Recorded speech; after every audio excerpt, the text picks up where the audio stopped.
Da-da-da-da-dun.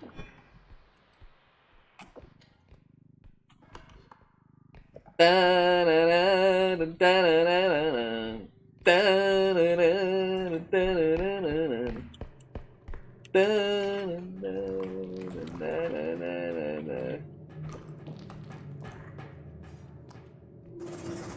またねーねー。は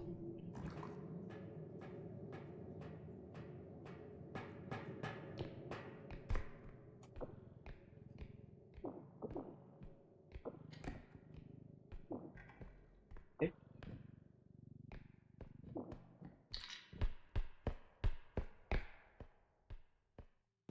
ふ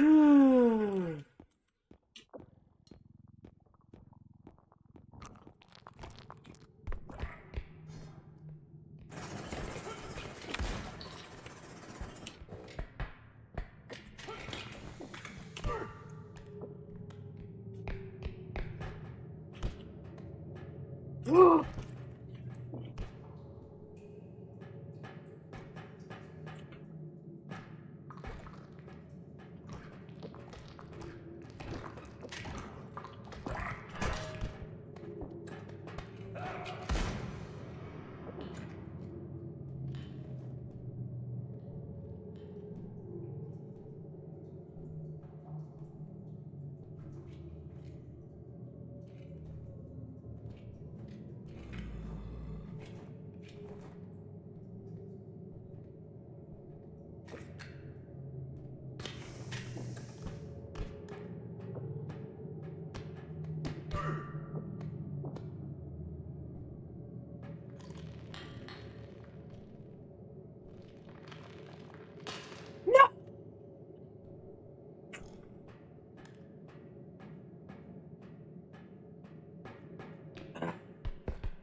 だらららだららららだらららだらららら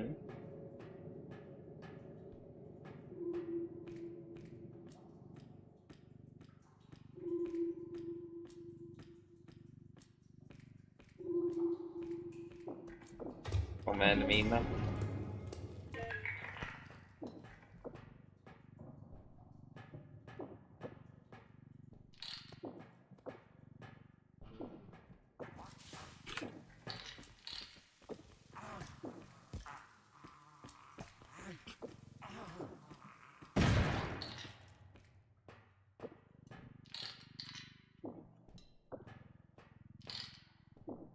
Eh, nani?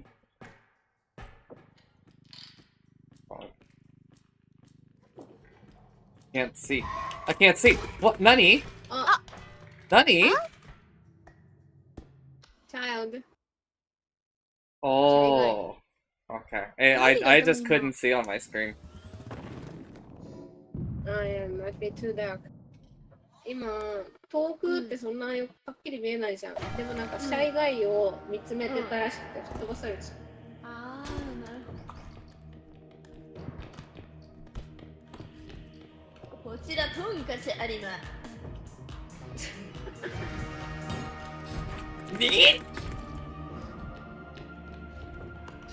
ちらトンカチあります。そんな負けないへへへ、やってやったぜ。おら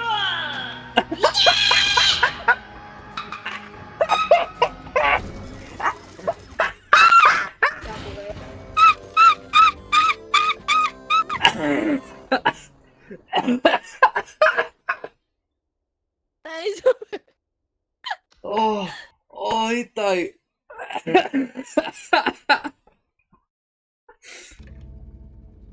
ああ。はーい、お疲れ様でした。調子乗るって言っOh my god.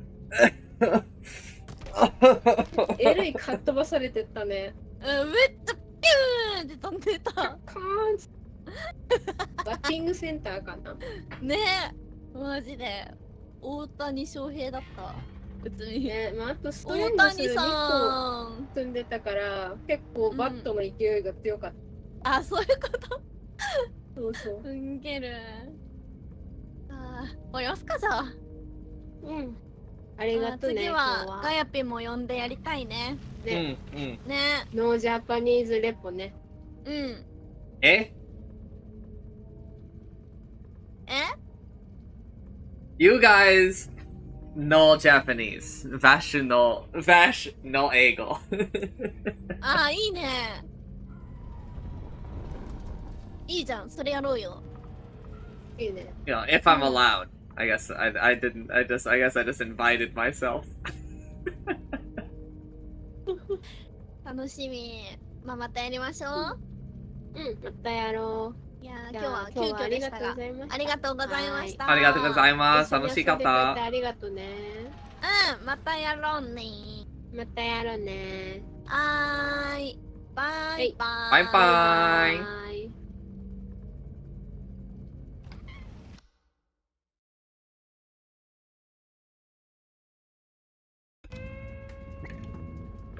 Oh. Hello, Chancer from the hit game Dota 2. Hello.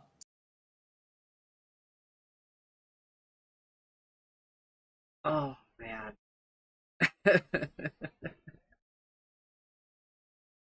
we just played REPO with Soru-chan. How did that go? It was really funny. Sound like a good time? But there was a section of time where she was telling me that gyaru are not say so. What?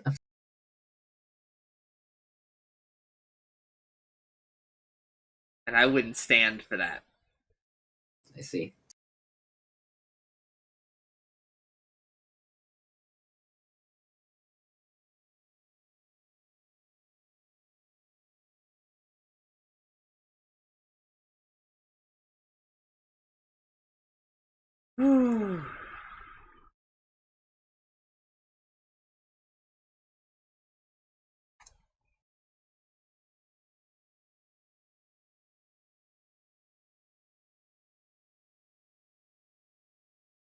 Alright, are you ready for some Mika Dono? Sure. Utsumi mo? ちょっと待って。オッケー、今エンディングだよ。てかなんかごめん、ちょっとさ、普通にディスコードのさ、画面っていうか、これ聞こえてる？うん。どうしたの？そう、ディスコードのさ、アイコンみたいなの出してたの。喋ると光るように。なんか、これはどうなった？この人はバッシュの親友のチャンサっていう人で、入っちゃった。大丈夫かな？なると、でもそれは大丈夫だと思う。あ、よかった。なら大丈夫。急に知らない人が入ってきて、それちゃんもびっくりしたと思うけど、ゲーム中だったからちょっと、一応何も触れないかった。いや、今配信画面見て気づいた。あれ？と思って。よかったよかった。夜だべっていつもみんなで一緒にアニメ見てたから。集合時すい間やった。ません。お邪魔してます。まあ、チャンさんもアメリカ人だから、多分そんな日本語わかんない。チャンさん、そうちゃん say sorry, interrupt you guys, like being late. Huh? Hello? チャンさん? About what? I don't know. What do you mean? What are you apologizing for? I don't. Oh, It's fine. no, it's Being fine. late, It's interrupt the anime. It's fine. Bothering you guys. No. It's fine. うん、全然大丈夫。ああ、優しい。ドルちゃん、ギャル、本当にいいじゃない？ギャルかな、それ。うん。割とギャルだと思うけどね。When she said, ああ、優しい。まあ実際どうだろう。まあ清楚ではないか、一旦。わからんけど。どうだろう。まあ、清楚ではないか。いやー、オッケーオッケー。ありがとうございました。じゃあちょっと私はそろそろお邪魔だと思うんで、帰りますわ。うん、お疲れ様。長時間いっぱい遊んでくれてありがとうね。いや、こちらこそありがとう。また遊ぼうね。うん、また。うん、わしもありがとう。ありがとう、楽しかった。うん、楽しかった。じゃあ、またね。またねね。はい、またね。バイバイ。バイバイ。はーい。Oh, QED translate Japanese? What do you mean? I don't understand Japanese. I don't know what she was saying. What do you want me to do? I was talking to you with English. Okay, and I responded to you. What do you mean? You ignore that. I did not ignore you. I just didn't think you were talking to me because it just sounded like it's something that I did. I didn't have any problems with anything. You need to start. You need to start a sentence with Chancer, and then he needs to go. Why? I did. You did not. No, okay. I did a transfer, but you said it. You said quietly. it. Yeah, you said it like kind of quietly, Do like I you were yelling at him. Yeah. そうだよ。めんどくさ。Also, I don't. Let me check. Okay. I think that there was a strategy this week. But Mika Dono first. Are we all good? I am. I took like a 3-hour nap earlier so that I could watch more TI.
It's a breeze, Chancer.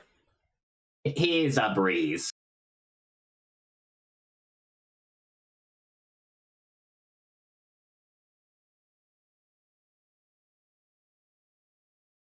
It's crazy they put Lena in an anime.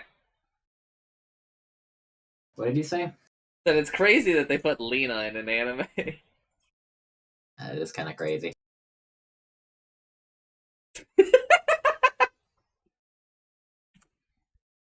What? Evil Don't Dead. show me that! No! Why is he like this?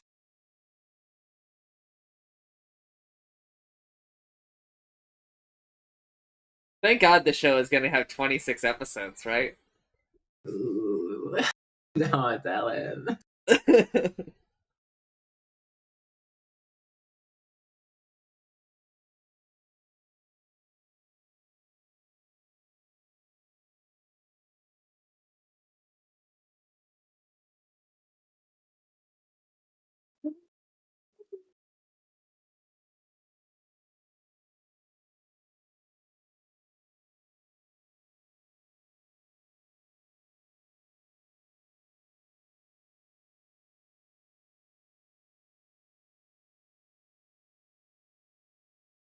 Don't call her washed.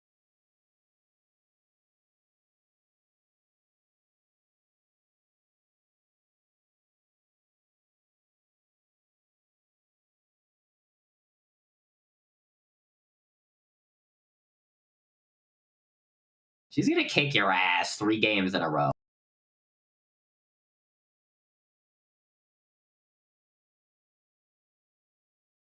He's gonna kill you.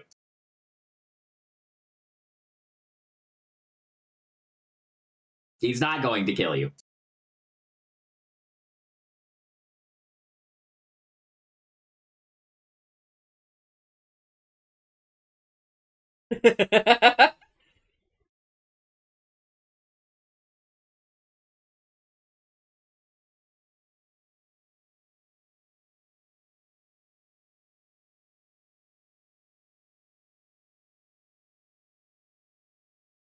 Then what the hell? Why is he so good at that? That's his talent? Bothering that girl in particular?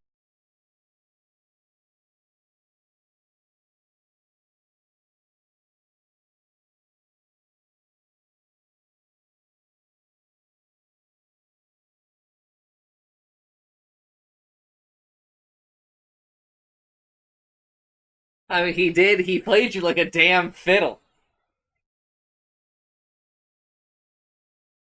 I don't know, he did just like read her like a book.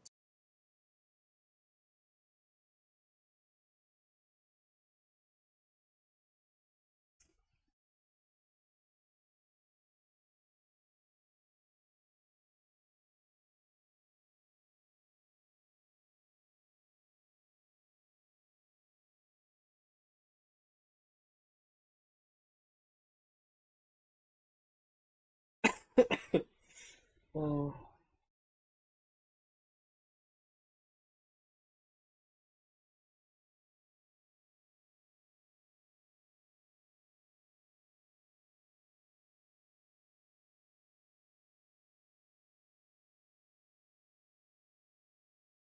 I learned just recently.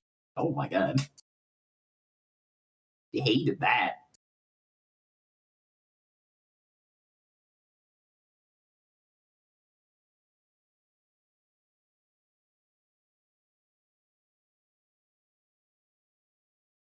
I mean, obviously. But...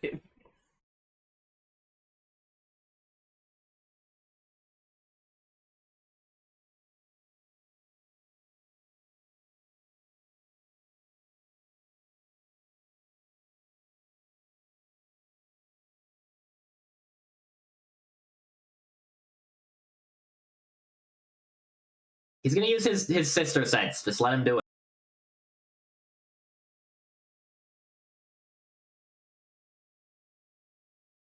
I don't remember it raining in the manga. Well, it's here. He's He's gonna die. You didn't even hear that. How can you have that kind of flashback with her voice? Because he loves his sisters. They aren't even like really his sisters though. They're just sisters that he lives with. It's not like he got like adopted. Exact. Oh, she went to the cat cafe. It's Itsumi.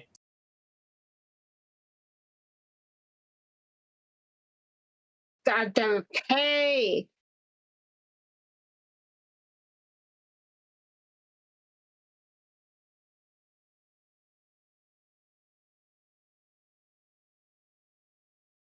She just needs to move over like a few feet to the like left, and she wouldn't be getting rained on.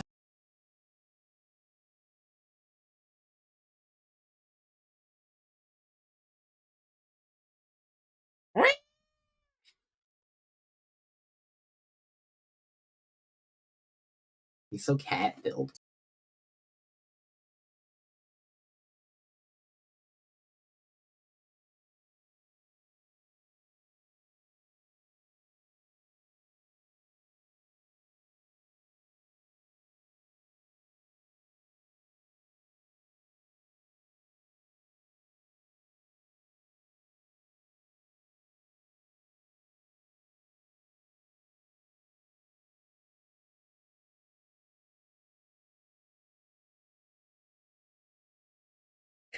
What is she doing?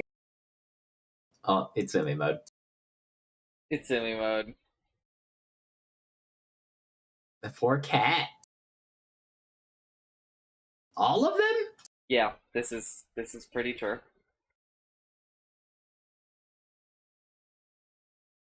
Or at least this is what it's a lot of what it's like for chess. That just sounds like a lot, man.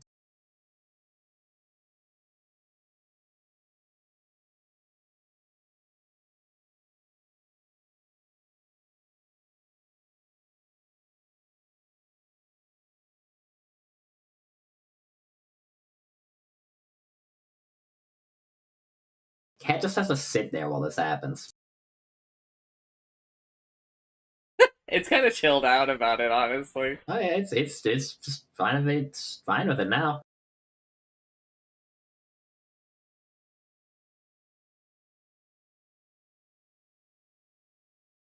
Saying this to her when she's wearing this is Saying this to his like infant daughter wearing the bear hoodie with this look on his face.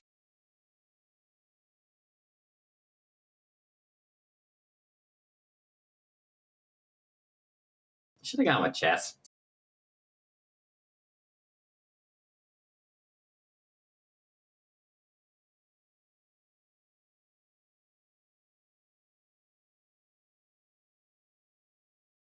Molto. Molto.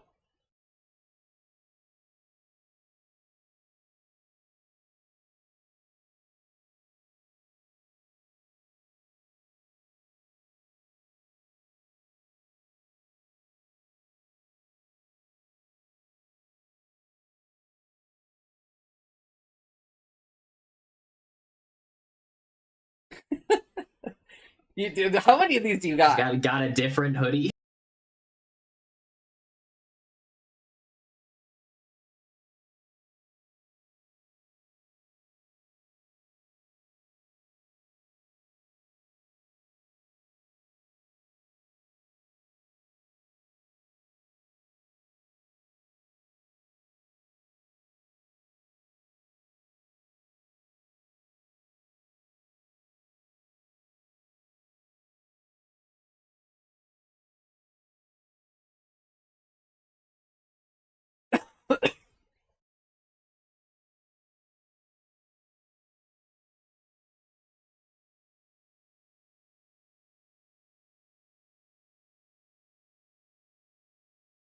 Or she's his sister. I don't think so. But also, I don't know. Oh? Oh, cat's fine. It seems like he actually kind of liked it by the end. No, he's so chill. Not it.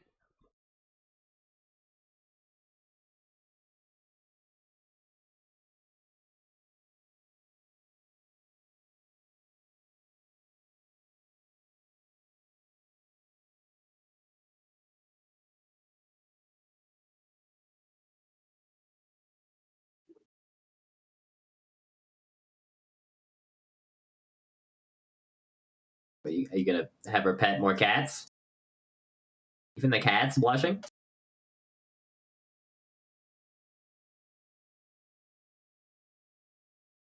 He's just not gonna explain himself. Oh, and show the love hotel.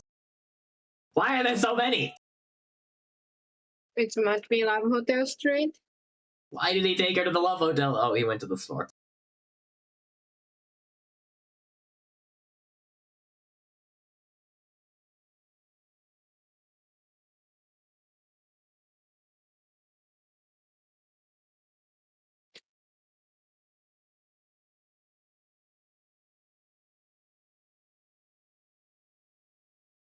Polygamy.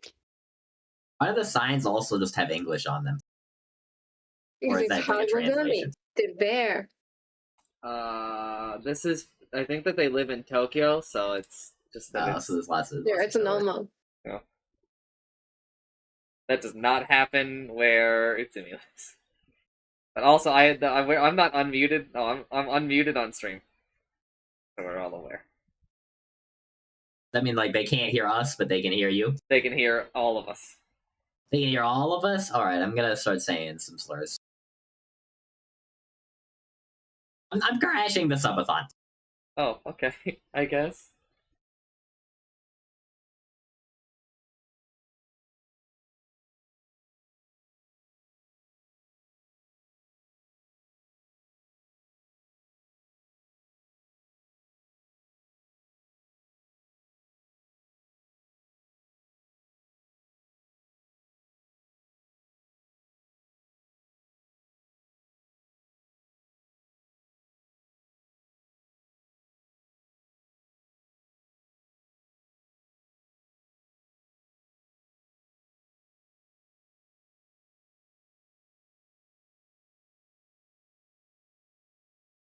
Thought he actually wasn't that good at cooking.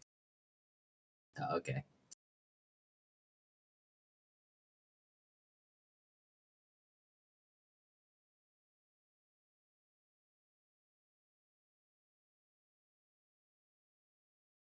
Everything?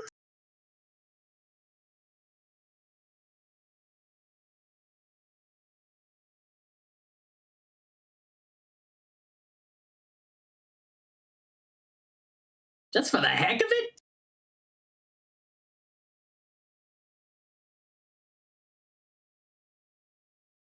You stole his breakfast!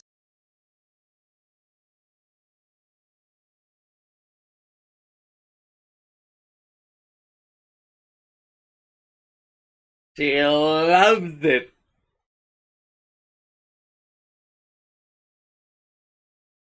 But it still tastes just average?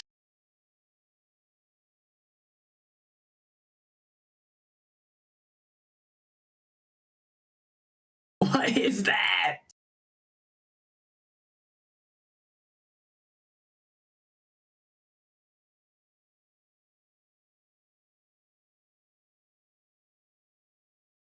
That looks like your food poisoned her.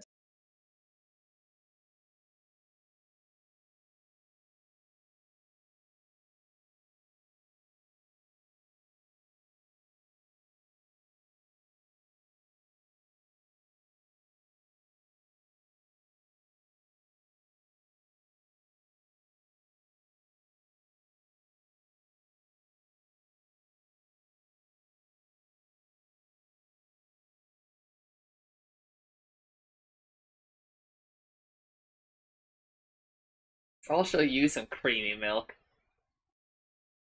No, you won't.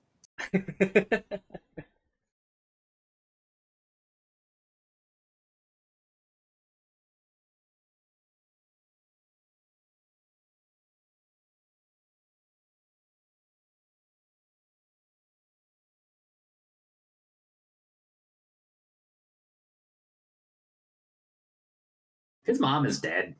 Yeah. What if she's not? But is she's just gonna be alive somehow? Yeah. Fake their death? Be a little crazy to just abandon your child and let them think you're dead? Especially to such an evil father. Pretty fucked up.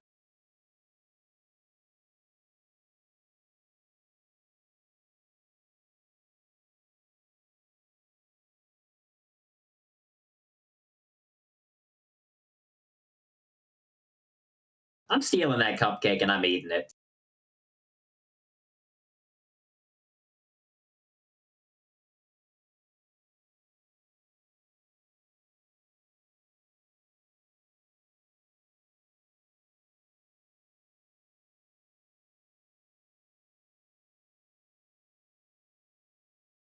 That man is smiling for the first time in his life. That was just an imaginary smile. In reality, it was imaginary, completely fictional.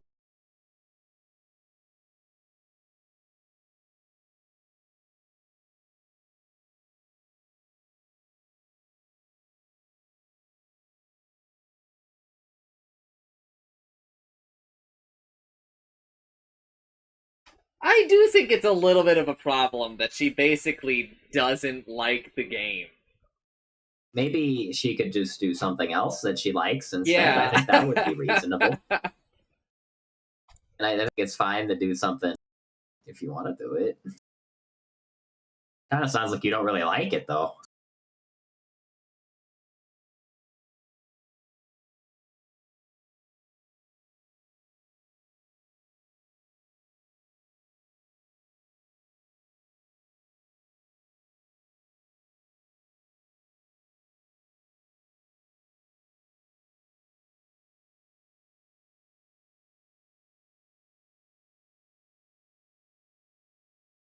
Is a breeze. Well, see, he's the protagonist of the manga, so that's just gonna happen sometimes. Go home. He's sleeping. I mean, like, yeah, he's a child.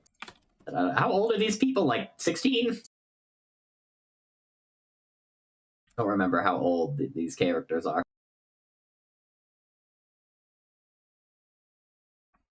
I think 16. He's first grade. I think he's 17. Really? He's very small. She is 16. He's older than her, a little sister. She is the Ichiban Imoto.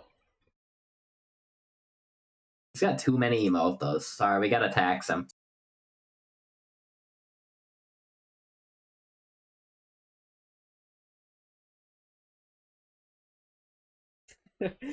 Remember when he was like, we need to find out if you're my little sister or if I'm the older brother? I'm born in December. It's like, bro, you should just assume. Actually, no. I guess because I don't know when their cutoff is for when they start school. So I guess that he could be like really old for his grade. They held him back like 7 years or something. Age. I know, Utsumi. We got to make clearly like which one. I know. Wakaru.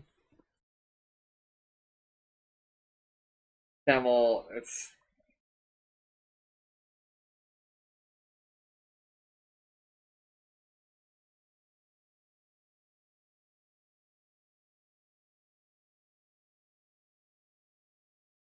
You couldn't sleep with the door unlocked? I don't know, just have him send you a text or something.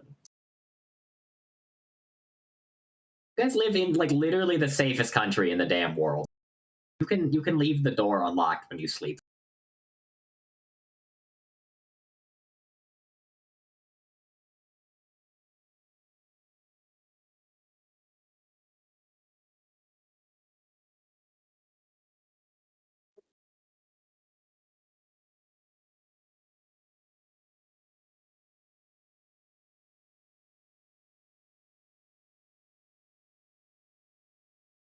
What do you mean?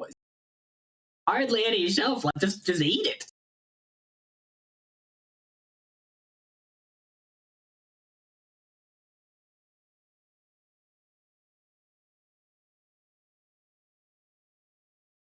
They're fighting over their gifts.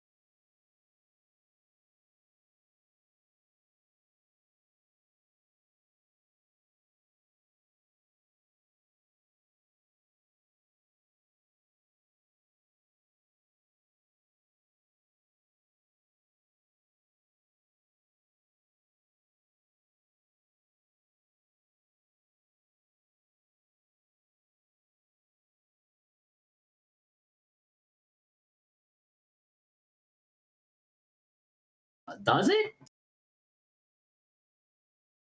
Just like him?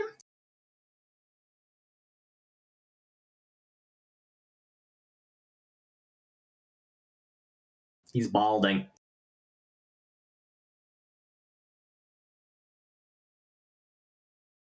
Bro, just say that YouTube messed up.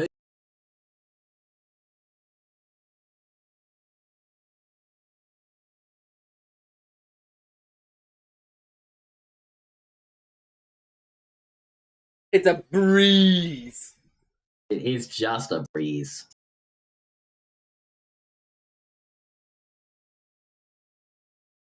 Imagine she was like played like a different thing instead. Like she was going to TI, and then she loses the first 2 games, and then like the last 3, she just like I don't know, picks Magnus or something. It's No, Miwa with her. Prophet. It's Miwa with her 3rd game of jug in a row. Whoa! I watched some of the TI games, and let me tell you, if I ever have to play against like a Monkey King that plays like some of the like how they play it, like I'm gonna kill myself. You weren't here for it. I think you had like basically just gone to bed. But this morning I watched Nigma versus Bet Boom, and I was getting so tilted because like the casters were doing this really annoying thing where the game was so over, right? They had like a lone druid core, but he ended up going ag, so he went like full bear, right? Against Troll Warlord. Yeah. Right? Probably not the best choice. And so, as you have already divined, there came a point where like he couldn't, like the bear just dies, right? Because Troll kills the bear. Yeah. Right, he's super good at it. Also, there was like a Morphlin. Oh, there was there was an Invoker on on Troll's team. So like, he just went Boots of Travels and stopped him from ratting, right? Yeah. The game drags on for like an hour, even though Nigma have like like a 20 to 30,000 gold net worth lead, but the casters for some reason keep insisting that like the game isn't over, and I was getting so tilted because I was like, no, this game is over. Like they cannot win. It's not about like, oh wow, like sometimes like they're still dying or whatever, right? It's that like there's never a time where Bet Boom can leave their base, except for the bear. So like the Monkey King thing, dude. Like I don't even really know how to describe it, but he would just get a Helmet of Dominator, just jump all over the fucking map with like his shard, and like they just like could never kill him. He's just so much of a pain in the ass to like catch. He's just like he's like a ward like that covers the entire map. It felt like it was like it actually just so miserable to play against. Like it just so annoying. It did not seem like anyone on that team was having fun. Oh, and another thing he would do is he would dominate a troll creep, summon skeletons, and use the 3 skeletons to block camps from spawning. Oh, that seems like a lot of fun to play against. There was also a support Nature's Prophet that was doing the same thing with Trents on the other team, and it was just, you guys fuck off. I don't know, man. The Monkey King thing looked so fucking annoying. He also just bought like a BKB. Like they even further could not catch him. It's just like, Jesus Christ, dude. I hope I never have to play against that.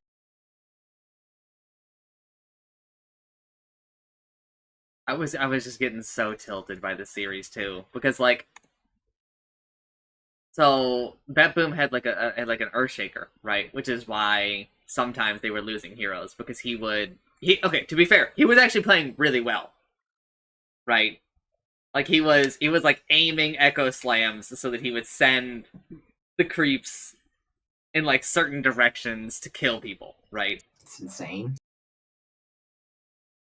And he was truly maxing. He deserved like. Also, I got 4 out of 4 predictions for yesterday. That's pretty sick, because I think I copied your predictions exactly. Today Jenkins is Luigi. Yeah, yesterday he was Mario. He was saying some real stupid shit about like Juggernaut or Spectre. Or something. I don't remember. Oh, do we not respect Jenkins anymore?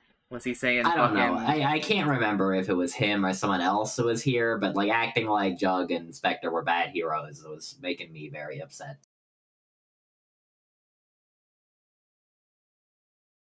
It's like sometimes they say shit, Chancer, and I'm just like, God, some of these people may have more MMR than me, but they are fucking stupid.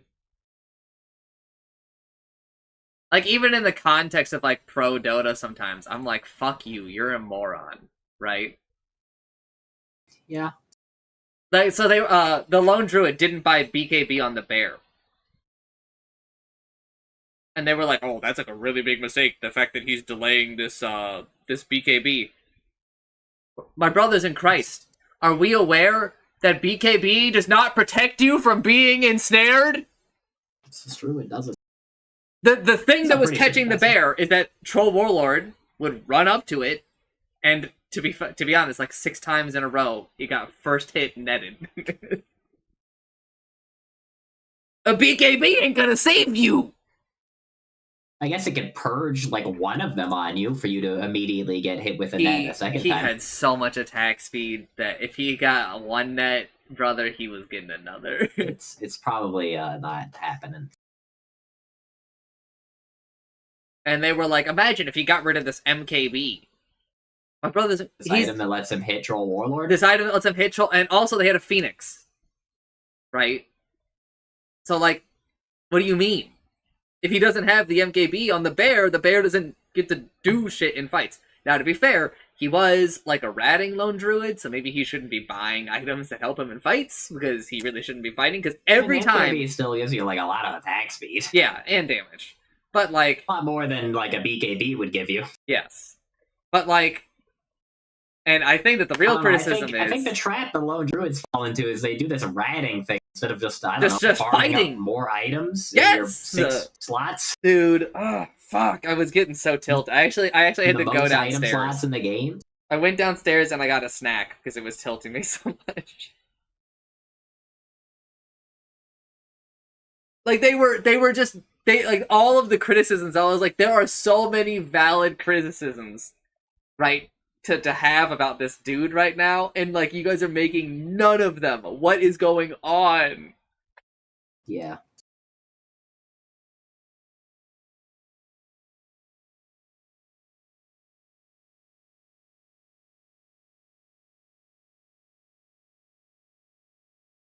I went to Dota Buff to see what Jug's win rate was, and it with Blade form, he still has the highest win rate in the game.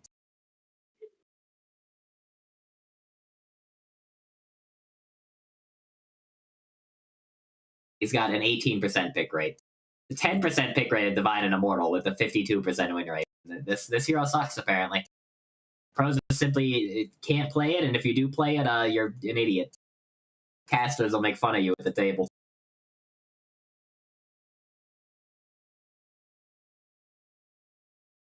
I saw some interesting stuff. Like, they actually, like, picked Clinks as a carry, and it, like, went They're literally well, talking like, wow. about that right now. I've been muted. It's like, I don't know, a lot of these heroes that I thought were good are, like, shockingly good. Can't believe it. I do think that the pros are a little too addicted to the shard, though. I don't know, it's so weird when they buy a shard that I don't actually think is that great. Which one is his shard? It's the one where he shoots all his arrows in a line. It's where he pretends to be Drow, like, a little bit. Oh, no, that thing's good. I don't think it's bad, but I don't think it's that great. I think it's pretty good. I think it's good when you have items, but it's, like, useless if you don't. Yes, but also it's pretty good for farming. Yeah, that's, like, the one thing. But I think the problem with it is it kind of can lead you into a trap of, like, oh, I could buy, like, a Maelstrom for this, because then it, like, hits them so many times. It's like, don't do that, dude. Don't buy a Maelstrom on Clinks, please.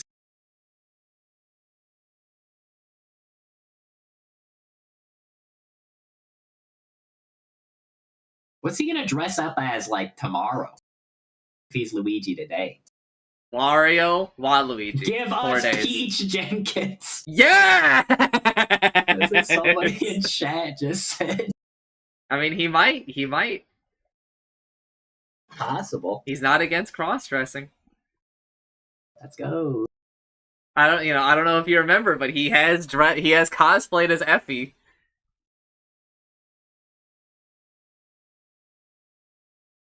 He's just coordinated it so that they both wear the same outfit.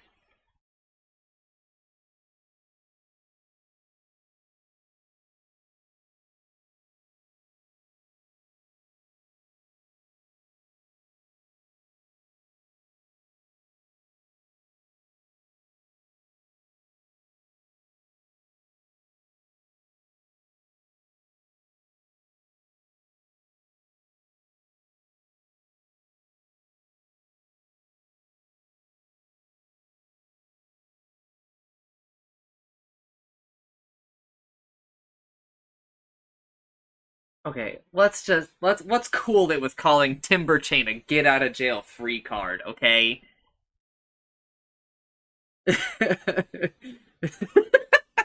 In modern Dota, Timber Chain is not a get out of jail free card by comparison, bros. Yeah, I'm pretty happy with where Timber Chain is right now. Like, I don't know. I like that you can like interrupt it. I like that there's like stuff you can do. I wish more spell. Like, I really feel like Skewer should have like similar rules of you stun him during it, it stops him.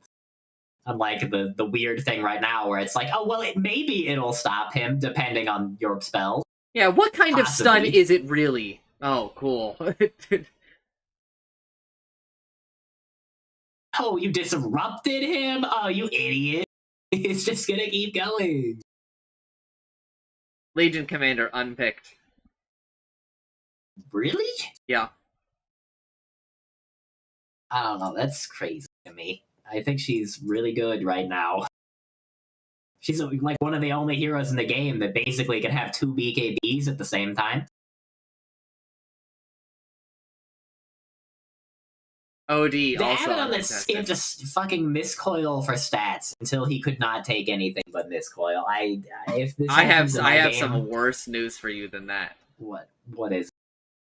So the last part of what you said, until he couldn't. Yeah. Guess what, brother? We saw an Abaddon today that just held on to points. We need to kill these people, actually. For like, I don't know, like 15 minutes, and then eventually he leveled it up to level 3. Why did he stop? I don't know! I don't know, because like, even if you just like think about the math on it, like, you just shoot 1 when you're ulting, and you've already like healed more strength than you would have gotten. Yes.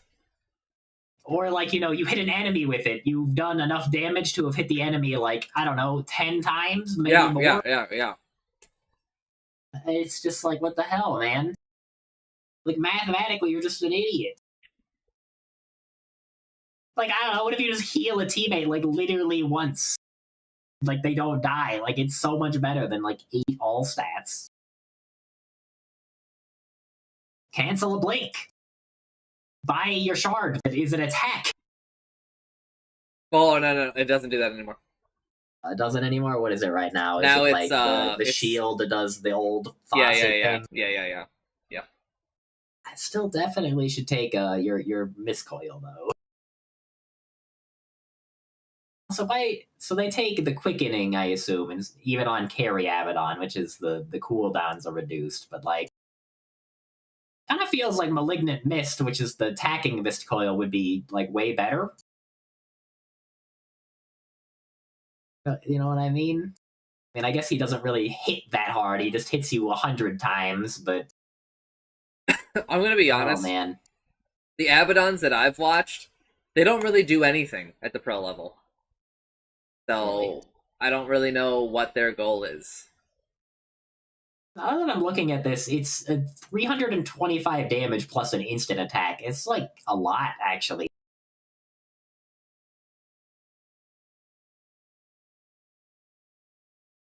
He still does like a whatever it's. Let's see. The Curse of Avernus still does like 45 damage a second for 2 seconds. Maybe that other talent is like kind of crazy on carry Abaddon.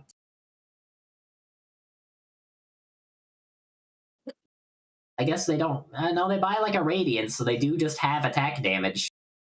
They buy like a Basher and stuff too, so you could just stun somebody like at range. It's crazy, man.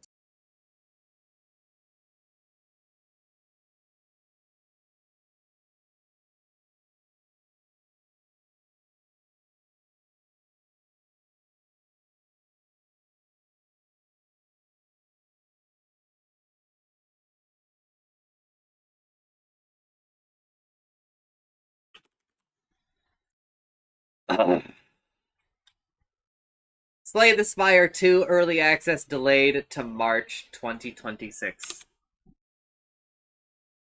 That's a pretty long delay. Did they say why? Feature creep. That's fair, I guess. I don't really mind waiting longer. They've teased one thing that I think that they have decided is probably a factor in delaying the game. Hold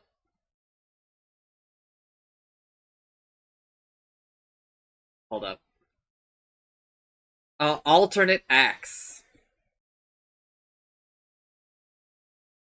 So there isn't just like one act 1, one act 2, one act 3, right?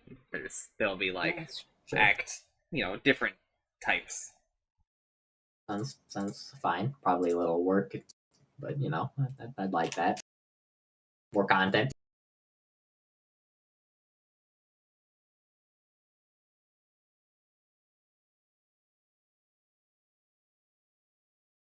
I don't know. I saw Earthshaker a couple of times, and it's just like, man, he just like did like a 2-hero echo slam, and he like the whole fight is just different. I'm hoping that he gets nerfed again after TI, because like if it's after TI, maybe there's a chance, and then we'll just buff him again when TI comes around.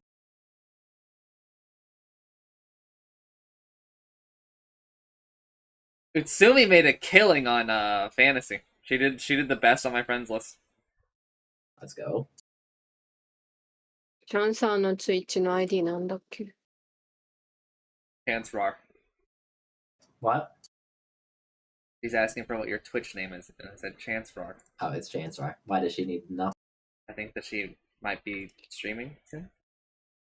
Is she gonna put No, I'm trying to change your stream title because Sora is not here anymore. Oh, that's so true.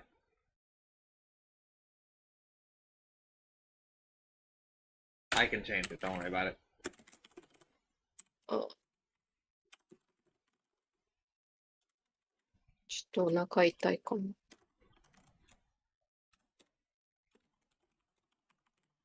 Well, we did play Repo, so of course your stomach hurts. Why did you send me this tweet, Utsumi? Gayapi wants to vote her next watch party thumbnail.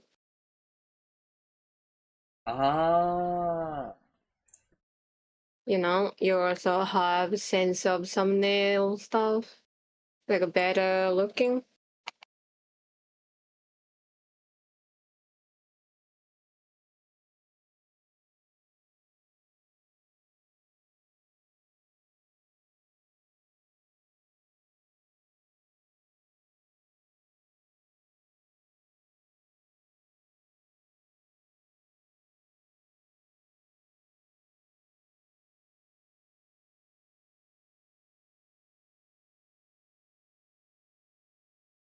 Yeah, I got like real hot in my room, so I went and laid down for a minute, Chancer.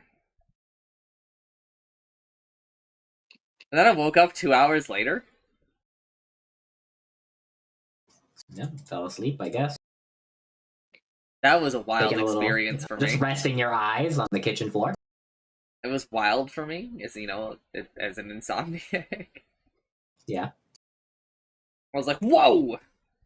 I slept, bro. I slept. It is real and it does exist.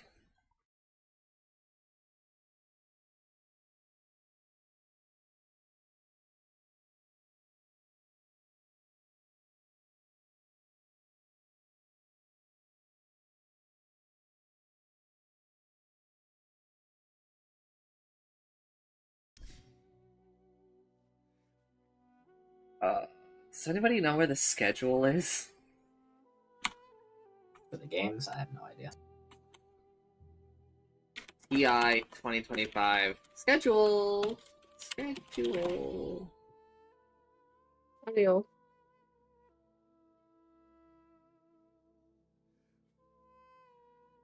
Come on. Don't we have like an official schedule for this shit? No. I have to go to Liquipedia. No, dude.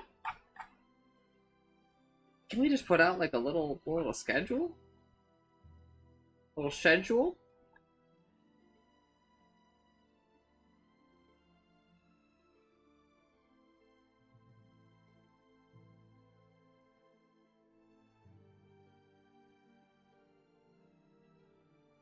Okay, here we go. Sick. It's even got a countdown. Alright, first game is Tundra versus Hero. Okay, so we're doing lower brackets today. Okay, all of tonight is lower bracket. No, not We true. don't have to watch losers. No, never mind. We're doing lower. Okay. Obviously, we're doing lower bracket and upper bracket. They both going on at the same time? No. So we're gonna do these 2 lower bracket rounds, and we're gonna do the 2 upper bracket rounds. I'm dumb. I forgot. We have less teams on main stage. Right.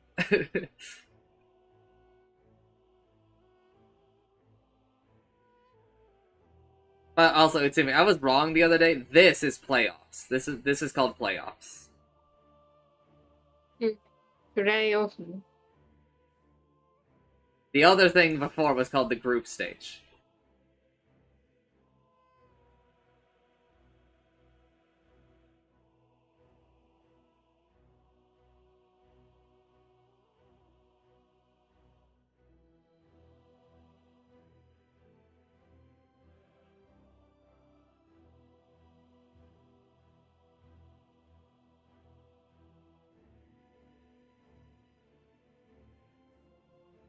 I have Heroic to win this game, but I'm gonna be honest, Chancer.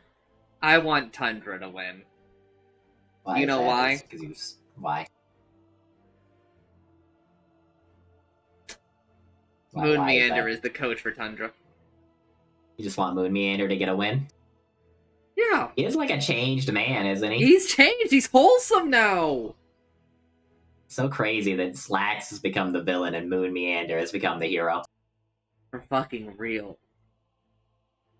I don't know. I see he did like an interview with like, you know, the audience like he normally does. He looks so evil. He is. Like I was evil. looking at it and I couldn't think of a way for him to look more evil than he did.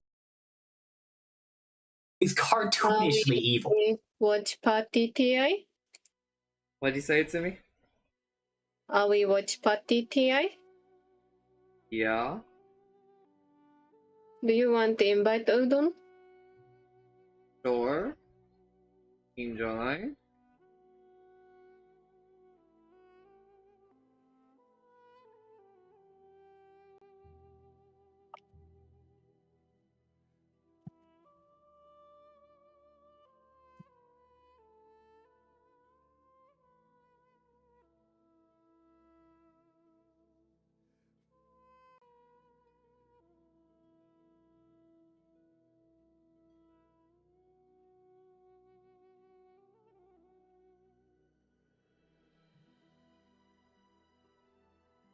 Hit emo.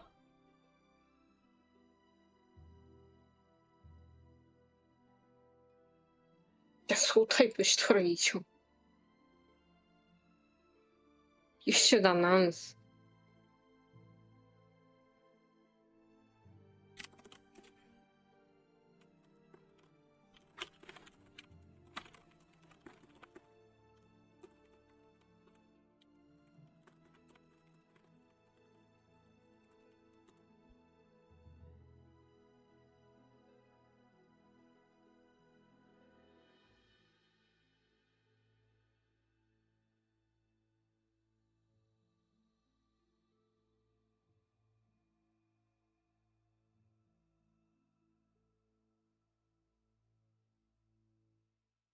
I'm gonna go and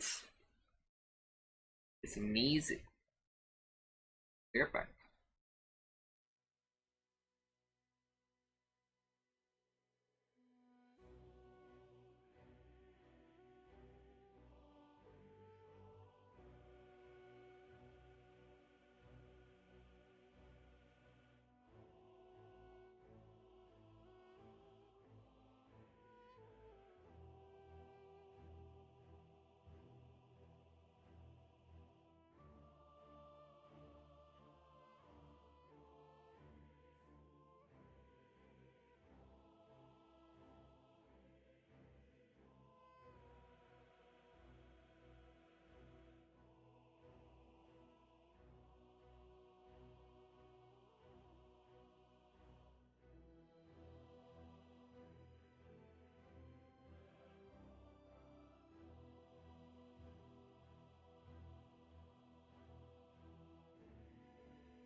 Dancer.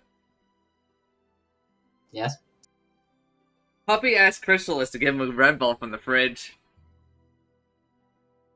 A few minutes later, he came back empty-handed. When Puppy asked him why he didn't bring it, he just shrugged. But really, Puppy should have known better. So because everyone knows that Chrysalis can't carry anything. Should have known. The intros for the players, I did not actually see them until now. They're really funny. They're always really funny. I feel like they're extra funny this time somehow.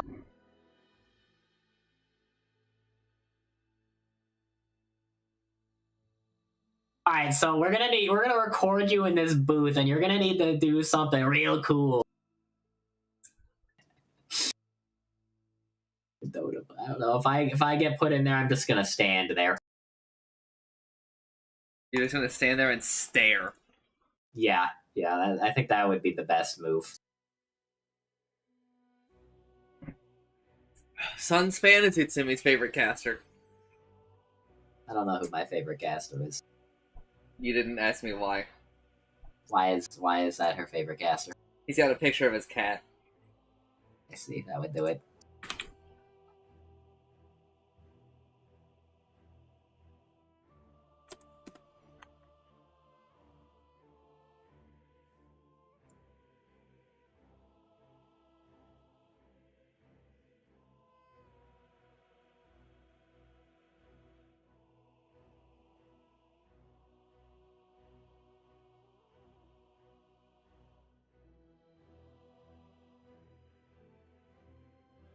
They really had to split up Jenkins and Effie on the panel. That's so fucked up.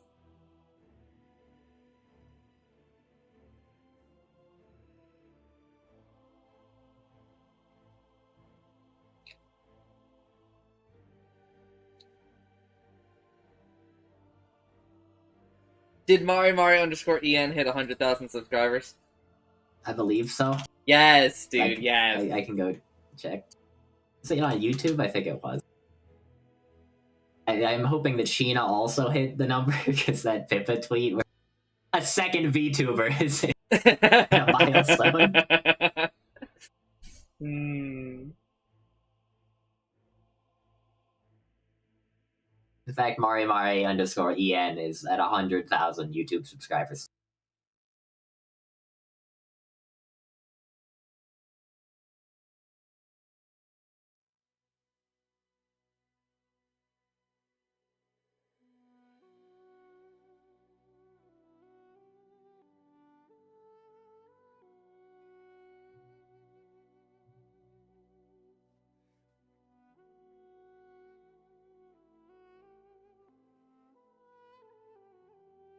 $369. Damn, she fine.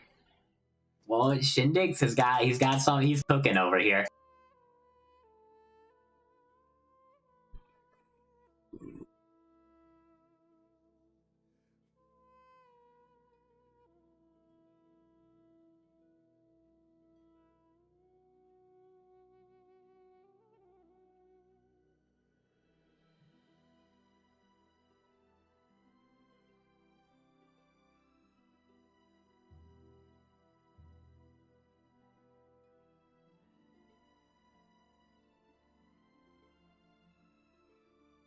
By the way, difficulty also influences like that whole mechanic in ways that I did not know until I played on very hard.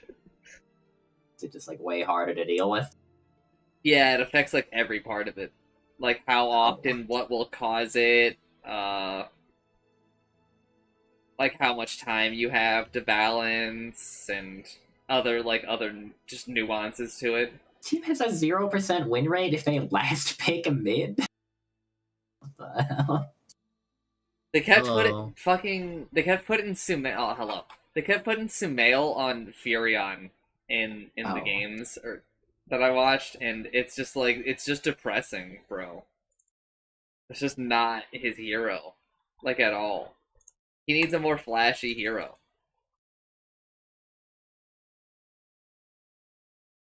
How much have you been watching TI, Udon?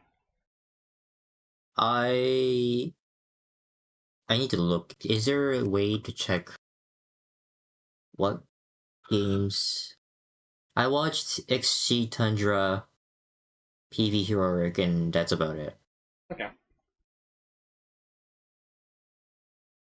Oh, did Enigma Galaxy 1? No. Fuck no. Oh. Okay. Was They it that bad? I'm gonna be honest. With the way that they were playing, I don't want to watch any more of their games. Because it was pissing me off. That's awesome. They really had the casters convinced that they could possibly lose a 30,000 net worth lead. They lost? No, they won it, but it took them like 40 more minutes. The Enigma Galaxy, they have this trend, Chancer, where they'll smoke with 4 heroes, right? And then they'll just sit there. Just sit there? Yeah, Smoke? with like 4 heroes for like a full minute, and then be like, fuck, nobody walked into us. It's like, yeah, dude, like, what? Sometimes the pros do some really dumb things. I wanna, like, and I just, I don't know, it was pissing me off, man. Like, they fucking suck. There's Moon Meander. Moon Meander spotted. Oh, I see him. Happy to see him. ピッチってボタン押したのに反応しなかった。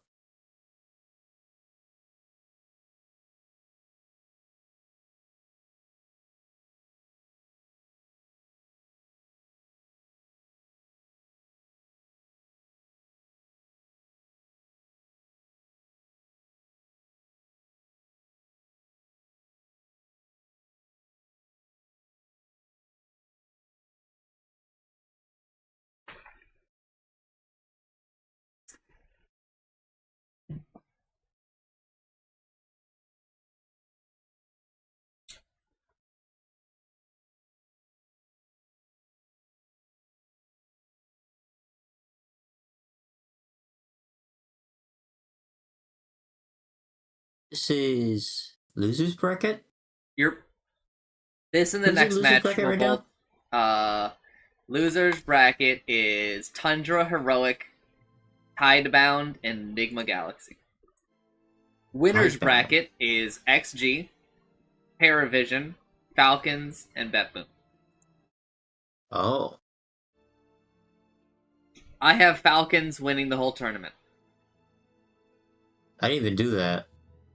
What the fuck? I would have put XG, but I didn't do it, so I have XG being second. I really hope that doesn't happen.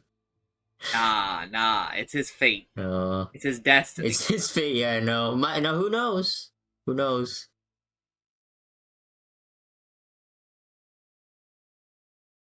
I mean, XG been doing really, really good this yeah, TI. I mean, Ame I'm very surprised. Ame didn't die like the first couple of days or whatever. Yeah, really? 0? Yeah, he had 0 deaths until like day 2 or 3. My god! Wow. That's awesome. It's a fucking insane stat, man. I don't think anybody's ever done that. Yeah, the that's history awesome. of That's so Doters. cool. So cool. Like, could you imagine playing a day of Dota where you don't die? I cannot, no. That's impossible. I thought that was part of the game.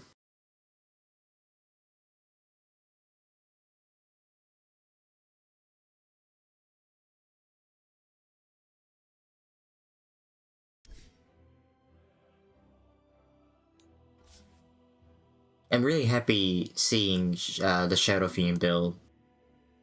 Oh, don't be happy to see magic damage a Shadow Fiend. Oh, I'm very excited. Udon. It's gonna poison all of your games. Turn to ban.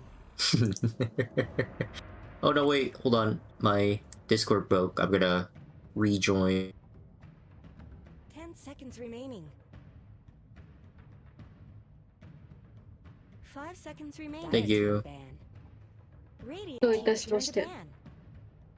あざっす。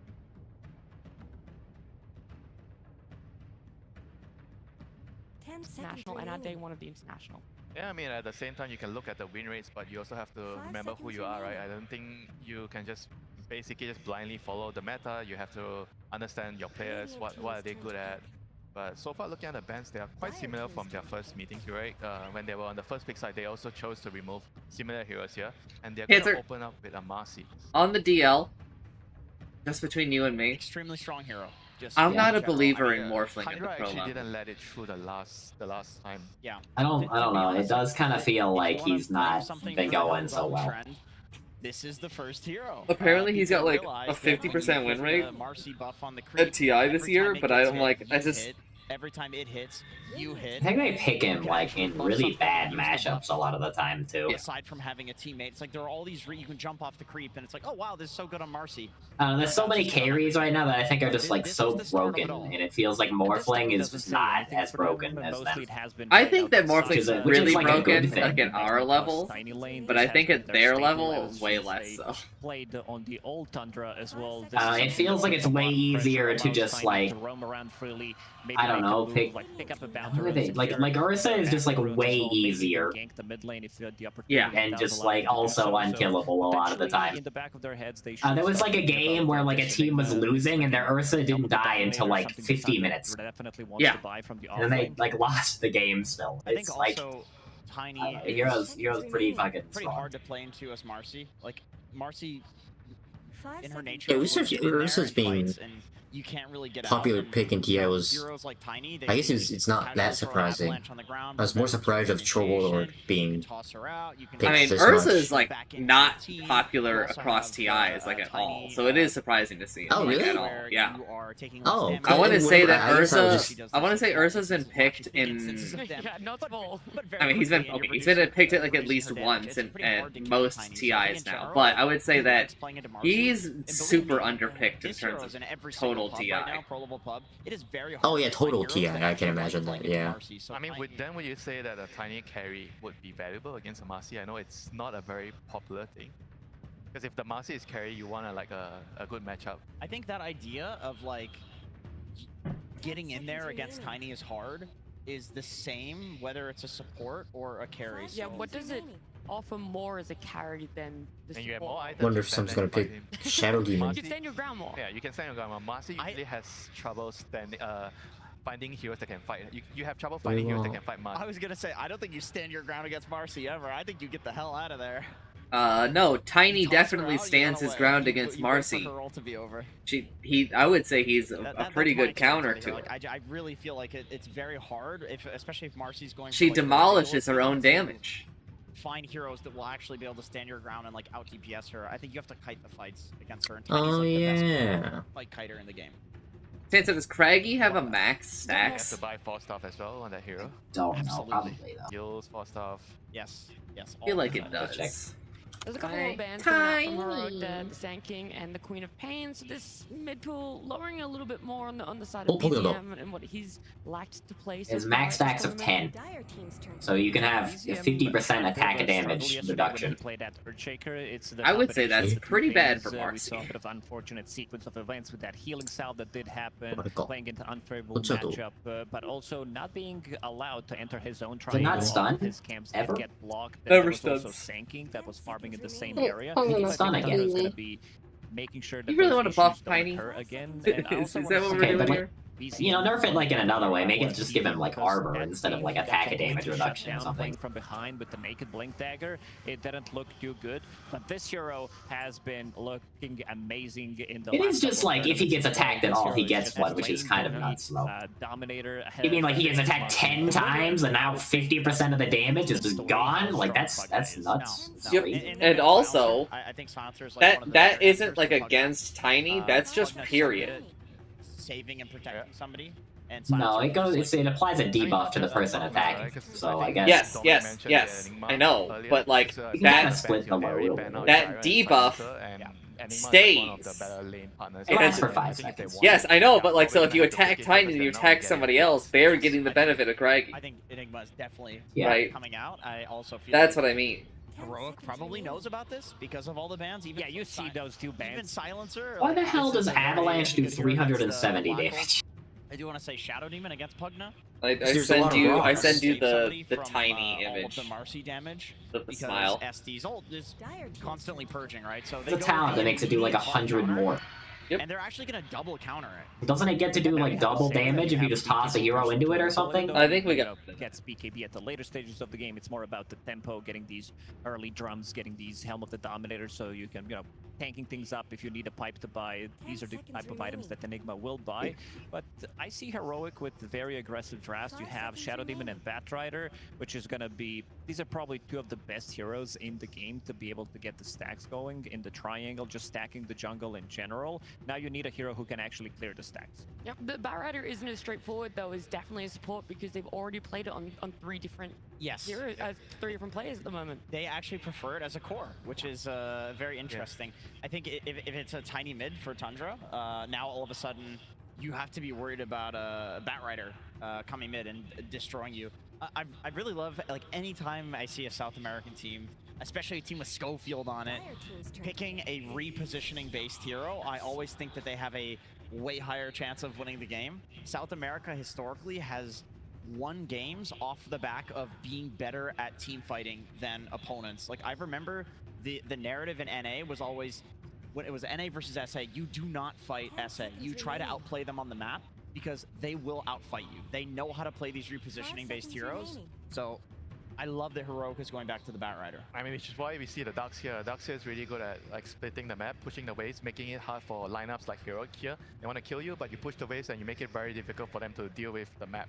And on top of that, you're going to buy the auras, right? Yeah. The auras are going to be very, very good against like Marcy, Batrider. Sure, you have the Demonic Purge somewhere down the road, but it does make it difficult for Heroic's lineup to fight. And if you want to kill a hero, you probably need to commit with multiple ultis on side of Heroic, because now you have Pugna, so you need to dispel that. So you need Shadow Demon ulti, you need Batrider ulti, because you need to start thinking about the Decrypify, Surge, maybe even just a casual tossback should be able to get the Tundra's heroes out of position and make sure that they are going to be running away from that gank. So the heroes on side of Tundra are not that easily killed, and I really like this Storm Spirit from Tundra that came out just now on 17, because it does, we've seen yesterday BZM going for a bit of a newer tech, something that he showed before, but I don't think he showed it on the Storm Spirit, going for that Holy Locket, Soul Ring, pretty much having infinite mana as well. Pugna unfortunately doesn't give you mana anymore with the life drain, but it's still, like, that's why he needs to think about himself, buying that Soul Ring, buying that back to the life drain, I feel give like right now mana. Heroic is kind of baited to no. It looks that like shit was fucking broken. The Tiny, who has like disabled for the puck. Back when Pugna could refill your mana. Storm mid is pretty bat favored until later on in the game, where Storm doesn't mind playing so much against bat. So I guess the question is, like, does Analog make this call? It's like, yes, I'll just choose your path, Chancer. Are you rooting for Earthshaker, or are you rooting for Tiny Storm? Jumper to deal with the Pugna as well. Yeah, I think that's the bigger question, right? I don't know. I know which one I'm rooting for. No, not Earthshaker. And that Earthshaker Why? is now being picked up. I know why, but why? Earthshaker. Could be mid. Could be. We want Earthshaker to win so that like they nerf him though. We don't know. Dude, Shaker So they go, wow, this hero ruined the TI. We got. I have to hope that any of the people that work on Dota saw the Bet Boom versus Enigma Galaxy, where Earthshaker was deleting heroes like 20,000 net worth above him. The backline, right? It's kind of like, it's ironic that the way that you deal with the backline supports, and they were like, that's probably not healthy for the game. And obviously Shaker has plenty of AoE. I mean, the hero is just very valuable right now because he is probably one of the best team fighters right now in the game. He does so much damage, he can clear stacks, he does everything for you. He scales, and I don't think Pugna is an insta-win. I think that's way too far. I see Earthshaker and again, oh, the Earthshaker is not going to do much. There's someone saying that Pugna is an insta-win if you pick it? Mustache, so he says, any draft that has Pugna looks like an instant win. I think the only time so far this international we've seen Earthshaker not do anything is when it got completely dumpstered and shut down in lane. But then still, it almost won. After having like the worst laning stage ever, Echo Slam the Ancients, you're back online, and then it still had some profound impact. Yeah, this is what I wanted to see. I wanted to see a hero that can farm the Ancients with all of these stacks that are going to be happening, and which better hero to do so. Like Earthshaker, you also can't invade enemy triangle. I saw Nigma yesterday against the BB team try to invade, and they got immediately wiped. Like, one hero died instantly. So there's not something you can do against Earthshaker. If you go having in some there good and they have damage, very good heroes that they I can think. defend the triangle with, And so I think he's gonna a nice have like to let it pace go, setting or you hero. have to be able to be in there. I think maybe try to Storm block so is that he's they pretty don't good get the against stacks him, going, but be you know, very I think annoying for them, they've because obviously Earthshaker, picked he's Storm gonna Spirit, hit so the it right wasn't very timing. helpful. I'm sorry, I I have think to make a Earthshaker's point of also this. pretty good against Imagine, Pugna. imagine being such a toxic team that the last two bans are Pug Meepo against you. Like, what sort of team is this to play against? I think that Pugna being played the way he is in the pro games is preventing us from deleting Nullifier. And that is a problem. If it's being picked up already, if it's still out there, what's going to potentially be Some of going these into Pugnas are even buying like a Ghost Scepter too. something that causes chaos Yes, in their they're games, me and something they posting. thrive on. Yeah, I think that's a very It's good pretty choice because evil, against and a I team need like Hero, Nullifier to they're go not away, and I going to need follow us the to maybe meta give this 100%, Decrepify so like it's maybe good a the little idea bit to longer of take a away their cooldown, comfort please. picture, even though some may argue it doesn't really make sense with their lineup. I think the But again, talent's like I definitely said, gotta if you go. don't understand that draft, it usually means they have a very good chance of winning. Does he still have both Well, they're trying to talents? take away One for themselves, Decrepify cooldown and one for Abba Decrepify and Faceless duration? Void are the two I had no idea. bans. Yep, Yeah, doesn't that have makes me think that they want Decrepify. Troll has a Yeah. 100% pick rate or 100% He win has rate the with duration. 10 Yeah. picks. They did lose the hell, they yesterday, love but Troll let's talk about Warlord. how Yuma had a great game. That one game where he didn't die for a あ、 really また long だ。 time. すげえ I な。 really like the Abba ban as well. Faceless Void is also a very good ban, but Abaddon could 今 have made 5 時 it very 25 difficult for 分 them because what they want to do is go in and be able to kill a hero instantly, and now you have a Dark Shield, you have a Photic Shield, Abba that could have potentially popped the ulti, which would mean that you can't kill those heroes that easily. wanna And here's a feed my 100% cat win and rate Chance's hero. cat. This is very, very good because Oh, you're gonna it feed does Chance's allow cat a for bunch him? of trolls going into Yeah, the can you Battle teleport Fury your into cat, Manta style, Chance? potentially even No, I picking can't up Aghanim teleport my Scepter, which cat. I don't think know how could to be do very, that. very good this I thought game you could do because that. You are going to be dispelling yourself. Okay, I you are can't. gonna be Never learned how to do dispelling that in yourself, school. and Versa doesn't have overpower. It's such a low Why? cooldown that carry to kill matchup just favors. Did you learn how to teleport cats? Facts, right, from Batrider. No, Very, very that useful. is, I'm asking you. Does Troll not get You don't know either. obliterated by I thought you Batrider? learned that in America. Like, I feel like that one is not Yeah. even Why don't you just teleport yourself to Vash's house then, instead of buying these like expensive tickets? I don't know how to summon skin, you idiot. Then do it. Learn how. If it's so easy, then I have to I think do it. Saksa will need to be very active and try to fix I the thought you problems that learned. Jake just talked about. I- because Like you have a- no stunts Okay. whatsoever. I They think decided, Heroic oh, have a this good is gonna be draft. Troll with Pugna, and you have Looks pretty strong. Batrider as a core plus Schofield on Looks Marcy, annoying, so you have a for way sure. of bouncing them back with two abilities. Yeah. Not gonna be an easy lane for them, so I think they might need to コウモリのやつ manipulate 可愛い the な。 free wave top, make ハロウ sure ィン that かわいい。 the てか、 Darkseers シャドウデーモンかっこよく and ね then make sure that they have TP carry, especially when they're able to help them out in this bottom lane when they dive. シャドウデーモンのああいう角燃える。 Mustache has added 30 minutes to the subathon. I'm gonna sacrifice my offlane to make their offlane poor because if Oh, you sorry, look at who Bat was and that? Darkseid, both of them are poor. Emoto forgot Cup his title. champion For the Batrider team. Mustache. Batrider needs a lot of farm to stop. Okay, I know who that Darkseer is. can just cut the wave too. Yeah. So you're kind of confident when you're in being You guys on? Darkseer can stay by himself. He might struggle a little bit, but ultimately shutting down that safe lane. Yeah, 'cause that offlane even trap- with the fastest alone, he's going for hard for battle. So he has Emoto to move Cup speed in the lane. champion So, yeah, ヒゲさん I think it's okay. He's already going to be ready to play alone. And Go making on, sure that he's Tabere. going to just go back to the jungle, try to run around, pull creeps, and make sure he gets some farm.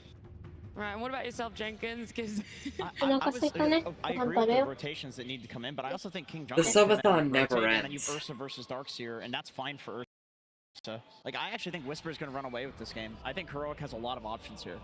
okay, so it feels like, you know, the fan favorites in the arena right now, Heroic, that's guys are siding for it. I'm gonna go with Tundra. I don't think Okay. Troll can lose. I think Troll might maintain 100% win rate throughout the rest of the tournament. Well, that's not the note I wanted to end on. I wanted to end on a high note for all of the SA fans out there. So let's head on down to Slacks, who does have Caps with him. Hey everybody, that is right here.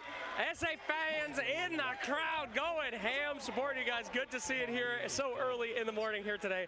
But let's start things off. Caps, there were very targeted bans coming at your way from this team. Were you a little nervous? Did they get in your head a little bit? A lot of your classics, you know, the Silencer coming out, other heroes that you guys excel at? Not really. I think we have way too many heroes this tournament. If we don't manage to end up with a good draft, it means I fucked up. Yeah. So I don't know. We worked very hard on it because I felt like earlier this year we weren't matching the better teams. Yeah. But I think here we're ready, and I really like what we got. Oh, okay. So even though you didn't get Pudge or Meepo, you would consider this not a fuck up? Yeah.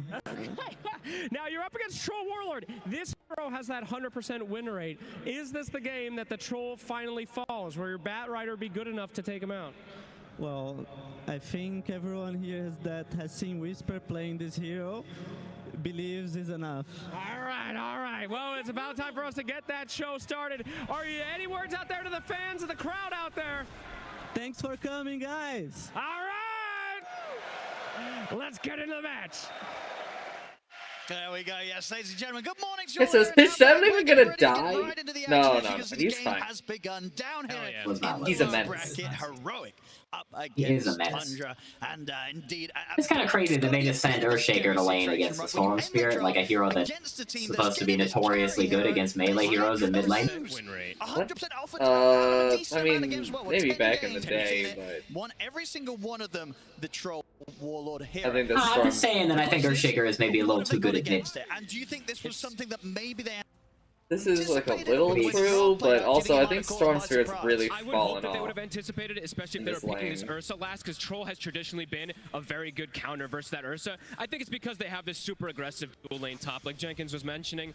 The Bat Rider, the Marcy, they absolutely can. Oh, the pros suck at using Blood Grenade too, by the way. Like they're just as bad as the people in our games with it. Aggressive, even Bat Rider. So they straight up just like wasting their gold, like maybe half of the too time. many times this tournament, I've been like, oh yeah, they're gonna be able to go It's pissing me off a little bit. in the lane, and Pugna just ends up withstanding the pressure. Or This Earthshaker is also just getting demolished. How much the hero's able to do just. And I don't think it's by hero. I think it's actually like a skill Toby's able to difference. push away that aggression that comes. Speaking of Toby, He is down 5 last hits. Oh, see if he can get away from this one. He cannot. First blood here for Schofield, who will end up going, well, surely going down in response. Final right click from Chrysalis will indeed get the trade, but not before that first blood is secured by Heroic. Lane shenanigans from both sides. Toby was catching the wave because Schofield was pulling on the other side, and he gets caught. A little flame break pushback that comes in from Whisper, and this is what they're looking for, right? That's exactly what Heroic wants to do in this lane, is just get kills, try to snowball Whisper, but there is going to be that counter kill, of course, that comes in. Also, I am 40 or 30 seconds behind. The Ursa, Yuma, 40 seconds behind the broadcast because I have to watch in-game. That game I feel was kind of tough for the whole team. Yeah. Right? That was not Heroic's finest showing yesterday in that game too. So this one he does get to pick the Ursa. Earthshaker is not having like any traditional fun. counter pick in terms of the laning phase, but let's see how this traditional counter matchup works nowadays versus the Dominator meta, because I think things have changed, right?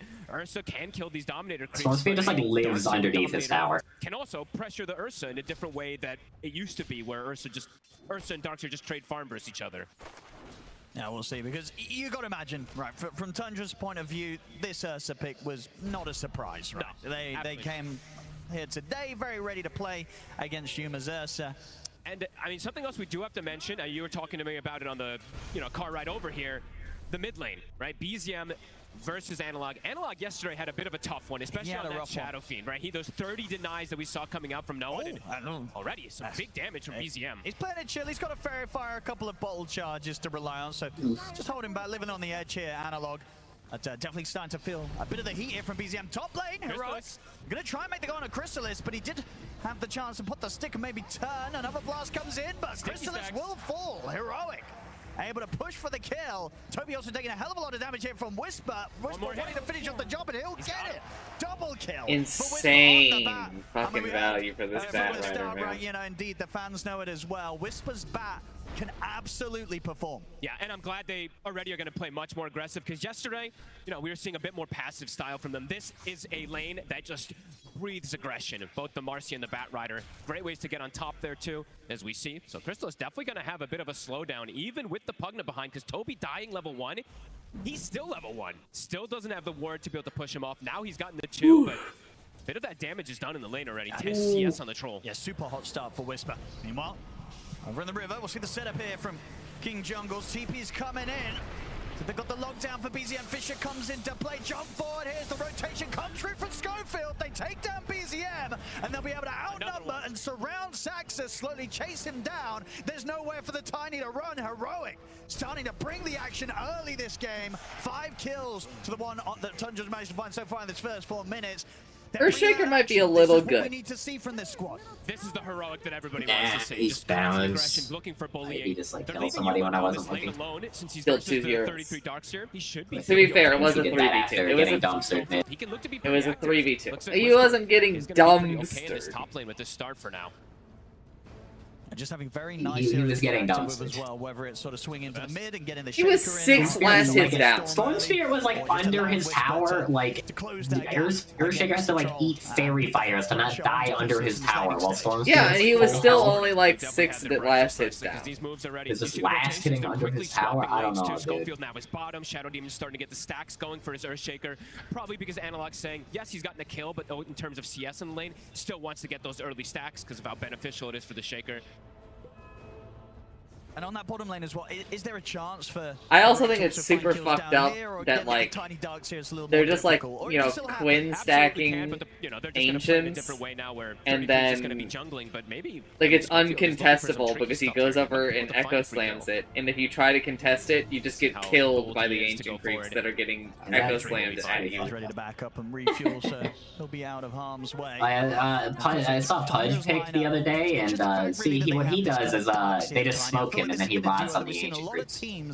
Hit a real sort of sweet We're getting spot Ancients nerfed, I think. It's a classic. And maybe we should just do that thing where they walk out of the camp. So they just apparently don't do that anymore for that one. Talking about the Why? tiny Saxa, they'll make his way up there, make sure that they have the numbers to take down King Jungle's Whisper. Should be alright here. Able to keep his distance, has Firefly and Flame Break at the ready. Necessary. Sox is still in the area with a combo, so Whisper does have to be careful. But look at this rotation from Analog. Making the Smoke move is with the different inventory. logic. They do have a sentry down, so if they get some further vision around there, they should have eyes on him. And they see him now. And they will. So not able to catch them by surprise with this invis. The beauty of this combo, though, with the Marcy is he can just throw him in, right? You can get the Echo Yeah, you've got to be careful. Absolutely. You can't get anywhere close to this Shaker when Schofield's around because, yeah, you'll get caught straight in the combo. Pretty cool combo, for sure. As we do see, it's 5-2, but Tundra, the economy game, it's there for them. It's perfectly fine, doing just fine. Yeah, 33 having a final time on the side of the map. Yep, 33 will check. You'll see his camp is blocked, but he'll still have a secondary one available. But very good preparation as we see Heroic. Double wards, or multiple wards to block camps, scouting information. As we said, they are definitely looking to have a much better early game than they did yesterday. And that early game is very important, as you said. You know, Darkseer, king of team fight. If you don't get a good early game and the team starts to round together around those auras and dominators, it can be very hard to fight against unless you have an advantage. See bottom, Saxa. Not the avalanche and the toss back. It's a good amount of control there onto Yuma, and with the damage from BZM, he's going should be the end of the bear. Yuma falls. BZM should be the end of the bear. Same time top. They're gonna put the pressure onto the carry as well. They get another chance to take Crystallis down. So both safe lanes starting to feel a bit of heat. Truly trying to snowball Whisper, though. You see that they're just trying to get all the kills possible for this Batrider to take control of the game. Mid, Analog, looking for Toby. Schofield a little too far to connect. Up to the tier 2, gets a bit spooky, so. Okay. Toby will be fine for now. Doesn't want to throw the Echo. Might have had enough damage there, but decides to hold on to it, perhaps for a core kill, or maybe for his Ancients, since it is getting very stacked up, perhaps wanting to reserve it for that. Yeah, I'm pretty sure this well. first Already Echo getting a Slam's decent going amount of for those early Ancients. damage done onto that mid-tier 1 here, Heroic, with the way that Analog's just constantly shoving forward. And let's see how they prepare now for bottom. Dominator's done, so 33 is going to start getting this extra pressure. I mean, the tower's dead, so let's see how they do want to react. Looks like there will be pressure on the opposite side as we see Whisper take That out looks the really tower. stupid. See what build he goes for. It looks like Whisper's going standard. He's not going any deviated build on the Batrider. I was wondering maybe if he does do something crazy like Dom, but there we go. Normal. Easy slam there with the upfront damage, easy stacks, and that's that's the timing done. Very nice and fast. Let's see. There we go. Boom. Easy slam there. Not going any deviated build on the Batrider. I was wondering maybe if he does do something They pick crazy Shadow like Demon Dom, before or but after Darkseer? Easy slam there. I think Stacks, and that's after. Best. Here with those stacks, they're able to It kind of feels like Shadow Demon like counters like half of their heroes. From Analog.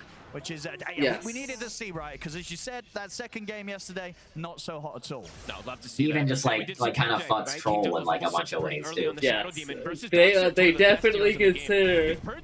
As long as you get that demonic purge on the analysts have definitely said that they consider Shadow Demon to be one of your best answers possible to troll. Of course, whilst this is all going on, Yeah, we're seeing in the top side. I mean, Pugna's also probably pretty high up there. I think that I think everyone's forgotten a little hero called Obsidian Destroyer. This is true. They have forgotten that hero is this troll when it echoes off of the hero. Oh, I kind of like that. Well with, okay, Whisper. Okay, then nerf the damage so that it doesn't just kill you if it hits two people. So changing the build a little. Usually switching around. He's very about the drums, the early it does initial damage and echo damage, and also, you know, an aftershock. Like, literally hitting one hero is like... He will just likely get popped. It's a ton of magic. It's like 400 damage. I feel like maybe it should be worse if it just hits one guy. Quick blink dagger timing for the initiation, and obviously you're playing with a Marcy with pick me up, so just being able to survive seems more important for Whisper in this role this game as the bat than getting that jump himself. Yeah, I agree. I thought perhaps maybe the drum, but I think this is Shadow a better pick in particular. Demons. There we go. Cosmetic looks awesome. The echo cooldown. He doesn't really have that many cosmetics. The ones he does have, they look pretty alright. Yeah, I've never seen that one before. Nicely Oh, he's dead. by the two of them. Can they get out safe? BZM's definitely going to look to try and make them pay. Get the opening on a Schofield. Analog will split for Schofield for now. Saxa coming in from the side. Turns his attention over towards Analog, of course. Wants to try and get the bigger kill. That's a dead as hell Earthshaker, Analog in man. trouble. Crystallis turns up as well as they bring down the Shaker. See if they can get anything more. Saxa, Avalanche onto King Jungles. 32 trying to get the body blocks off with the Hellbear Smasher, but King Jungles is able to get his way around, and they'll be able to retreat. Me running for my dear life from the Dominator to creep. Walking in to try to use a disruption. Saxa was just Dominator's gonna get so fucked. So very on top of it. I think that Helm of the Overlord is getting more kills removed. than I think we've had in some of our games at the 11-minute mark. They don't even buy the Overlord part a lot of the time. No, a lot of them mind are. this action either, to be honest with you. I don't know, but like...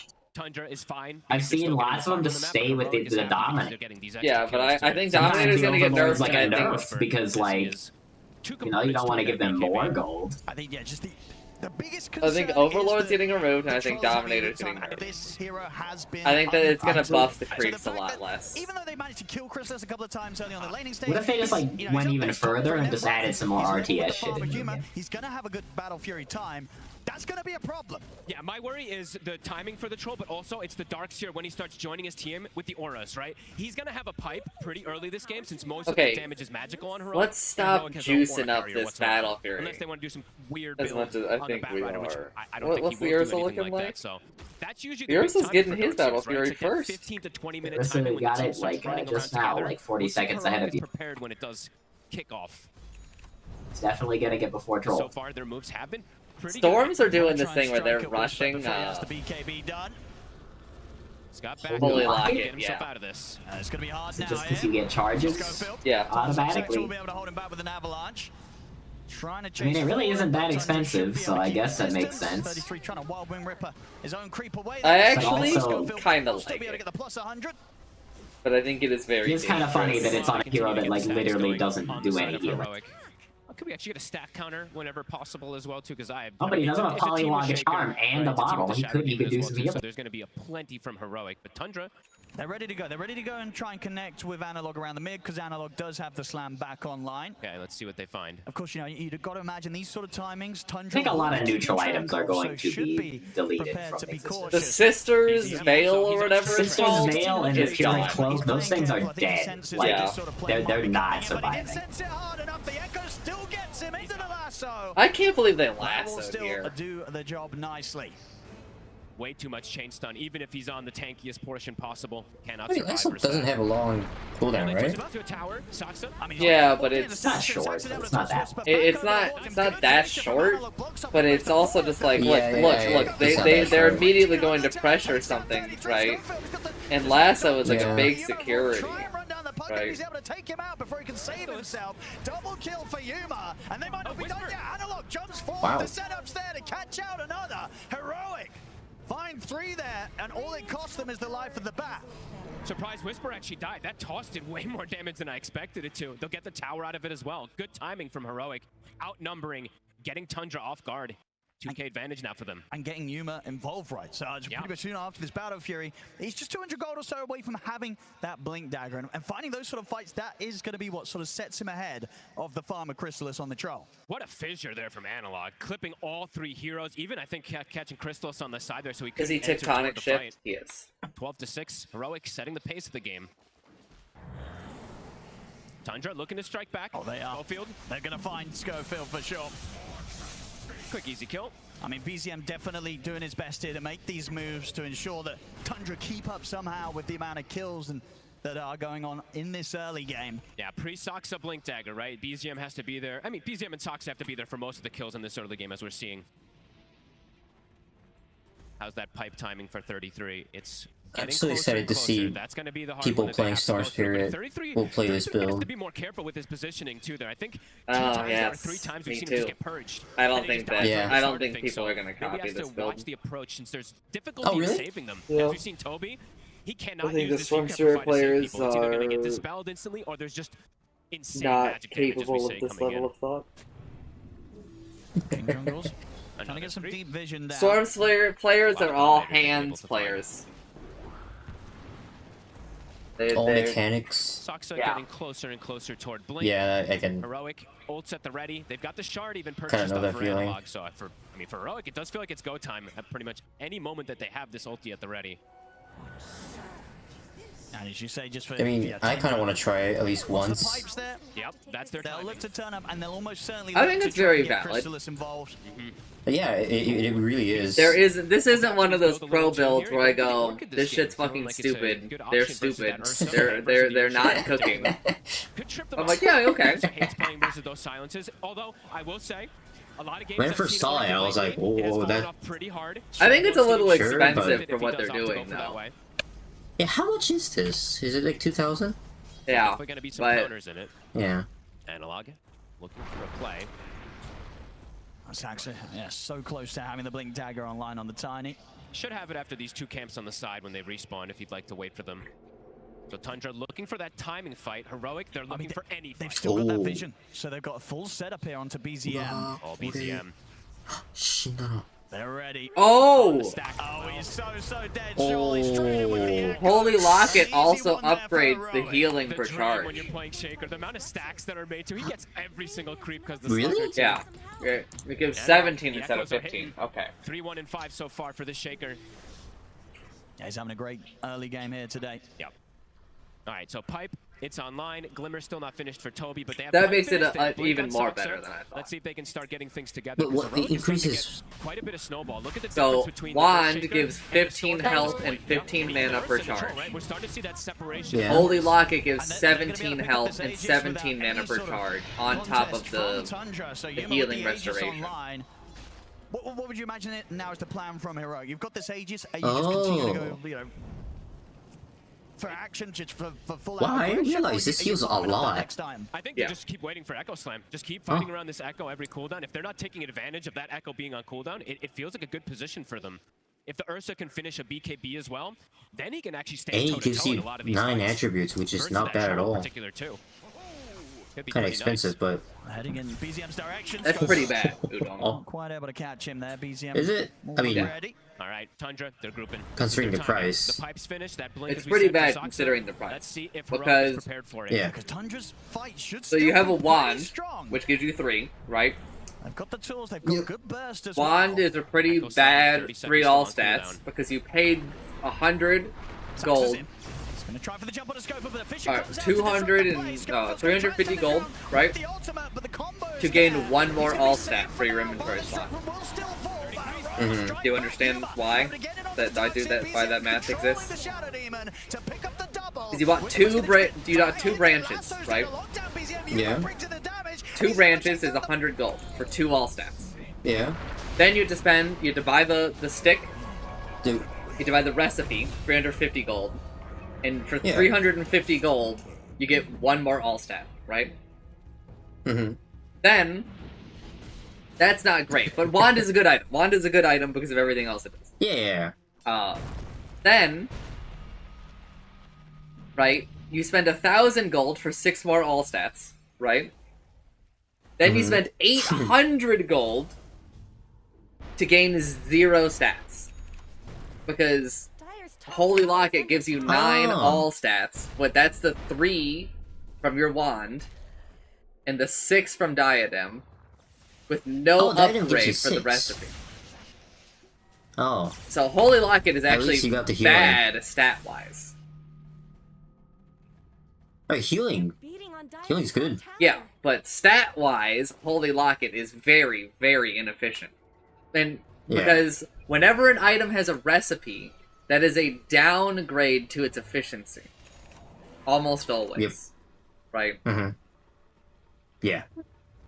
You're usually paying, you know, more for, like, the effect of the item, right? So, like, when you look at something like Daedalus, right?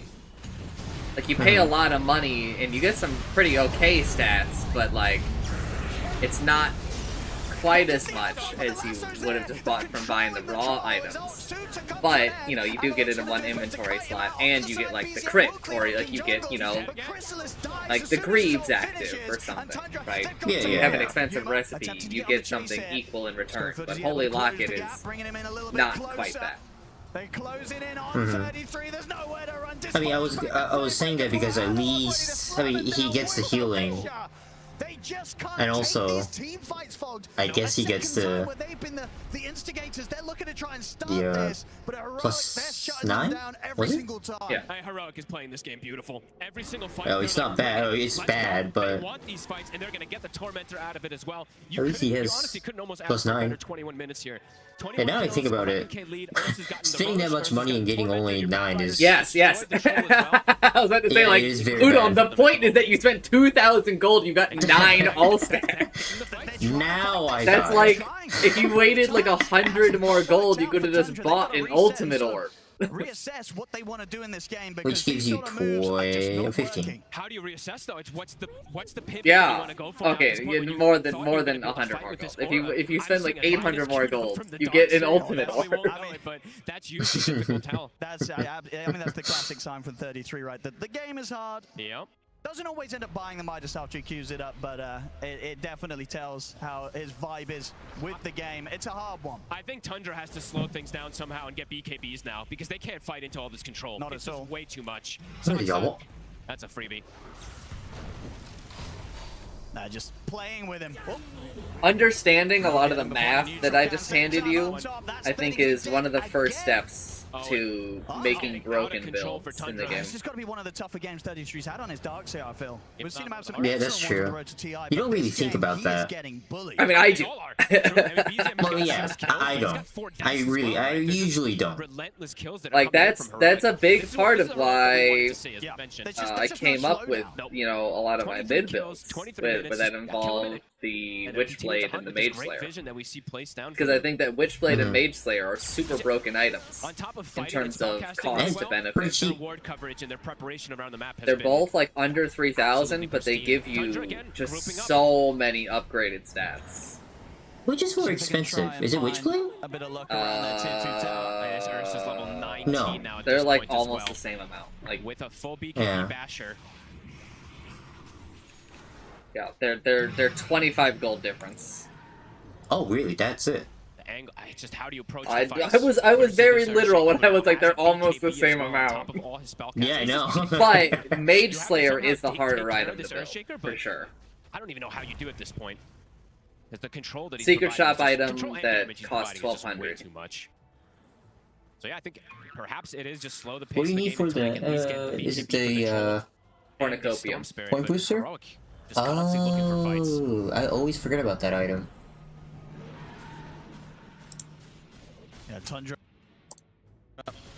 definitely showing they want no part of the action until they have that next set of items done. They need them desperately because the lead's just getting to a point where it might be getting too much for them.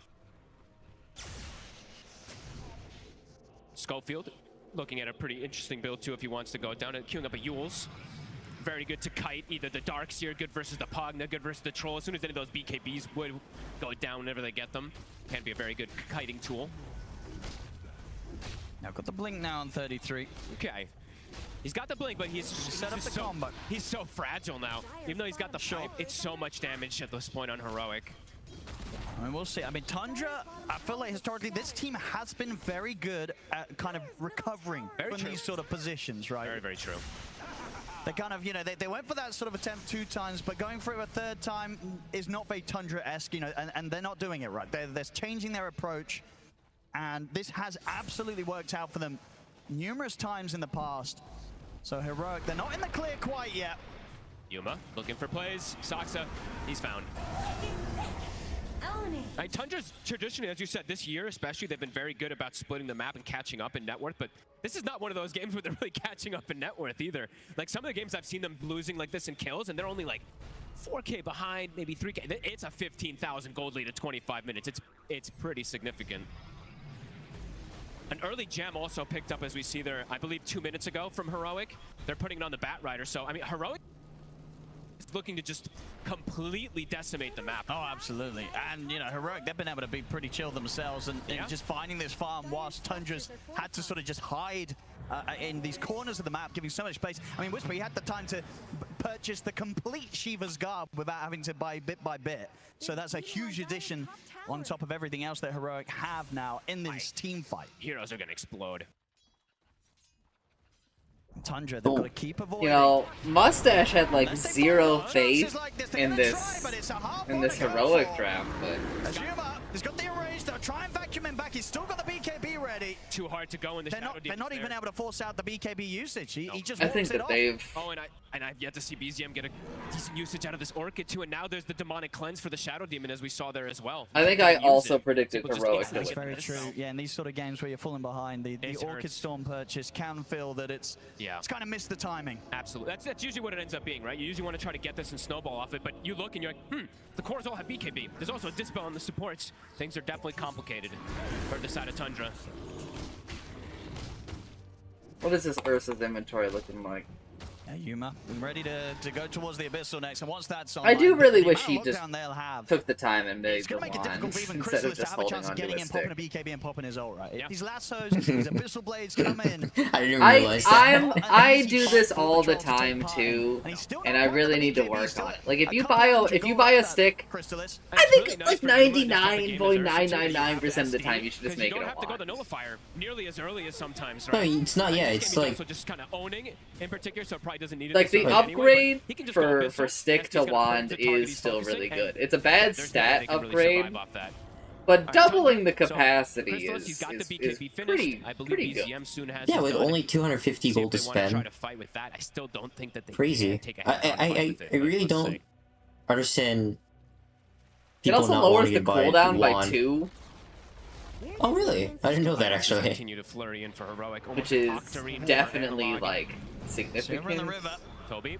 Yeah. He's looking to be in a lot of trouble there. Schofield and Whisper. Wow, Holy Locket also has a 13-second cooldown. That's further reduced by another 2 seconds. Today from Schofield and Whisper. Learning a whole lot about Holy Locket performance on these two. The bat's looking pretty crazy. Yeah. I'm sure, was there someone that was banned out against them the other days, or I guess they picked Whisper's hero early, didn't they? So they just went for other stuff, but yeah, seeing his bat in action. I mean, Whisper, I think his 2 traditional, non-traditional offlaners are the Bat Ride and the Phoenix. These 2 he tends to just go absolutely bonkers on if he gets a good start, and this is one of those games that we're absolutely seeing that. Yeah, perfect itemization too, as we see. The blink goes after Shiva's BKB, can go refresher after. And the lead, it just continues to grow for Heroic. Gold lead, it was at 15. They're taking everything right now. I mean, they're soon going to be set up, of course, to move in for the next Roshan. Which is about to come up. And they are very ready for it. Tundra, they're smoking. You know what, Chancellor? We should give Ursa the knowing the perfect Roche respawn timer. Oh shit. I don't think we should do that. Roshan hates this idea.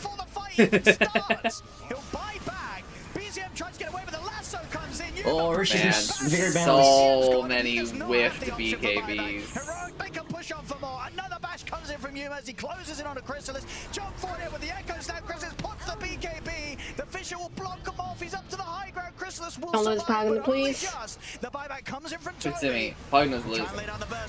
It's over. Trapped out to the side. Sets up for Yuma to pick up. Did he swallow a blood grenade?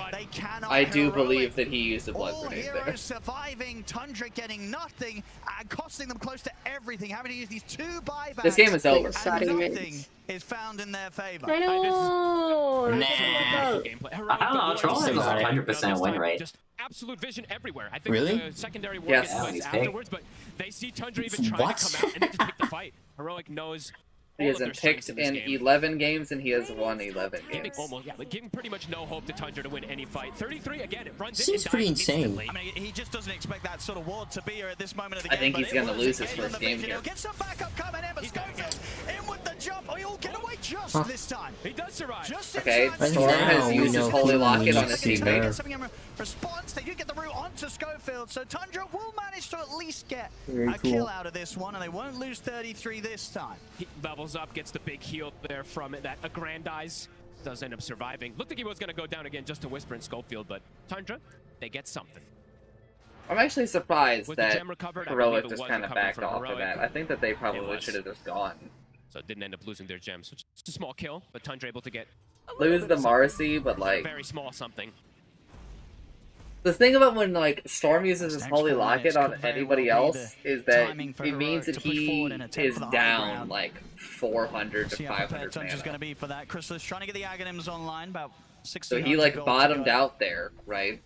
And These small so like things, if you right? It'll go, help survivability and him stay, but I'm just... you know, it's like he's down an item. They get the jumping onto BZM, but not enough lockdown this time. BZM able to sneak away with the Glimmer Cape coming in.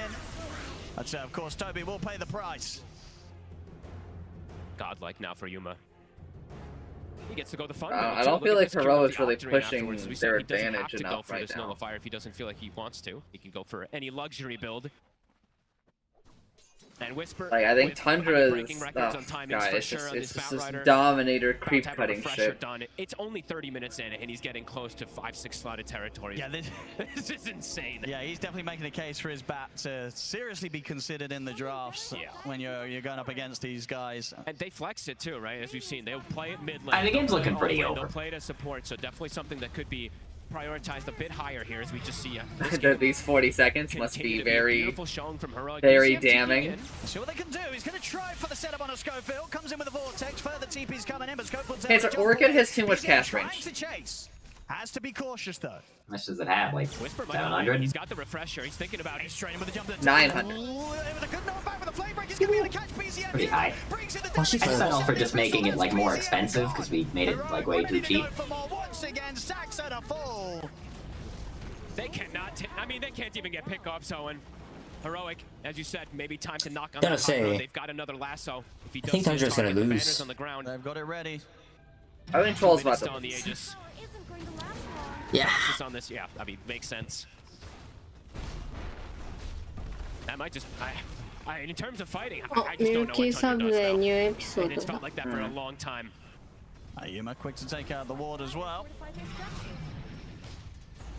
Banners down, so the glyph won't even clear that wave. And they should be able to take out these racks before Tundra have everyone back in the game. So they just gotta watch. Alright, then he zips from well. No, is zip from well? I mean, Whisper has double Yep. lasso. He's going to be able to get away with the enrage. The vortex not going to hold him down. In fact, he was I thought Storm was what gonna an die enrage. to get lucky this time. BZM's able to step away with the zip. That enrage just like I thought they were secured honestly so just gonna much. Go in there on the side of Heroic. I mean, they might double back in on this. It feels like Because they're of gonna how be set. strong they are and the fact they still have this Aegis. Heroic will not be scared of going for They another should fight. definitely No, double this is a back fake in back on right this. here. BZM, he's going to jump up onto the cliff. There we go. Yuma's Oh, going to get holy. Oh, holy. Oh. We'll get the ultimate off. Oh. The lasso's there, locking him down. Chrysalis bashed up as well. No Yeah. chance to do the damage as they Oh. Chancer must feel so much for this Troll Warlord who ults and then the Batrider refreshers and lassos him again. Oh, is that what happened? That is the kind of shit that would happen to me. I think that's the Heroic that most people we're coming to see all the SA fans rejoice. Chance gonna cry Holy shit, what like a meeting, baby. honestly. They came in ready Like to a play. baby. Definitely ate their breakfast. That was Chance unreal. I mean, babying. Whisper, honestly, everybody, all 5 of them playedいやー、すげえボコボコだった。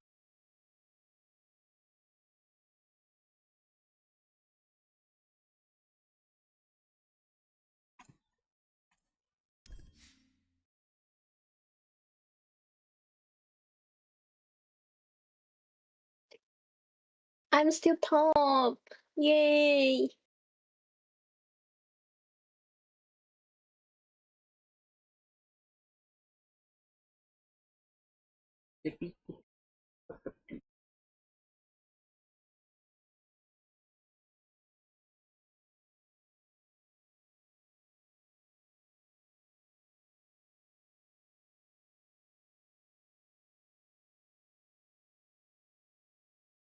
Tippy tippy tippa tippa doopy doopy dabba dabba.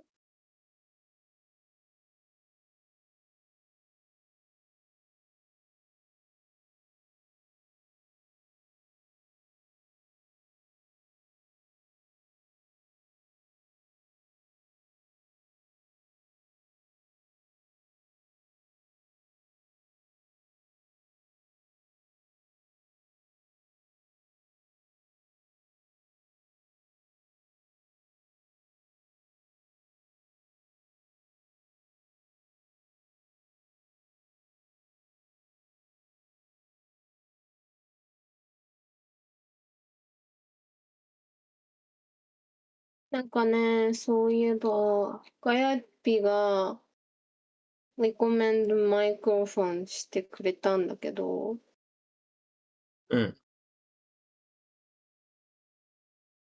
どこに貼ろう？チャットでいいか。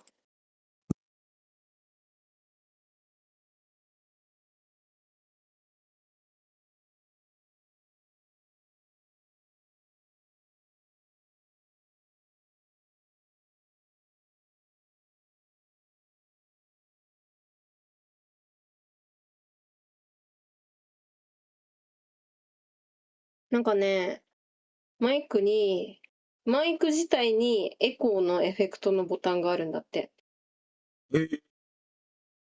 マイク自体に珍しい。うん。ミュートボタンと、あとなんか、マイク自体にそのブースト、音量調節のつまみがついてるんですよ。はいはいはいはいはい。めっちゃ便利。これがね、この前までセールで3652円だったんだよね。もともとおいくらぐらいやったんですか？今、4800円くらい。ちょい安ぐらい。I do not recommend, but your choice. そうなの？でも、you said I should have stereo audio? Mono? Yes, but LR? I don't recommend USB.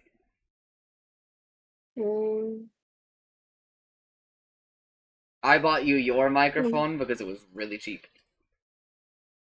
Your microphone, if you don't remember, was like 1000 yen. そうだっけ？安っ。Really? Yeah. I mean, I think for you. No, I think it was 1000 yen. 3000円ぐらいだった気がするんだけどな。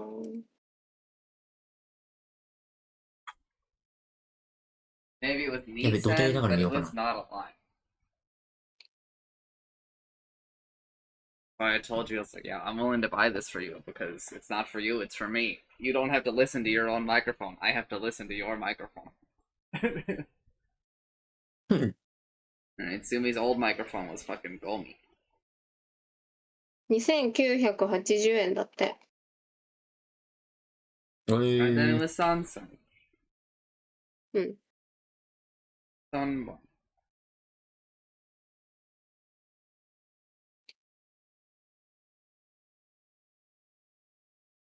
土手見ながら TI 見よ器用だね。う。多分 TI 見れない。なんか音が大きくなったらそっち見れる。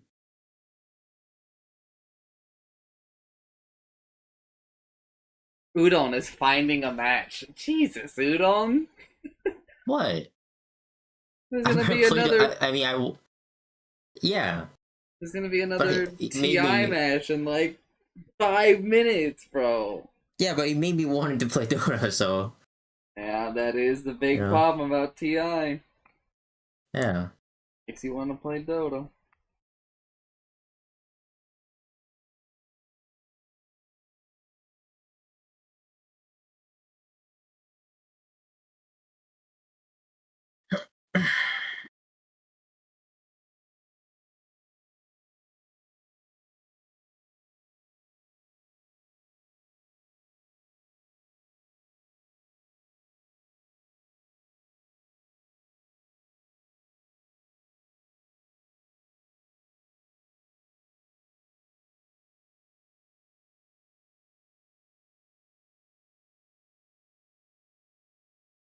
これ良さそうだね。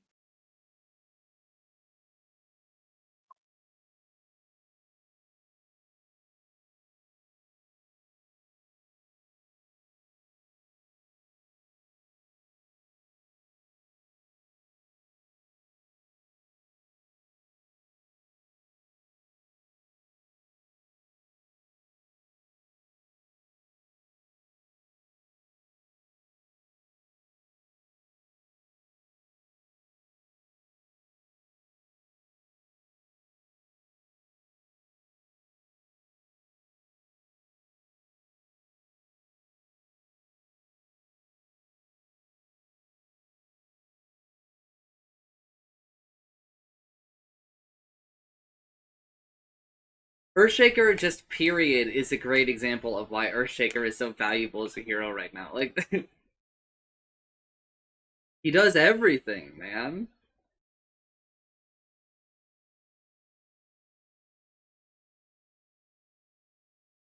The biggest problem with Earthshaker is there's never a point in the game where he isn't like one of the most important heroes on the map.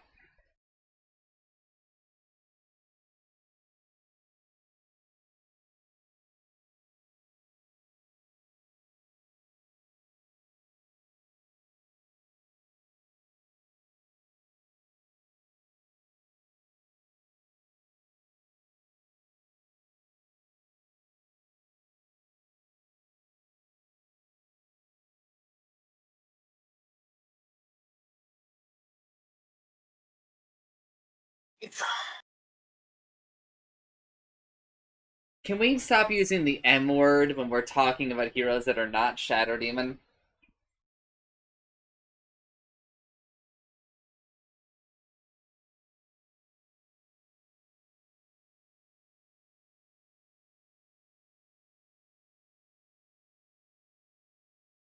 If we gave Batrider a faucet that lets him kill buildings, man. Yeah, that was probably a mistake. Modern Dota's design is so fucked up.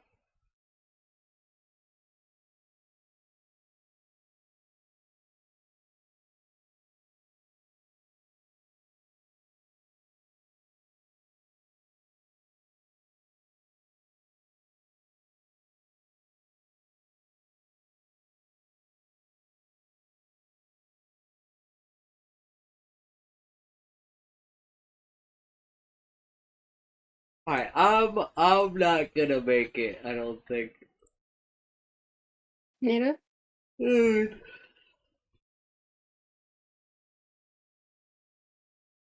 It must be... I was going to say super late, but I think it's early now. Yes, it is 4 a.m. Yeah. And despite the nap that I took, I'm feeling the pull of the bed. Yeah, I don't think nap is not enough.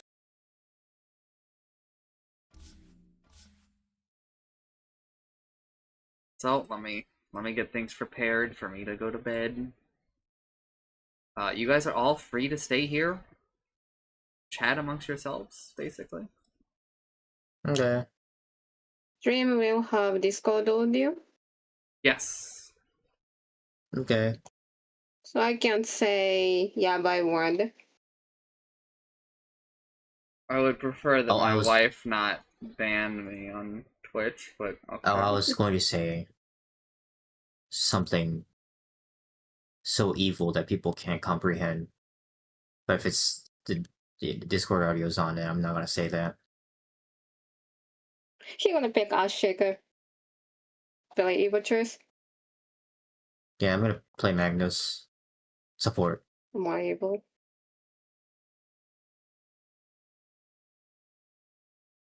あ、そういえば、私の声って前に比べて小さくなりました。マイクの位置最近変えたんですけど。ああ、まあ言われてみれば、ほんの少し気づかないぐらいしか変わってないけど、言われてみれば確かにちょっとだけちっちゃくなってるかも。結構いろんな人に言われるんですよね、声が小さいって。マイクの位置変えて。Alright, if you somehow find yourself watching the stream, thanks for watching. I'm sorry. Today we did...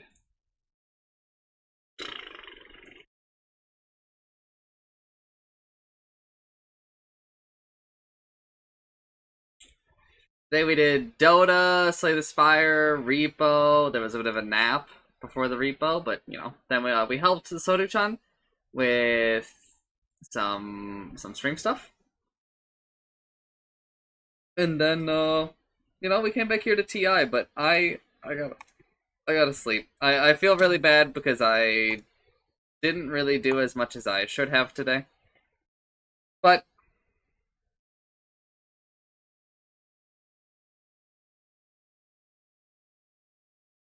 whatever.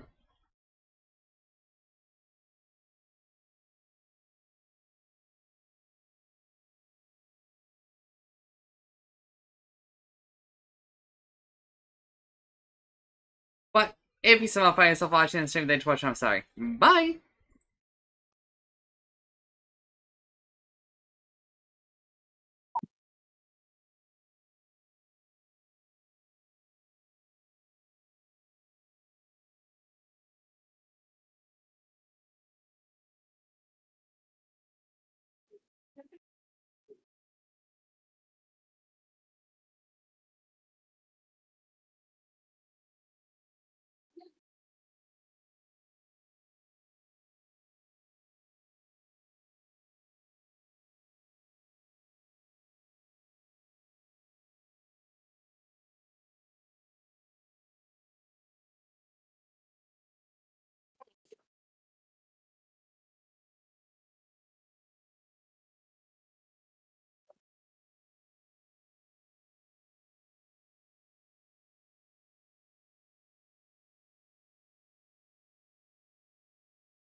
Thank you.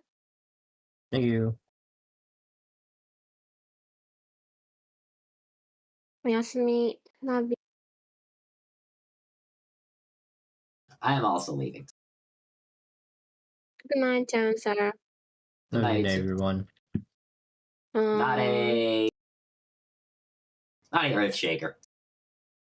Not a refresher.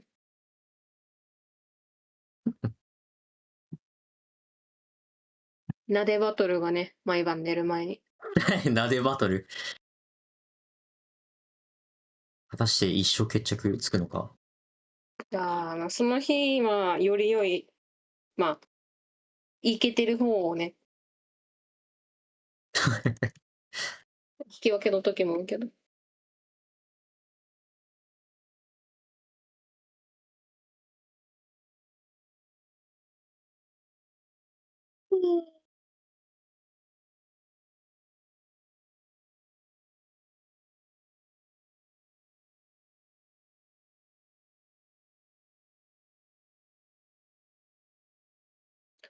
いやー、何個か TI のショップのアイテム買いたいんだよなー。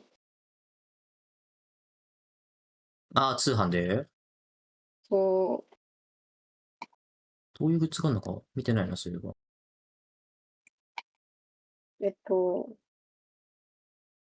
ここと、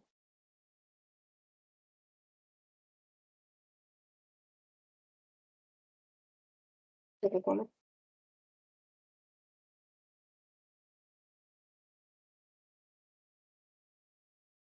マジ、バーチクソかわいいハイドのぬいぐるみあるんですよ。ああ、あれ前からあるやつ、それとも新しい？でも前からあるやつと、この今回の TI の新しいマーチャンタイズが何個かある。へえ。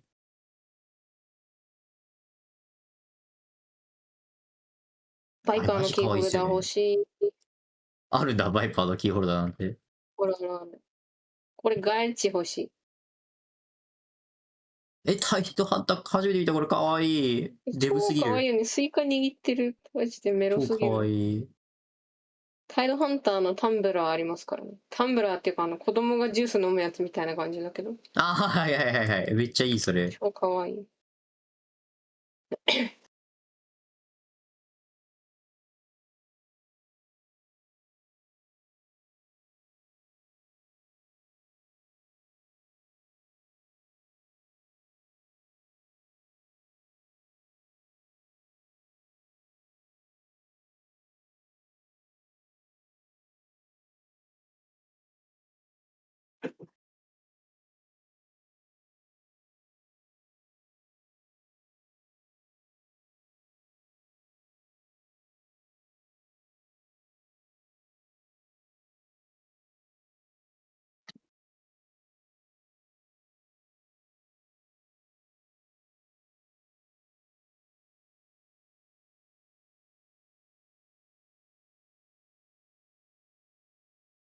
でも、りっちゃんかわいいのは、これ今回の TI のグッズかわかんないんですけど、タイドのマットめちゃくちゃかわいい。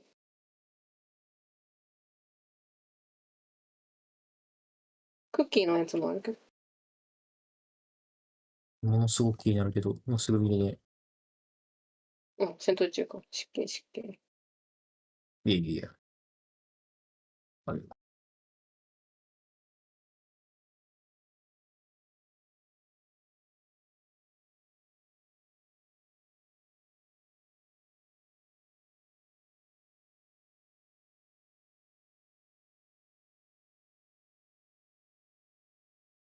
なんかこれバイパーのやつになってる？うん。バイパーのかわいい。どっちもバイパーになっちゃってる。バイパーのめっちゃかわいい。あれコピー。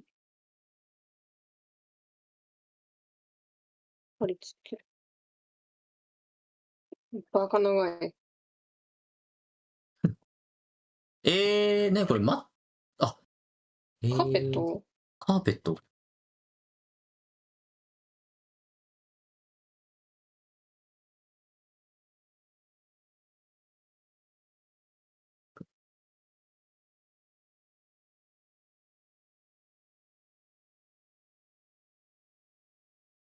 ずっと生きててほしい。ね、そう。なんか小学校の時からこの声らしいですね。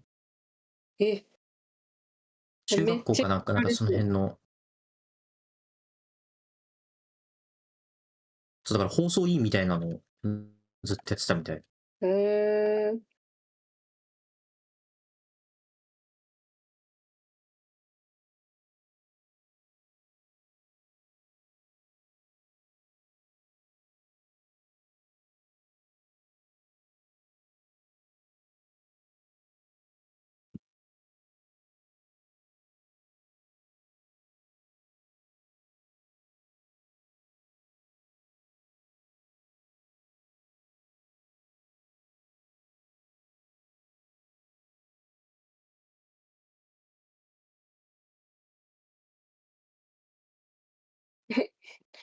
みたい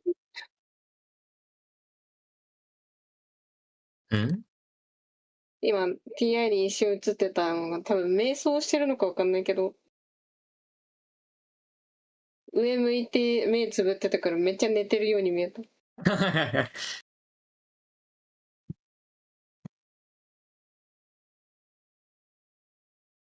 ちょっと眠くなっちゃった。まあ緊張感。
ミスった。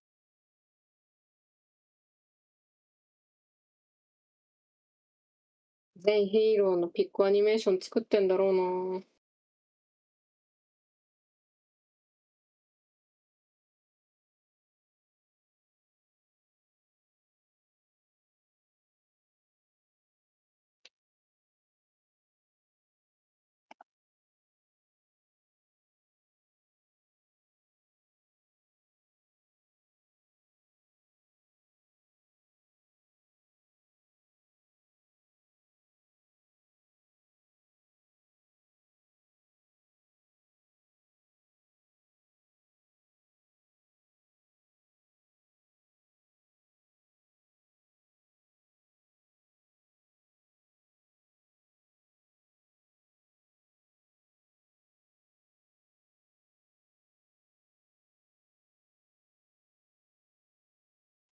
よいしょ。ちょっとトイレ。うわ、またモンキーキングかよ。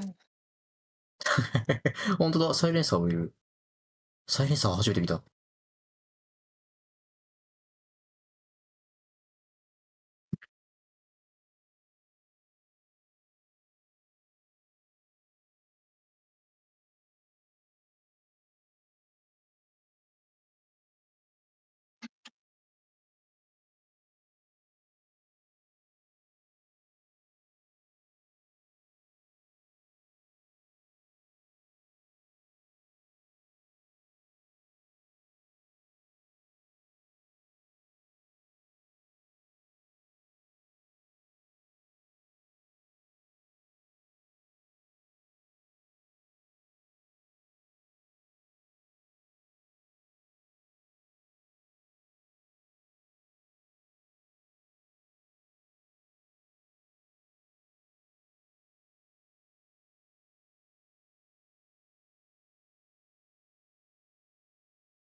帰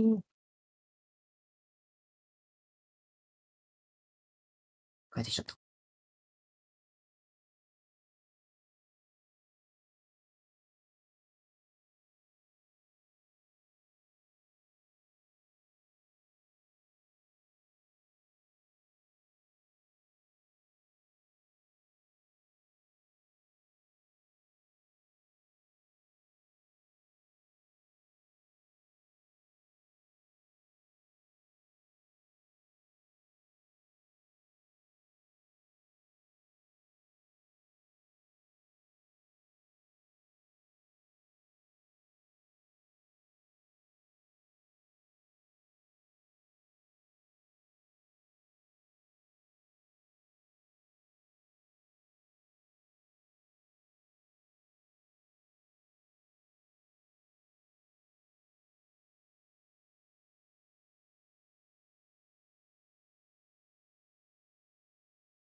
よいしょ。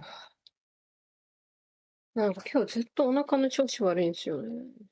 あら、なんか変なもの食ったのか。いや、そういうわけでは、昨日の夜なんか急激にめっちゃ寒かったぐらい。あだから多分体が冷えたのかな。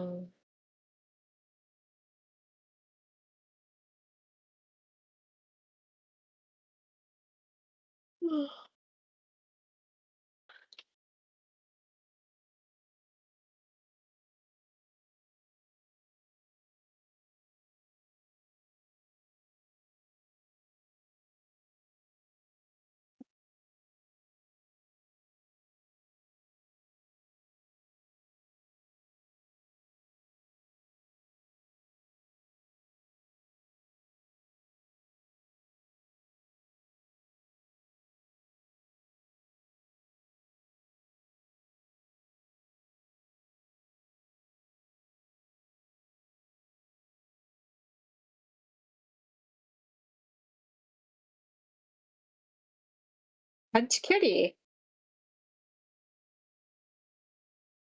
ーへえ。パッチ、シャドウデーモン、ブルート、タスク、フェニックス、タイ、アンダーロード、サンドキング、サイレンサー、モンキーキング、インボーカー。アンダーロードじゃない？多分クリスタリスって人がやってるから。あー。あ、違う、あ、そっちか。33。ユーマってどのプレイヤーだろう？そっちわかんねこれね、ちなみに誰一人としてわかんないよ。デンディしかわかんないよ。え。化石。今でもドタブ配信してるもん。確かにしてる。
今日のやることやるか。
いや、大変だ。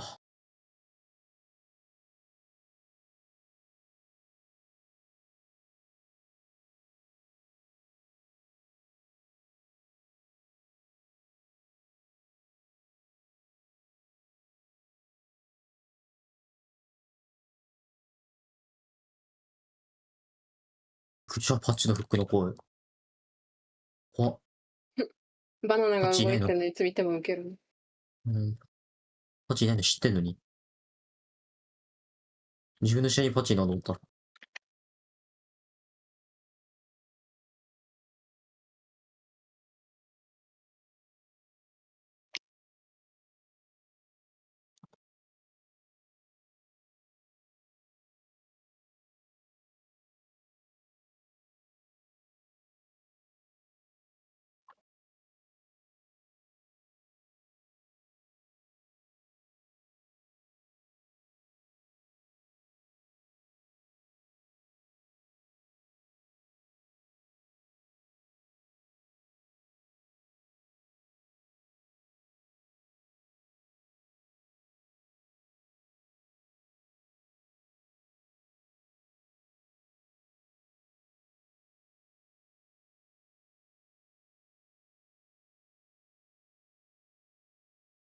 犬の散歩行かないと。そうか、もう、その時間か。あいつ最近なかなか散歩行ってもうんこしないから超迷惑なんだよな。30分ぐらい散歩行かされる。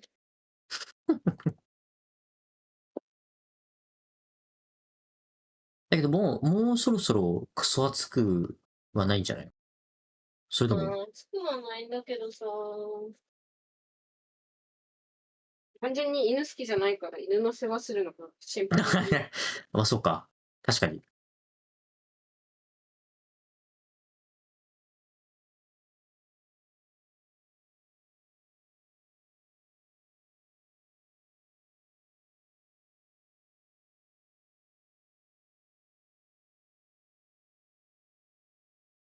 神田フィラクテリービルド。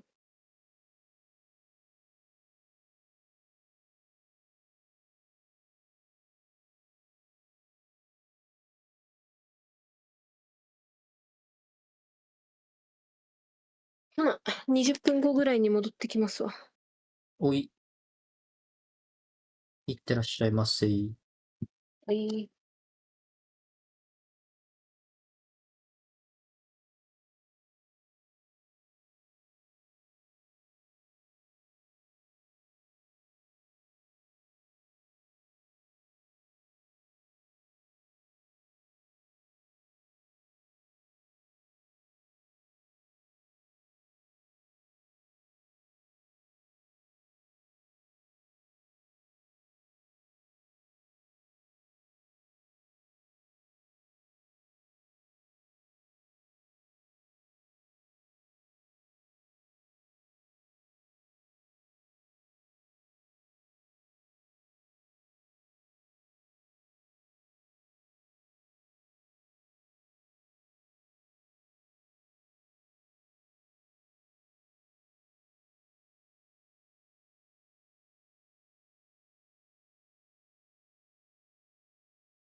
ミス。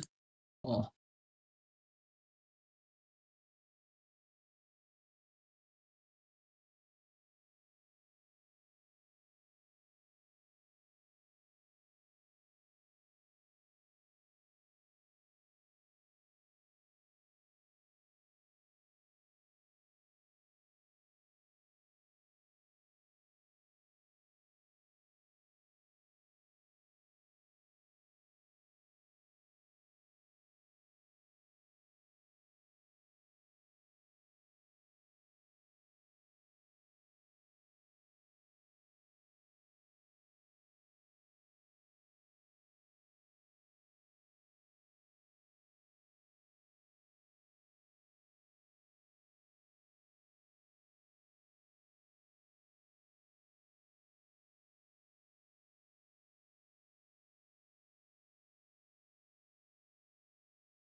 Mhm.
はい、ただいま。やっとうんこしたぜ。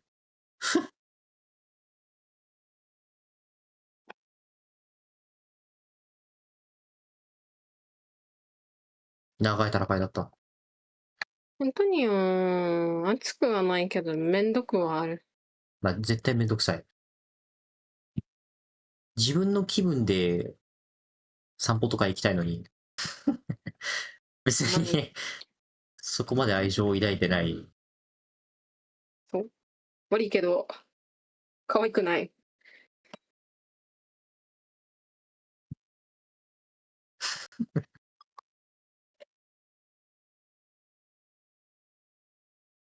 これね、なんか、何うっすら犬が嫌いというか。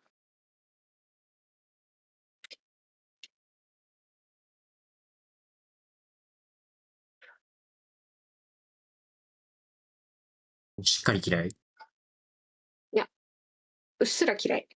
あ、うっすら嫌い。犬がなんとなく。臭いし、うるさいし。でかいし。あ、でかいんだ。でかい犬だっけ？いや、中型犬。中型犬か。まあ、中型犬も、でかいか。犬は猫に比べて。うん。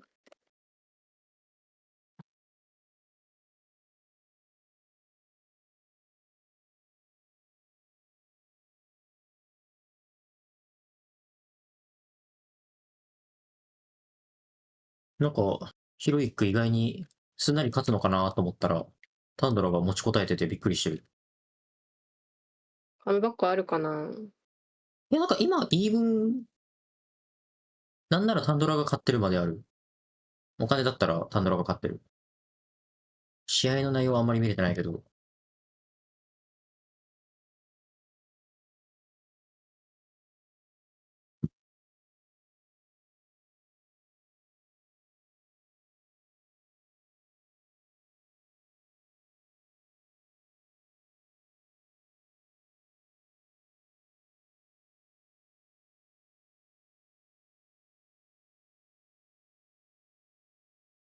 はい、何？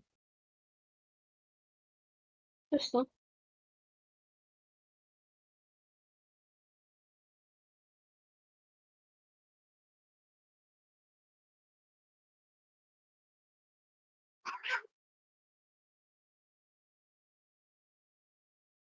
俺、絶対意味なくね？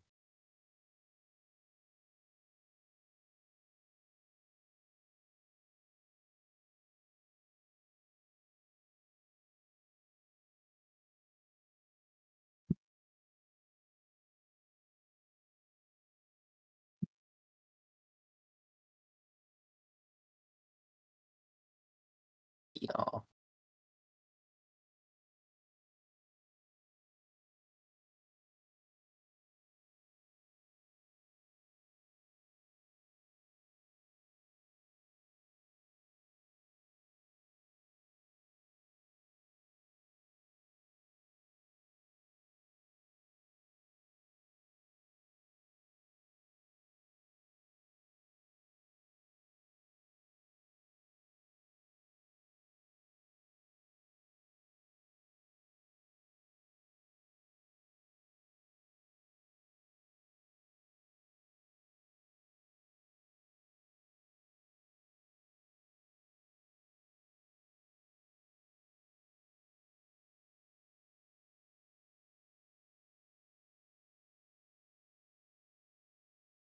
バイバックグローバルか。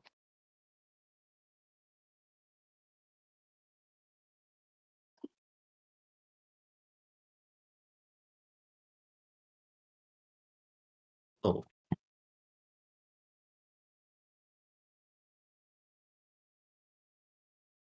う。うわー、だけどサポートか、花巻キング。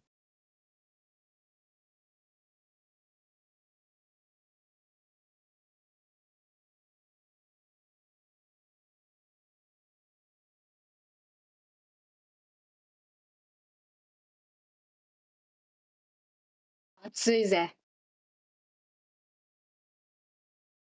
ああ、尊敬してる。生きてる。生きてる。なんならキルしてる。ああ、これは無理。はあ、暑いね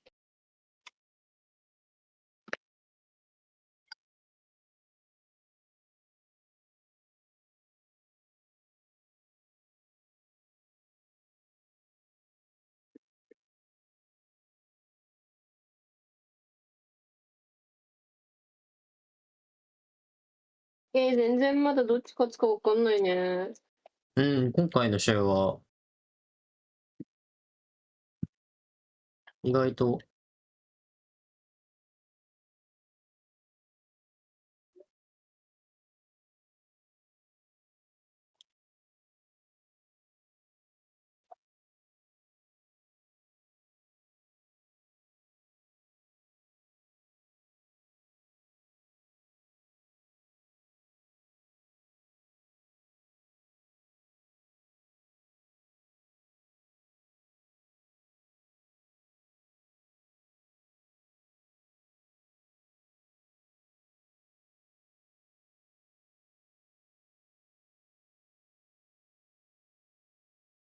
あ、そうやって突っかかったのか、あれ。かわいそう。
もうジェムが2つある。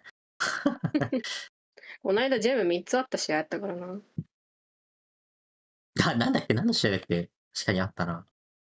ニグマと、ちょっと覚えてないな。どうだったかな。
タワー守ったんだ、あれ。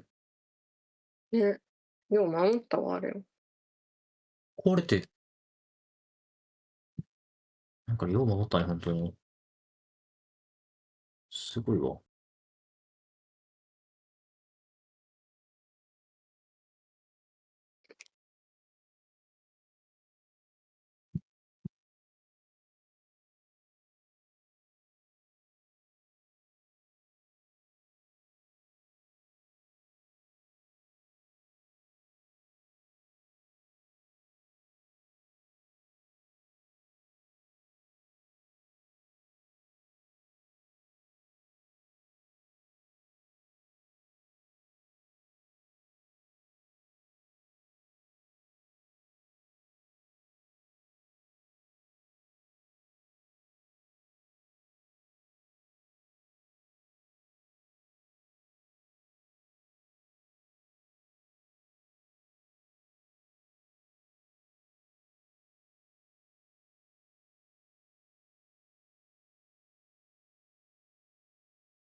フェニックスが一番お金持ってる。なんで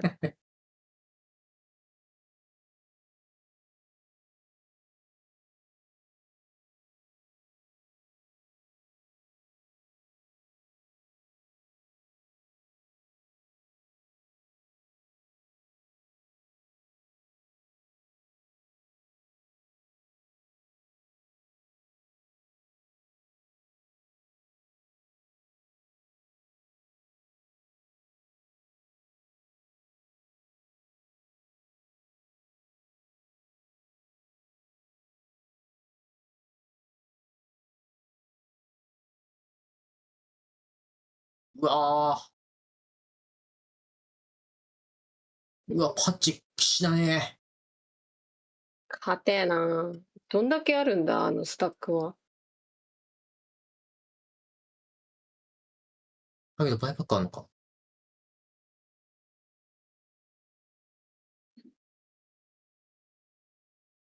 だけどみんなまだバイパック18、ある。25。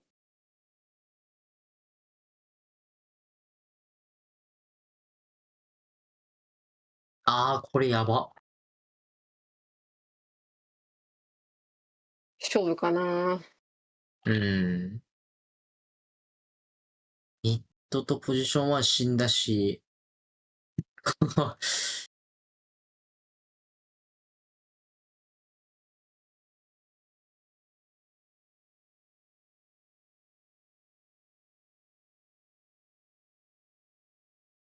終わりっぽそう。はあ、タスクほんま。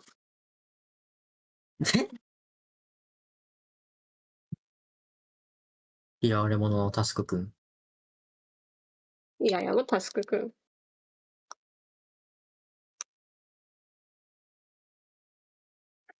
れサンドラもう敗退？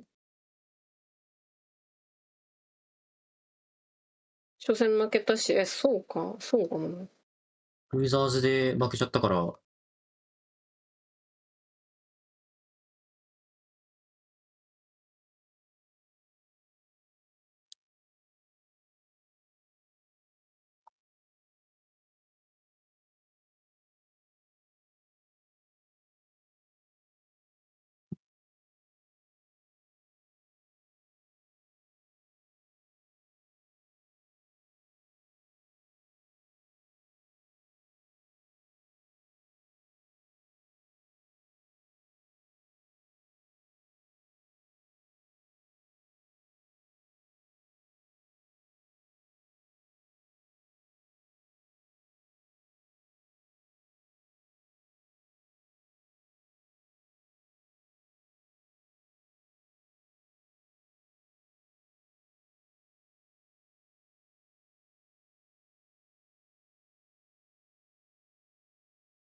最悪。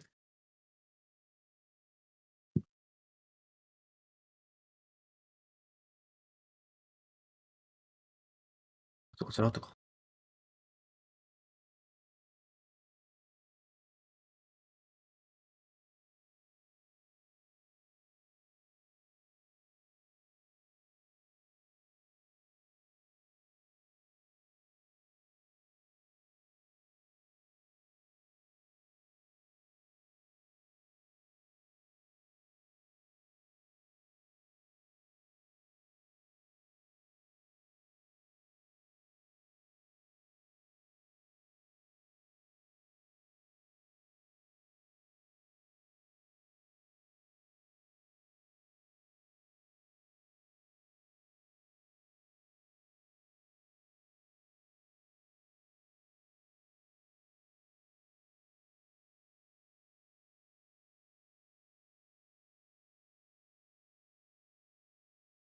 2-0か。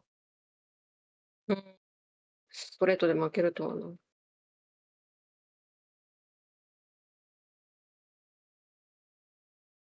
ァーストなんだ。ね。確かにブラジルはあんまり、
え、ヒロイックそんな強いんだ。知らなんだ。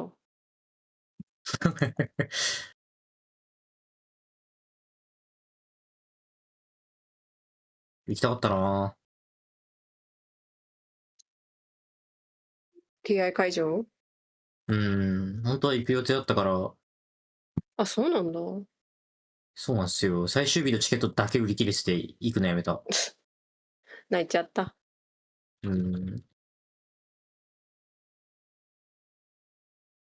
ひどいや、マジで。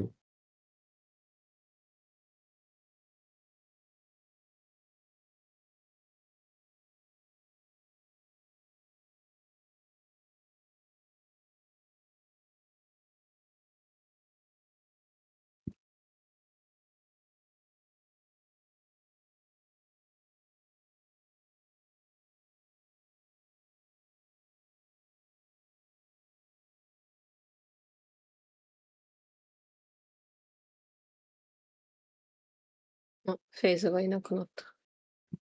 ああ。ヒゲさんのプレディクション死んだんだ。え、ヒロイック勝っちゃったから。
なんだろう、めちゃくちゃ強いから残るかと思ったけど。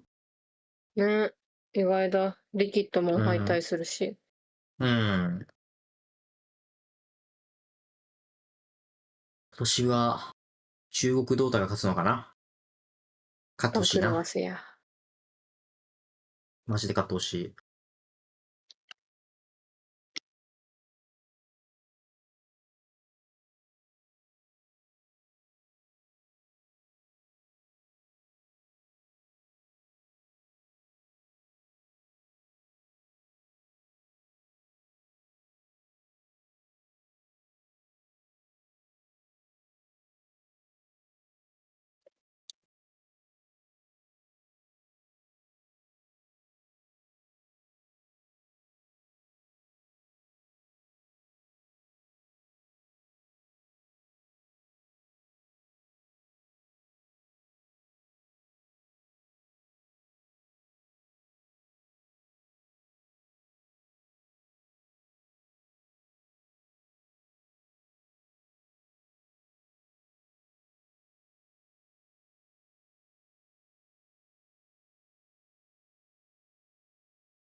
そういや、今日20時ぐらいからアラブさんが TI ウォッチパ居酒屋するらしいですよ。居酒屋そうそう。晩酌しながら。あそこ結構続くのかもな。だから、8時だからもうちょっとか。そう。私8時は夕飯の時間だだかぶりだから行けんけど、あらも食べ終わったらそれ見ながら今日作業するつもりや。いいっすね。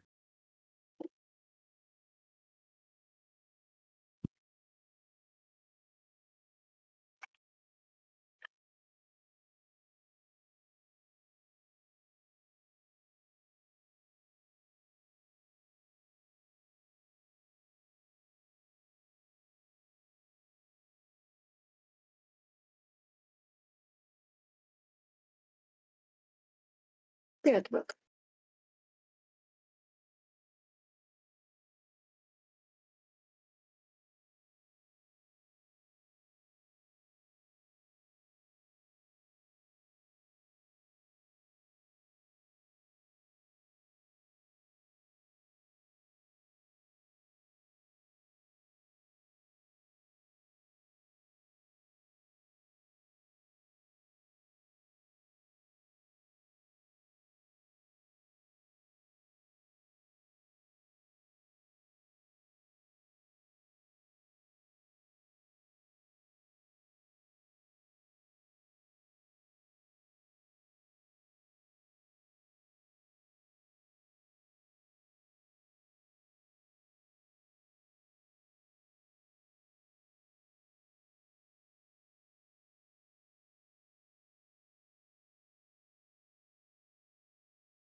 これなきゃよかったかな。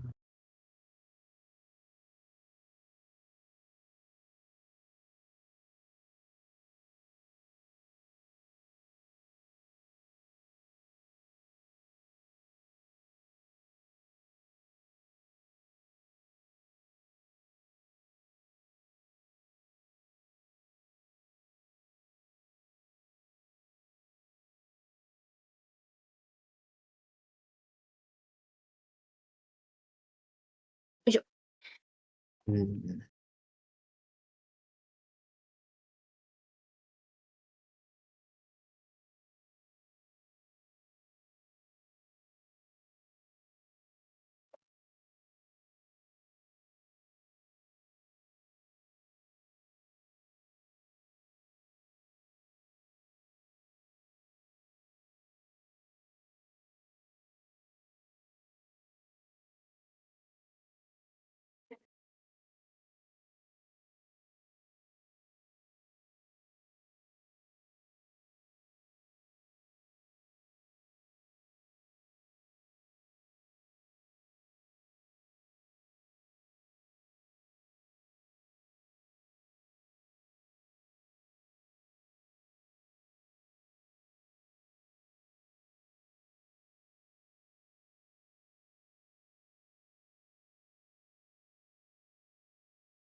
あ、9連勝が終わった。負けたんだ。負けた。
シレマン。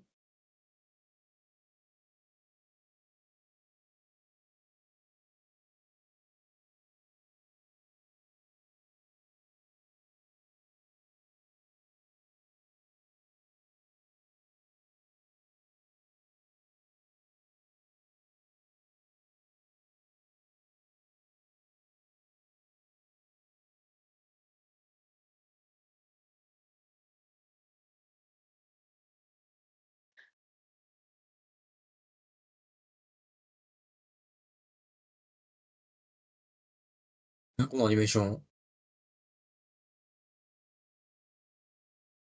あれじゃないムービーの応募のやつじゃないフィルムコンテストの。ほんとだ。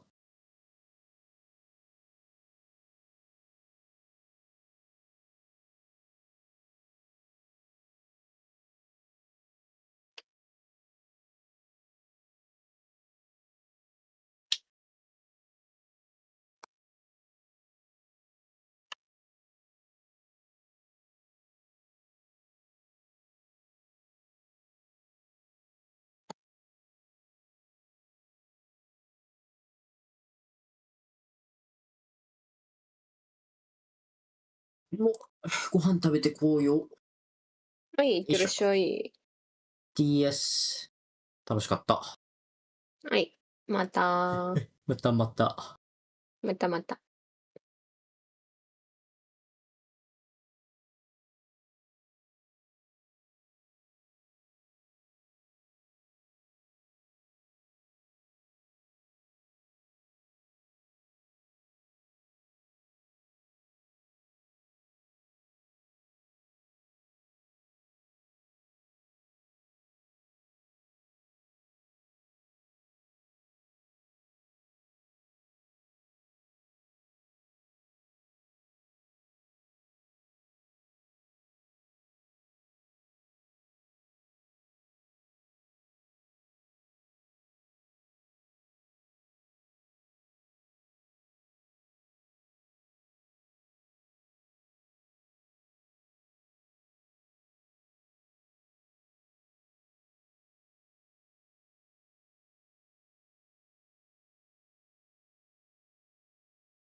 Ohio. I'm awake, everybody.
How's TI going?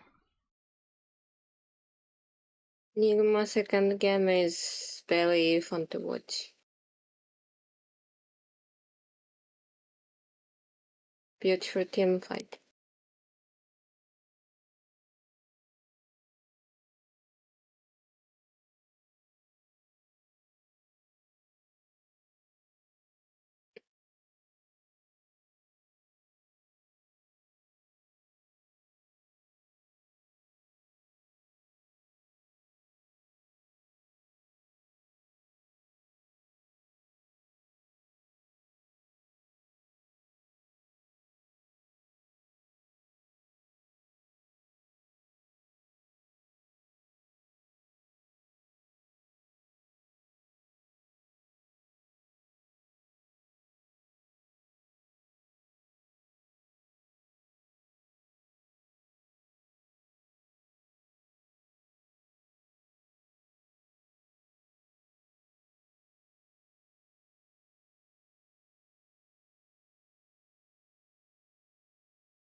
This tier is fun because we're seeing a lot of heroes. I don't agree.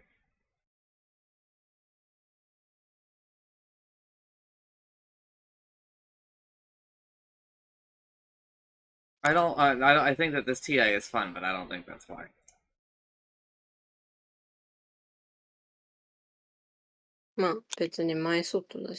I think that it's fun because I think that these teams are a lot closer in skill, generally speaking, to each other. And a lot of different teams are doing different strategies, including different heroes, but like it doesn't feel like every team is doing like the same thing.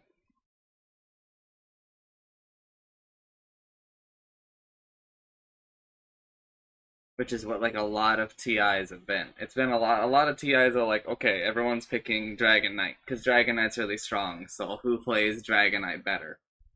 Right?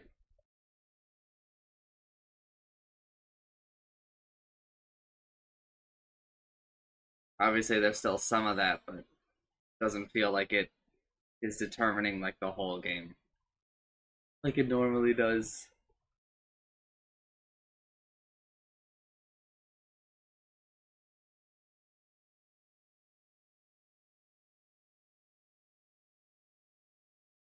You're back. いってらっしゃい。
ただいま。帰り。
Hello.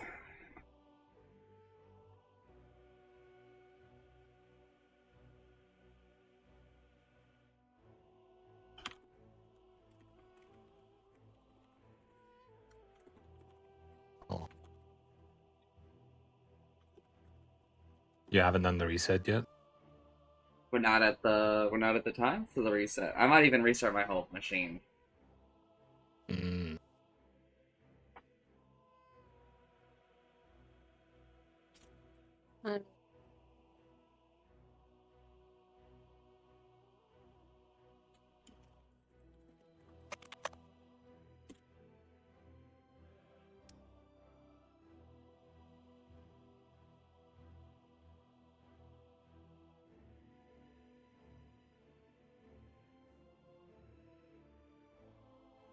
That's really not good for my bracket mustache.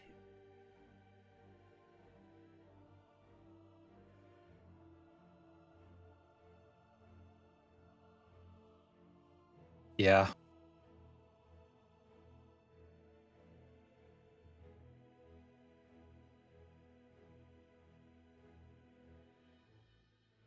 Wait, Enigma Galaxy won? Yeah. They did. You'll be so mad if you see game 1.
Dire team ban. Dire team's turn. Trying to shut him down early on is kind of cool for you, so I just hope that they have a couple of ideas what they want. Wow, they're just going in an entirely different direction. This looks like it could be a Falcons draft on BB team. I mean, I know GPK has had some banger DK performances like not long ago. I'm sure they can also play it on pure if they want to. I don't know if they want to like kind of show this early on, but another strength of second pick. You can pick your core here, you can flex it until the end and then decide where you want it to be. Also just like layering the idea where Hoodwink, you can scurry through the trees. You've got DK as well, naturally quite tanky. You itemize to be tanky. If Falcons want to try and play a pickoff game, if they don't cleanly execute on the pickoff, at least these two heroes have a way to do it. Of course, Hoodwink, Epicenter +1, you're going to die, right? Yeah. But the elusiveness and the tankiness is what BB might be leaning towards. There's something else that's kind of cool. I saw this a bit more in like the last days when the enemy team has Earthshaker. You know he's gonna go Echo Slam the Ancients the first time, so he's not really much in the mid lane. I saw a lot of teams like try to go hit the mid tower. 3 different guys, 3 different lanes, minute 5, minute 10 you pressure. And yeah, Ringmaster, not a hero we've seen too often, but I feel like Falcons, they know how Hoodwink works. Hoodwink wants to go somewhere, you have a Blink Stun, Sharpshooter, so having a save, having some counterplay, and also helping your tanking with teamfight, I'm all for it. Ringmaster, I believe, has only been picked 4 times so far at the International. Twice in the hands of Crit. Yeah. 5 seconds. Do you guys know that with Ringmaster, I believe the weighted pie actually kills Dom Yeah, it kills Dom. It kills Dom. I know because Fog was telling me it's the one way you can a Dominator. I still don't think you should get that Don't do facet though. Don't do it's it. Just not as Don't good. listen to OD Pixels and Fog's suggestions of how to counter Dom. Dire team's turn. But that aside, it is very cool to see that BB are picking pretty much every hero the Falcons played before, right? In 2024, the dominant era, these are the heroes, right? As we already mentioned. Ringmaster of Escape Hack, you jump a person, Dragon Tail, Bushwhack, anything, Ringmaster will combo break that with the Escape Hack. And the heal from the Enchantress, the vision from the creep, like, you're trying to pick Falcons draft against Falcons, they're gonna show you the ways to beat it. Yeah. And it's also just nice to have that percentage damage that comes from his daggers, because he has a lot of talents that buff up his daggers, where they could really pack a punch in that late game. It scales really nicely against heroes like DK. So how do they deal? Yeah, I was trying to wonder, how do you deal with the Ringmaster? Because there's still, most likely the guy you jump, Crit is going to be there to save the guy. Do you want to like try and get a nullifier? Do you want to have a secondary jump? I was thinking maybe you want some silencer to global when you go, but they're just gonna go with the Bane for now. I think It's Bane crazy to think well against that Ringmaster we in are lane, like, I would oh, say. Shadow Demon is like one of the sacrifice greatest one like stun defensive for them the supports next like of stun to all fill them. time, and If like whoever Bane's initiates up there first, with them, Ringmaster will right? stop, will combo Because break, we can like and then bubble Bane a will have to hero, combo and then break. Ringmaster All of is the DK like, will come in hey, after, you guys but want to see you something can see really that BB, cool? They're gonna make sure they have multiple ways to initiate, and then What if I was you, but like a million times better? Snot Rocket and goes for Pipe. Oh god. Just mitigate the damage. Not a fan? No, I hate Green Bristle. Well, Green Bristle is very good in the correct hands, and I think with auras, it will really hurt Falcons a lot. And you get Goo going around the fight with DK right-clicking, another core as well. It's going to be really good. But again, it takes a good player Victory to be able to Feast master got it. picked 12 out of 34 I times. just feel like Green Bristle has been From nerfed Mars. so much that you pick it, you feel like it feels good, you buy a couple of items, and then you fall off so hard. I mean, we've seen Miro go 12 3-0 misclicks. with this hero on Red Bristle. It has a 75% win First rate. of all, these two supports don't like this hero at all. Also, how Mars interacts with Bristle. Bloodsport is when only you're Spinner, he's gonna 36%. fake you. So his passive absolutely gone. You have a lot of damage also going into it. I think Ench loves I the refuse longer to the game believe goes, that this is people are anything locked but down, other slowing up, bam, bam, bam. factors. You have some impetus coming through. Pure damage against BB and DK is no joke if this game I can don't scale doubt it, on. but it's a little funny to see. We have quite Like, I a don't think couple that of Blood beefy Feast is boys bad. on the board I just at think, the moment with the 8 heroes that are picked or so far. I just think Is that there any sight on potentially damage issues coming out from these teams, Bloodsport or are we kind of is, okay with like, the balance we have right now? It super seems broken. fairly similar, if you will. It's going to be back and forth between tankiness. Both sides have it. Both sides could have issues where if you initiate and don't 100 to 0, there's going to be a heal or a turnaround or a way to just kind of brush off that first wave of fight. So yeah, I think it's going to be a problem for both teams, but when it's a problem for both, then it just becomes an exciting game. An issue that I see is if we're assuming that whoever's getting gripped is getting escape acted, then the key play that BB team will have in that early mid game is DK blinks in, Hoodwink provides the follow-up damage, and if that's not enough to kill a target, they can easily reset. It is kind of silly to see that, like, for most heroes, though, it's just like turn on her wisps, right? If pick rate for a faucet, like be one of saving them will people just be in at that like backline. And Bristle, while 100%. he does a lot of damage, he does it over time. He's not a bursty hero. So maybe they can look towards securing that burst from their safe laner instead.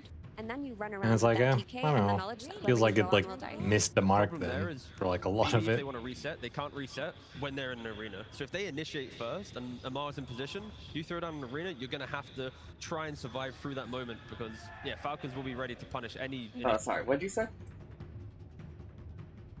It's just a little sad to see that, like, for the faucets, like, one of them gets picked basically 100% of the time from most heroes. And it just feels like they kind of missed the mark with, like... Yeah, I mean, I some of my- said this when they came out, that, like, obviously their Yeah, intention no. was to offer, like, another choice. big way for heroes to have, like, wildly differing builds, I think. Something like Bristleback has with his faucets, or, like, Faceless Void. But somewhere along the way, they didn't think about the fact that no matter what, we are going to break shit more than they know, more than they can anticipate, as we've done for the past, like, 20 years of Dota. So I don't know why they invested so highly.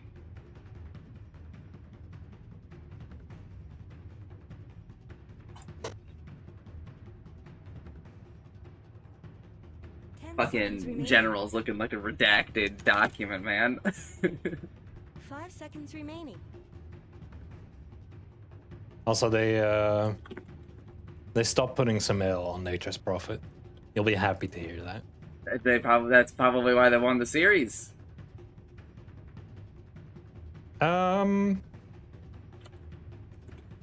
Well, part of it.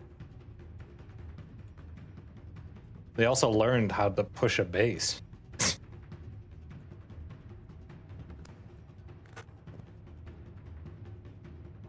Oh, I think game 1 ended in like 35 minutes or something. And you're just like, oh, I guess they do know how to end games.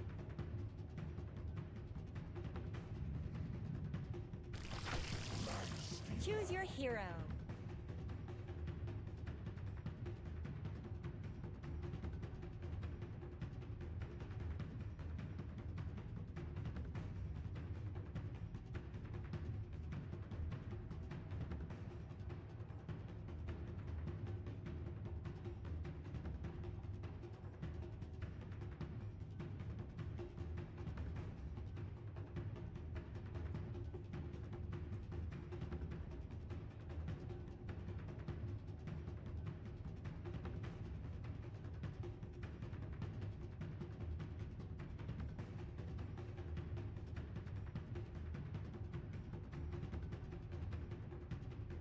Seconds remaining.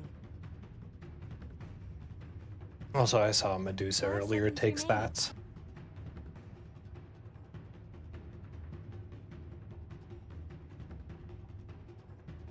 And I thought about it like a little.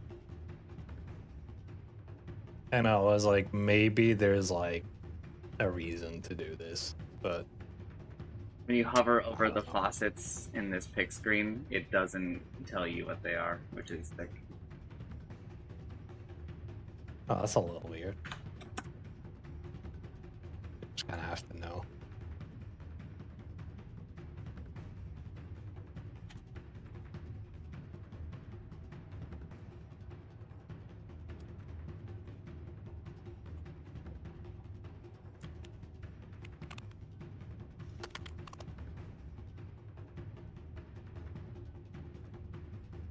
No, that took stats over putting more than 1 point in Gorgon's Grasp.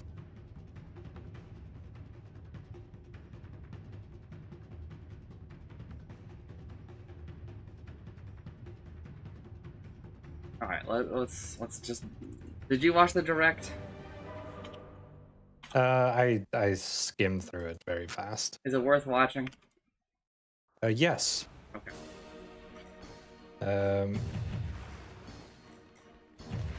Like, you will want to watch it. Let me put it that way.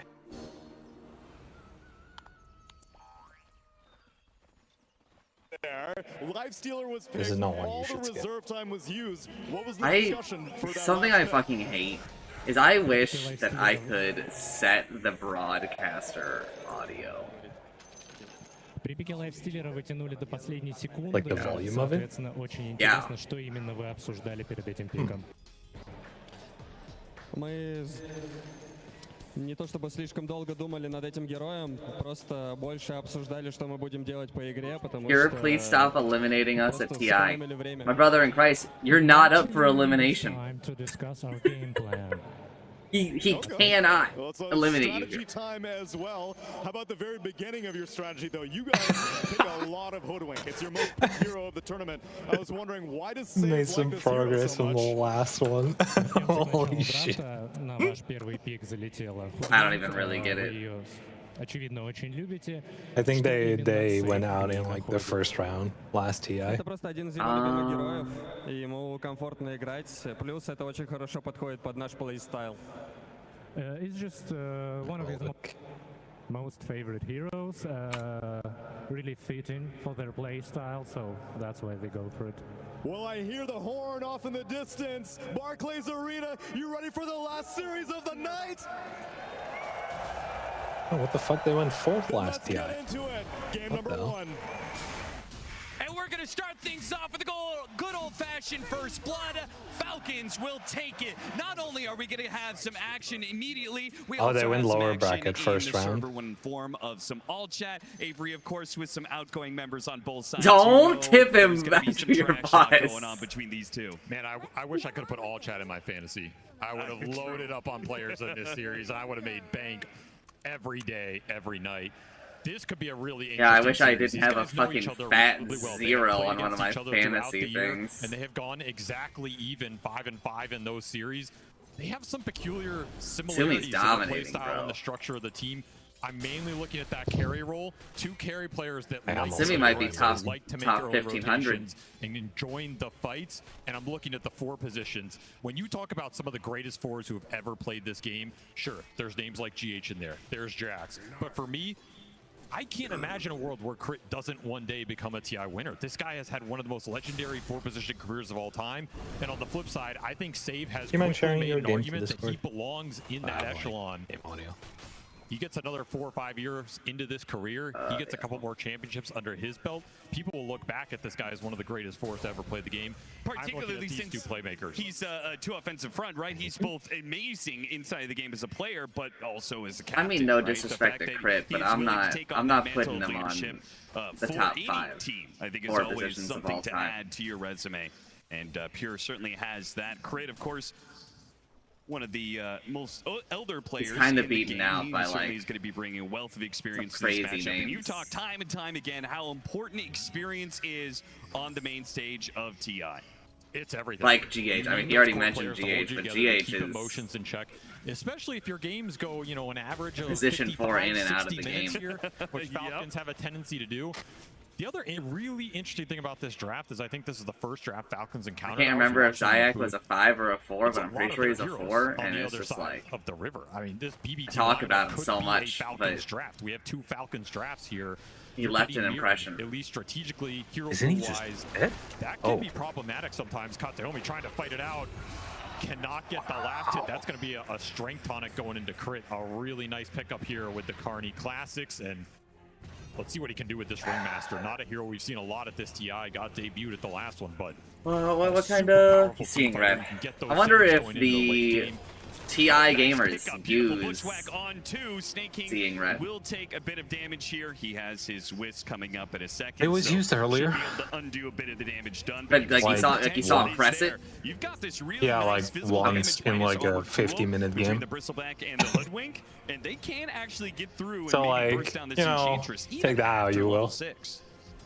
Pretty sure he didn't use it like in actual big team fights. That would have true. made this That was lane, disgusting. Even more disgusting. But if they could Even put the though I pressure on felt this like it Fury would have gone Enchantress like a lane, it's little gonna count for crazy a lot sometimes. around the map. You're trying to whittle through the resources, keep them low. That'll do 2 things. Stop the Enchantress making early rotations, potentially into this lane, which is going to be another very tough lane for BB Team to get through, and stop those Furion teleports from ruining Pure's game. We saw what Nigma Galaxy did to him yesterday. That was brutal. He just got decimated in that laning phase, and a big component of that was the Furion rotations.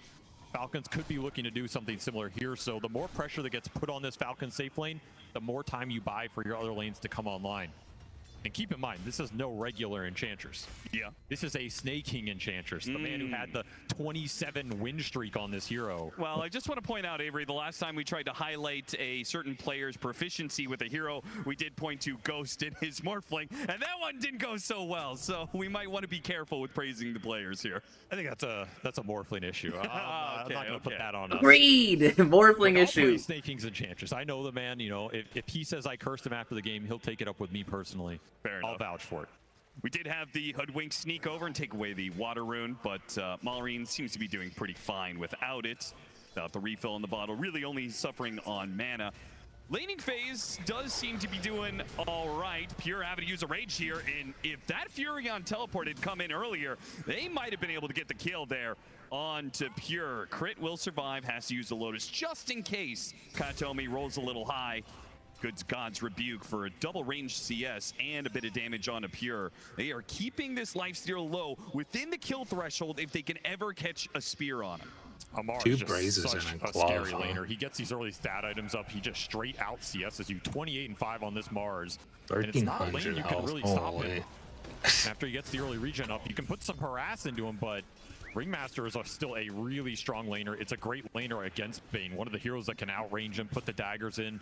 That strongman tonic is so much sitting in Crit's backpack right now. That's going to make some aggression a lot more difficult. And of course, you What always did, have rotations what did that duck can come in here. dive that So you pure went BB duck team, dot it's dot? really scary to get Did he aggressive just on this lane. post You're just something trying to without secure spoiler as much farm tags? for the lifestealer as possible and He get the talked hell about out the of there. direct.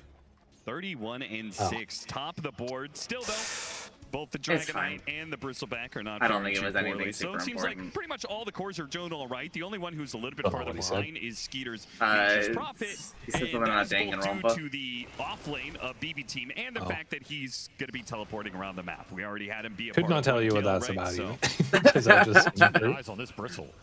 Significant work being done down here from Miro. This dual offlane for BB Team putting in Well, at least it's a Bristle 3 now now. in this laning phase. Instead of And the you're looking Bristle towards 1 that I 6-minute saw power. It earlier. could be a rune that Skeeter wants to TP to if the fight breaks out. That Especially is if a he can secure the funny kill on game. GPK. He has Dragon Form available. Battlefield. Biggest pressure point on the map right now. Yep, the Yeah, I Spurs did coming over receive like a this. lot of Katomi, messages about a nice battle spacing theory there. Maureen Bristleback. spaces it so he can burrow Yeah, strike and to he take did the rune. nothing in the late Unfortunately game for him, fights. It doesn't spawn, but Katomi still gets hit by the stun, unable to get off a good nightmare, and now with Skeeter running in. Like, I thought the grenade idea was like and interesting. perhaps- okay, Maureen's gonna cut him off at the pass here and bring him down. More gold Like for have a Maureen. Lycan, have a Tremendous start. Stats will be waiting have a for Lycan, have a I mean, this is Bristle, Falcon's Dota. They and will like always reduce get that like the triangle armor stacked by a up lot. for these AoE clear mid heroes. But overall, a very even laning phase. I mean, hey, this has got to be Pure's best start on the main stage.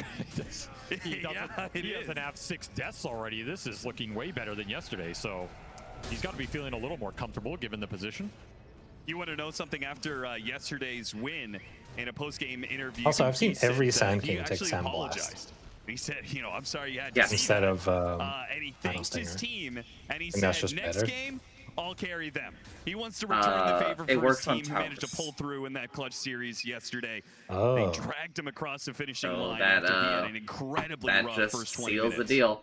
I mean, a lot of that was the GPK puck, which earned a first phase ban here. Falcons do not want to mess around with that. And he should have a better series here. This is a guy who has stepped up before and absolutely can do it again. We've got a little stack clearing. This is, I mean, every TI stacking is part of This the is meta. not every But it TI. feels like particularly important for Falcons who have been playing This the is same not, game, just the so we're all Earthshakers so clear, much. what What's he the just game said plan? was a Because little right bit of now it doesn't seem nonsense. like BB team are trying to contest at all. They've just let Maureen have all this. The trade-off could have been the DK pushing your mid tower, right? DK is a hero that can punish stack takers by just putting the tier 1 pressure on if heroes can rotate into Ancient him. stack is getting BB team nerfed for sure, though. Didn't feel comfortable pulling supports off the side lanes to make that kind of play. Maybe GBK I don't think doesn't want that's- to go up that's- there that's with Sand King off the necessarily. map. Doesn't want to risk a bad death in this early Considering, game. but at like, the same how time, far you're not into, using his like, Dragon Form to put some early pressure on Falcons, so enemy Maureen is territory getting it is away to get there. with the exact type of game plan he wants right now. And we saw what he was all chatting yesterday. You got to ban this. I largely just don't think it's from fair whatever because I game. think some If you all heroes chats it are again, kind at of what point like do you take this hero away from him? At what point do you start to say there's too many heroes to ban against this team? cheesing it a little bit too early. What's with Pure? Okay, yeah, switched it over to a normal Radiance build, which is what I would expect. He's going to use an early infest here. Right, he like so Earthshakers will come over at like level 7 and just clear like a 5 stack and then get 1,300 gold for their blink As dagger. Falcons were very well set up for that one. Had Yeah. all the information in the world and communicated it. Nice. Like, rotation. Because I feel like they're going One to maybe Heroes up are having the the Skeeter's penalty gonna for recover a lot stacking. faster here, and Wrath of Nature contributing to the map. And Gonna I feel think that nice. will Now you can fix a start lot to of look it. for these Enchantress rotations, either into the mid or the top lane. Start to put pressure. Oh, is that on why BB team you in think terms of they having a numbers increased the advantage. box? You leave To make heroes stacking alone a on the little lane, they're gonna harder? be very susceptible. Have you seen that one before? Maybe, The but Helidon I think that it into also being kind of had to used do to with break the like bristleback glue early. stacking and making That's it just fine. like a little Slow bit touch. harder, so that you have to make a bit more of a Here pulling him commitment. out, But I think that Mauri that's like got the kill on wrong way Pure. to go It's got to about be a trade-off here. They dealing have to with get the kill on problem. Skeeter. He's already been cut away from that bushwhack. Awkward little play there. BB team, did they cut down the wrong tree? I ever talked about how I You have the don't damage like form. That's 1,000 HP Furion. the implementation of Carney X and the sideshow secrets. No catch here from BB team. The best they can get out of this is the tower. Maybe. Which, thanks to GPK, they should be able to do so. Because, goddamn, I think Strength Tonic is so fucked up. Oh, he's spotted immediately. And he's going to get that Sandstorm in front of the wave here. GPK, do you really want to commit to this? They do manage to get the dust, pulling the Sand King out of position here. No bushwhack. Just wants the tower. Maybe go for the Ringmaster, trying so hard to get this What does tower. it do? It's just going to be denied. They're getting nothing out of this. It basically kills, gives no tower. a hero And they lost Pure in that some trade more on top, strength. whereas ATF, I was about to say, he's not going to miss the Which last is why hit, like but that Sand King just lived. he just lost it. Like both, especially Gets taken the away. Blink Dagger done for Mauri. Now picking up all those Carney stacks. Classics Now you're going to has run this almost level 10 Sand King straight into that mid lane. Somebody shows here. the effects on all three of these, I think, are just like a little bit too much to be left to random one thing and just kind of like Dragon 4 moves. If you don't get the added pressure onto the Falcons, hero. They they're just they're gonna have the freedom to make moves onto you. like all three of them are basically like, yeah, That good as responding. like 30 to 40% of the time, this is just gonna like erase a kill. Pump fakes. Maureen pulls the trigger right away. An epicenter kill on And the it's like, Bane, oh, and a okay, that's tower cool, secured. I Gets guess. blasted on that as well. Maureen is shooting up the network chart. Yeah. Pure gets off the range. Kind of stuck here. He's got to go for an infest. Oh no, he's been blocked out by the arena. He has to choose for the range creep, but that's pretty easy. Falcons can shoot through that one, and a Sprout to finish him off. And now the difference of the carries is beginning to show. We can see this Nature's Prophet, even though it was in a losing lane, is still able to be active around the map. Hold on, let me Really click on nice this move from thing. Skeeter. Beautiful arena to cut him off from that siege creep. You take down the carry, you take the mid-tier one at the same time. You're splitting resources, not getting punished for it. This is amazing for Falcons right now. BB have to respond in some capacity. They're trying to do stacks of their own, but the experience is getting leached here. Yeah, and this is also just going to be way less efficient. Not to mention, Snake King, he's catching wards, he's blocking out the camp. He will die for it, though.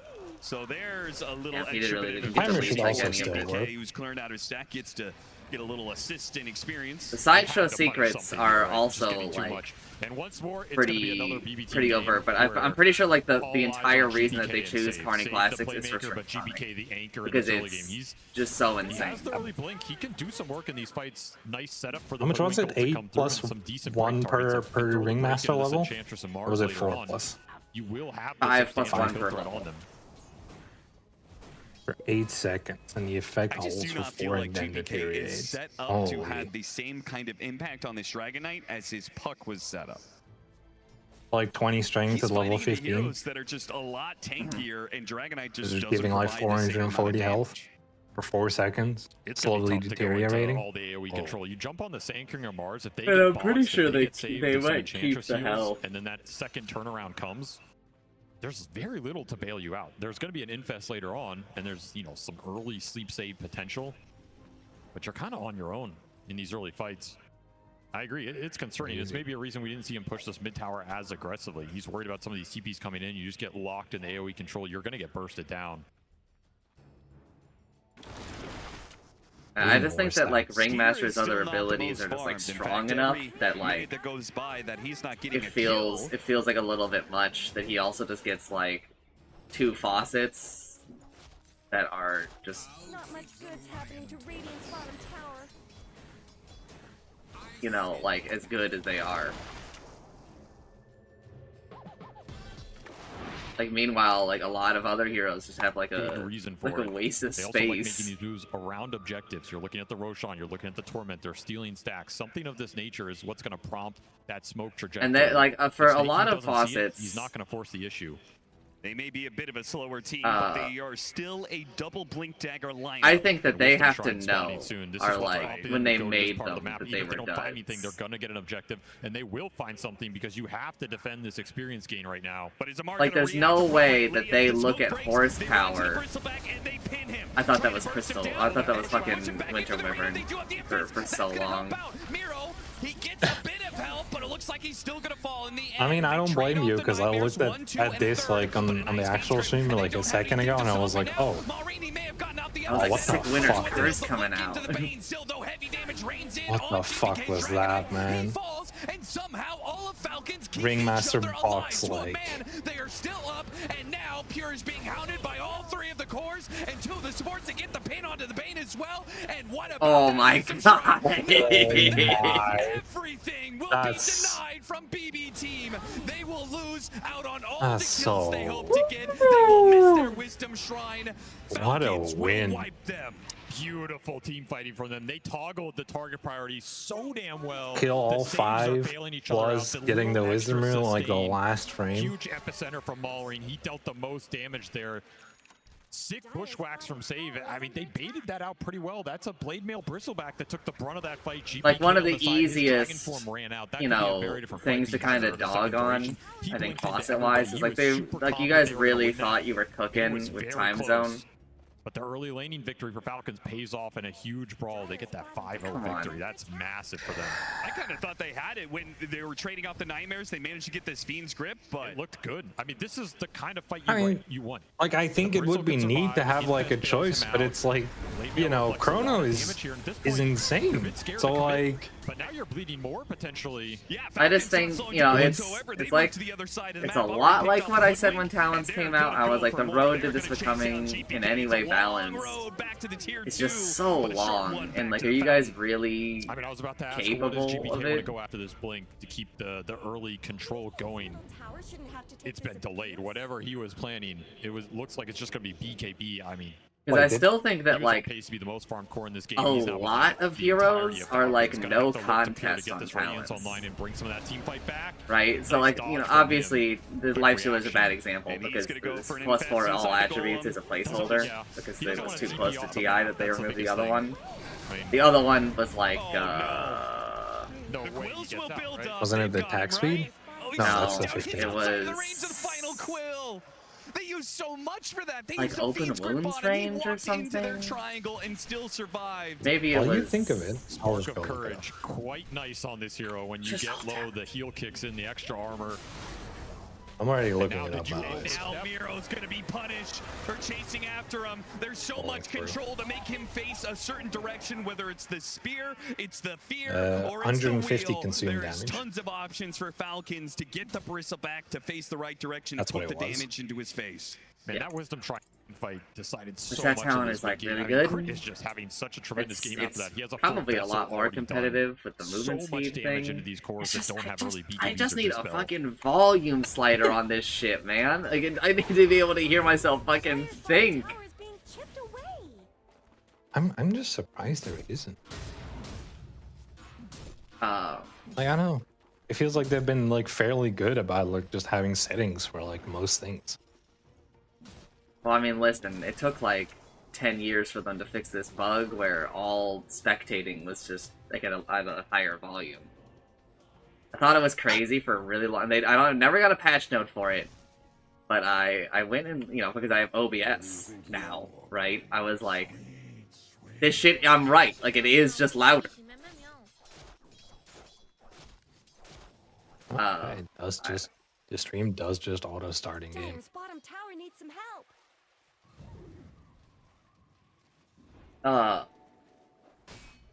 And I think that talents are definitely better than what they used to be, but I still think that there's just an insane number of talents where I'm like, they really think that this is a choice?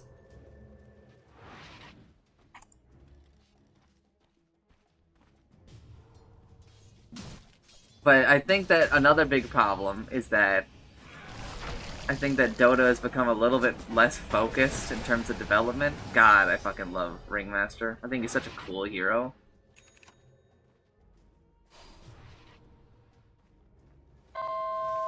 BRB.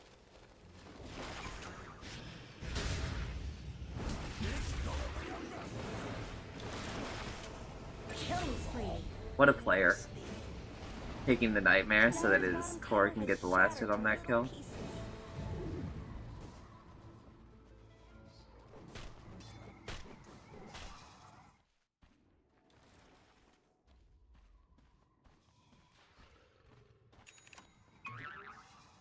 What's 20% Dauntless regen for it?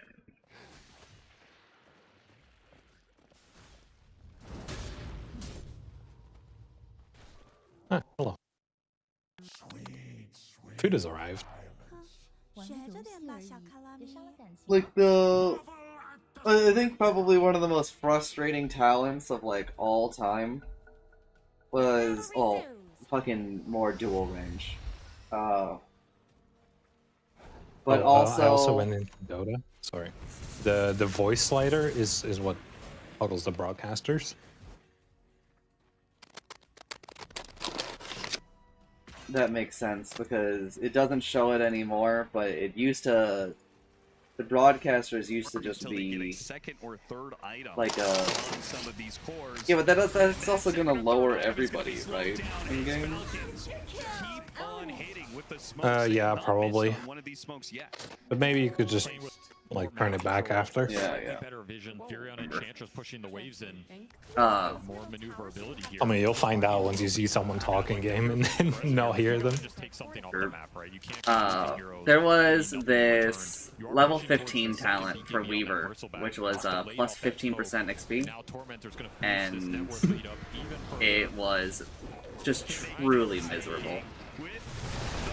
I've heard you talk about this before. Oh my god. Is he overprotective wisps? Damage is just so pathetic. It is. It's just sad. Save once again. He tries to get himself out of there, but Scurry. No, he's spellbound. Not gonna work for you. Wow. Spotlight freshly delivered off that Tormentor. Oh yeah. Surprised they're spellbound. Shard in the game, but missed chance against this lineup. Overprotective Wisps is broken for us, but less broken for them. They don't really get to build that kind of like health and stuff to where they take advantage of it. Do cheesy shit, because also at this level they're just more willing to buy differentials out of control. Spirit Vessel and shit. 11 level difference, 28%. 20 minutes in the game, that is some serious damage. It's nasty work out here. Malrine, he's got his Aghanim Scepter. He's closing in on level 18 and soon to be a BKB. Like, I'm not against adding like any mechanics, because I say a very similar thing for like most of the things that they've added, like, you know, talents, shards, faucets. I think that shards are kind of okay, but I also would have really liked us to be in a better spot ag-wise, because I hate where we've landed with so many ags, where it feels like so many heroes. It's like, yeah, you basically have to buy Aghanims. Big problem for their cores in the late game, honestly. If he gets to sit in these fights and just throw out the impetus, it's pretty effective against the Bristle and the Dragon Knight here. I mean, I would prefer like more Ags, kind of like AA. Just defending it around the tower, but exploring this whole jungle area, getting information. BB team are it feels like the edges of the map. There's a bit more like direction with it, and it's got like downsides, and it isn't just like an instant win, but not like an instant win, I guess. Because I'm about to talk about Drow's Ags, where I'm like, you like literally cannot play the hero and not buy the Ags. And I think if like you do play Drow and you don't buy Ags before like your 5th item, I think that you're like a moron, and you just you haven't read what it does. You think it only does one thing. Like, you think it only does the healing, restoration, reduction. Or like you think that it only slows or something. But it's damage, it's a stacking slow, it's healing reduction, and it's a farming item. I mean, honestly, he's level 13. That's a significant kill just to relieve. Because you get damage per stack. This is why this man is such a nuisance on this hero. He like, forces it's insane. Suddenly you stop playing Dota, you start playing Hunt Bambi in the woods. Yeah. It just does so much. On top of the fact that, like, you know, it is still all stats on Trow, and it does just provide like enough mana that it probably solves most of your mana problems. Maybe you're still thinking about like, oh, well, what am I getting? Oh, I'll get a Blink Dagger, an Aghanim Scepter. Like, who's thinking about Aghanim Scepter on this Ringmaster? Miro, once again, we see. I rarely worry about mana late game. Also because like at some point it becomes just easier to just attack than to multi-shot. A different kill, though. Save does manage to skirt on by the Sprout. A lot of Nightfall going on in this game, dare I say it. Yeah. These BKBs are not getting the fight impact you would want. I guess it's getting you some farm. You are stalling this game out. No BKB piercing disable for Falcons is really causing them some issue. I'm sure they're thinking about some way to get an early pistol or something. I mean, when you're this far up, this is significant. I mean, this is one way to get the lanes out when you're not using Helmet Dominators. How does BB Team keep ending up in this position? Because this was a squad that was known for their laning prowess. This is a squad that was known for getting the advantage in the first 10 minutes and 20 minutes. And then maybe somewhere in the mid game, they would sometimes fall apart or something like that. But now it seems like every single game they're playing, they're just getting run over in the first 25 as once again, Falcons will find their mark with their movements around the map. They're just catching BB Team every single time they smoke. Oh, they're getting everything they want off these. Continuing to scale everybody up. Yeah, you're finding some rat action on the side lanes. You're BKB TPing out, but you're also wearing down your durations going into this late game, whereas Falcons have not committed BKBs yet. If they want to go for them later on, they're going to have a nice timing advantage with that. And we've yet to see Roche go down. It's gonna be a real hard game for Bedboom to win this. Falcons yet to claim it if they want it. And I think that they needed to prioritize some more money on this Bane, honestly. I think Bane's really good when you're in this kind of position on the map. Because, like, you just, like, stick Bane with, like, 2 heroes and just have one of them farm, try to split up your team, and so they either go and kill, like, one of those other people, and you get farm on, like, that one core that you're having Bane just kind of follow and babysit. Or they go towards the Bane stack, and he fiends grips, and it's not like super common. Like if you look at like Falcons right here, right now, they're kind of split up, right? Or like this, if Bane was just like here, like earlier, this kill would have happened almost instantly, and then they could have just like split up. Right, and I think that that's like huge for like when you're behind, getting like these cheeky kills. God, Sleepwalk is so good. They got a lot. They're gonna even out this lead completely. It's a shame that using Sleepwalk is like super annoying. Into turnaround potential from that infest on these tanky boys. They make the call to go back in. That's playing to win, right? You could like the only reason Chancer and I don't use it is because we just don't like the implementation. Doesn't want to let anybody near the pit here. He's gonna make sure they even get an extra kill out of this crit. He was trying to do something fancy, some sort of whip, maybe jumping into the pit. It's just gonna be another death on the board. I mean, that's basically a team wipe outside of the Furion into Roche. Yeah. This Bane is rich now. Dire's middle tower is under attack. Oh, Falcons, what have you done? It seems you are doomed to enter 60-minute games no matter what you do. This one might go the distance as well. And now you have a BKB on this Lifestealer. The debuff immunity that has been causing Falcons problems is about to get a lot worse. This Lifestealer pick is good for that reason. Now he has an insane duration to play with. I just don't think you can really itemize against him. So right, a little defensively against some of the single target bursts with this ATF build.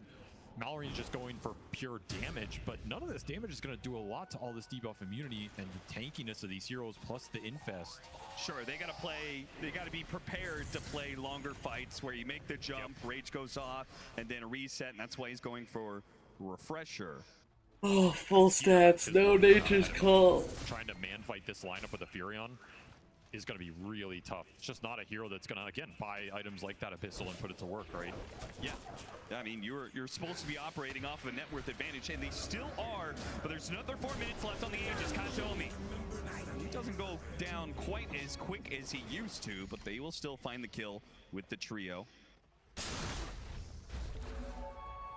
Dire's top tower And is under Falcon's attack. not backing down when it comes to being aggressive either, still pushing towers. Though those are illusions. I do also Sneaking kind of will help it hate out. that. I think that Bane's Shard is like non-negotiable, even at this level. I think that they should trying to find the space for him. I don't think Bane is. I think Bane is a support you can have with 0 gold on your team, not 0 XP. But like, I really think that if you pick him just in like captain's mode and shit, you should really be making some space for him.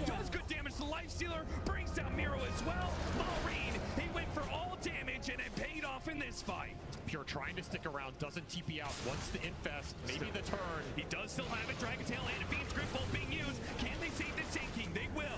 And Ether lands a long-range whip, that'll bail him out for now, and invest inside the Dragonite, knowing GPK should be able to get away. So he jumped back in on a Marine. Marine, yeah, he did have a heavily offensive build, but as soon as they can get a Dragon Tail stun on him with Pure next to him, he does blow up quick. GPK is owning these fights. The fact he pre-BKBs to not get Lotus done there accounts for everything. You're able to kite this fight in and out. He has been a great Nullifiers almost up. The tankiness of this lineup is showing. I think Falcons are punching a mirror right now. Like, they are playing up against the lineup that they would normally play, and BB team is abusing the strength of it, quite literally. And Falcons don't really know what to do. They're like, wait a minute, we're supposed to have the unkillable cores. We're supposed to be able to take the longer fight. They're getting worn through right now. I love the fact that I think it was Robson who said, you know, like, you pick this sort of lineup, which is normally a Falcons lineup, and, well, they can show you how to beat it. Or maybe in this case, they're going to show that it's just unbeatable, and maybe you should just be playing 3 strength cores every game. It absolutely happens. You can feel like you have a grasp on the meta. I mean, Falcons are going to play their style no matter what, and you can think it's unbeatable, and some team just plays what you do. They do it a little better, and you don't know what to do against it. It can be incredibly frustrating. We've seen it at TI before. And this game that was once, you know, 65-35 sort of matchup is now dead even. And Falcons afraid to try and jump this lifestealer on the lane. I feel you, casters, but also something happened. Lincoln's freshly sometimes like you make a build and you know its weaknesses. But it looks like BBC's jump is a little scarier. Full nullifier on GPK. If he finds his mark here on a big core target, the fight is looking over. Like my Clop build, I know, I'm almost 100% sure when other people do it, they buy boots, and I think that that's like a really big weakness. I think it ruins the whole pacing of it.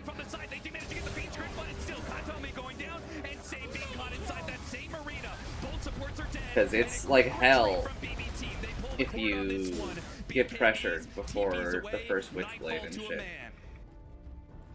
Smiley face coming through. I mean, what can you do? You don't have stuns for it. They can always just eject from the fight. That was a beautiful arena from Alar. He read that fight perfectly, hit in the tree line. No chance to jump him. I jump you. I killed both supports at the start. Take a lot of your control mechanism out. You can feel GPK's frustration with that angle, right? He wanted to jump past the Enchantress, but he didn't see anybody. He didn't know exactly where heroes were in that tree line. That's a very tough blind jump to make. He settles for the Enchantress, but immediately after you make that jump, you don't feel great about it. The box save comes through. You're on a bad target. Yet again, we've seen this before. When is this going to be able to stop? Because these are not melee heroes that are going to build Basher. I don't think it stops this game soon. It's got to be entirely on Scythe, right? I mean, maybe get an Abyssal on the Enchantress. I don't know. Get creative, like. Yeah, you could do that. None of these cores want to go that route. You pretty much just have to accept that that's the route this game is going. You didn't tell You do not have to just accept that that's the route this game is going. You start getting creative. You buy an Abyssal on Sand King. If you survive through some of the early BKB duration, you come in with the second punch. That can be strong. You can bash on his eggs, bros. Or we all just ignoring Falcons, knowing the game is that going it procs attack modifiers? I do favor BB team's lineup going late. It's scary. These three cores together, they punch together and they punch hard. Looking for another aggressive go. No Roche to get off this play, but just feeling super strong on the map right now. Is fine there on the ward. Putting the SNY hero on the front lines with that Stanish resistance. It's just so insane that like pro games can even go to 60 minutes when the pros are like level 21 or 20 at 30 minutes. That Falcons have going into late game is their supports are scaling up much better. Not that they are better in the late game, but frankly the start that they had, and you know, Enchantress is always pretty good at finding farm wherever she wants. They will get more gold off the map. That's the difference right now, is the support difference. They can make the items work if they can contribute more damage in the fight or more saves. You get nags on the Ringmaster, that's his best scaling mechanism. Sure. Honestly, Ringmaster suffers a lot against Evo community. Epicenter, blind save, and after that kill on save, looking at Miro, and if they could just kite him around, get another He did not BKB need out of him, to that's pretty good. TP. If he had just used Seeing Red, I think he could have just ran away. Solo top. I can't believe Amar is showing this deep after they just showed all four of their heroes down there. It's not like he has a BKB. He can't do the same. He can't just BKB TP out. I guess Lincoln's Lotus does protect you against a lot of the initiation of BB team. He's confident in his defense against the Dragon Knight, as long as he can keep checks on where the Bane is or he has a good gut read of it. Somebody's got to get these lanes out. Another Wisdom Shrine steal. Have they gotten a single one this game? Yeah, this is another reason why the Falcon supports are also scaling up more. They got to max out all their abilities so early onto the game, using those to farm up. I think surely the 7-minute one. Yeah, God, it's been so long but since yeah, Bane 14-21. I don't could know buy if an item. but 35 got taken.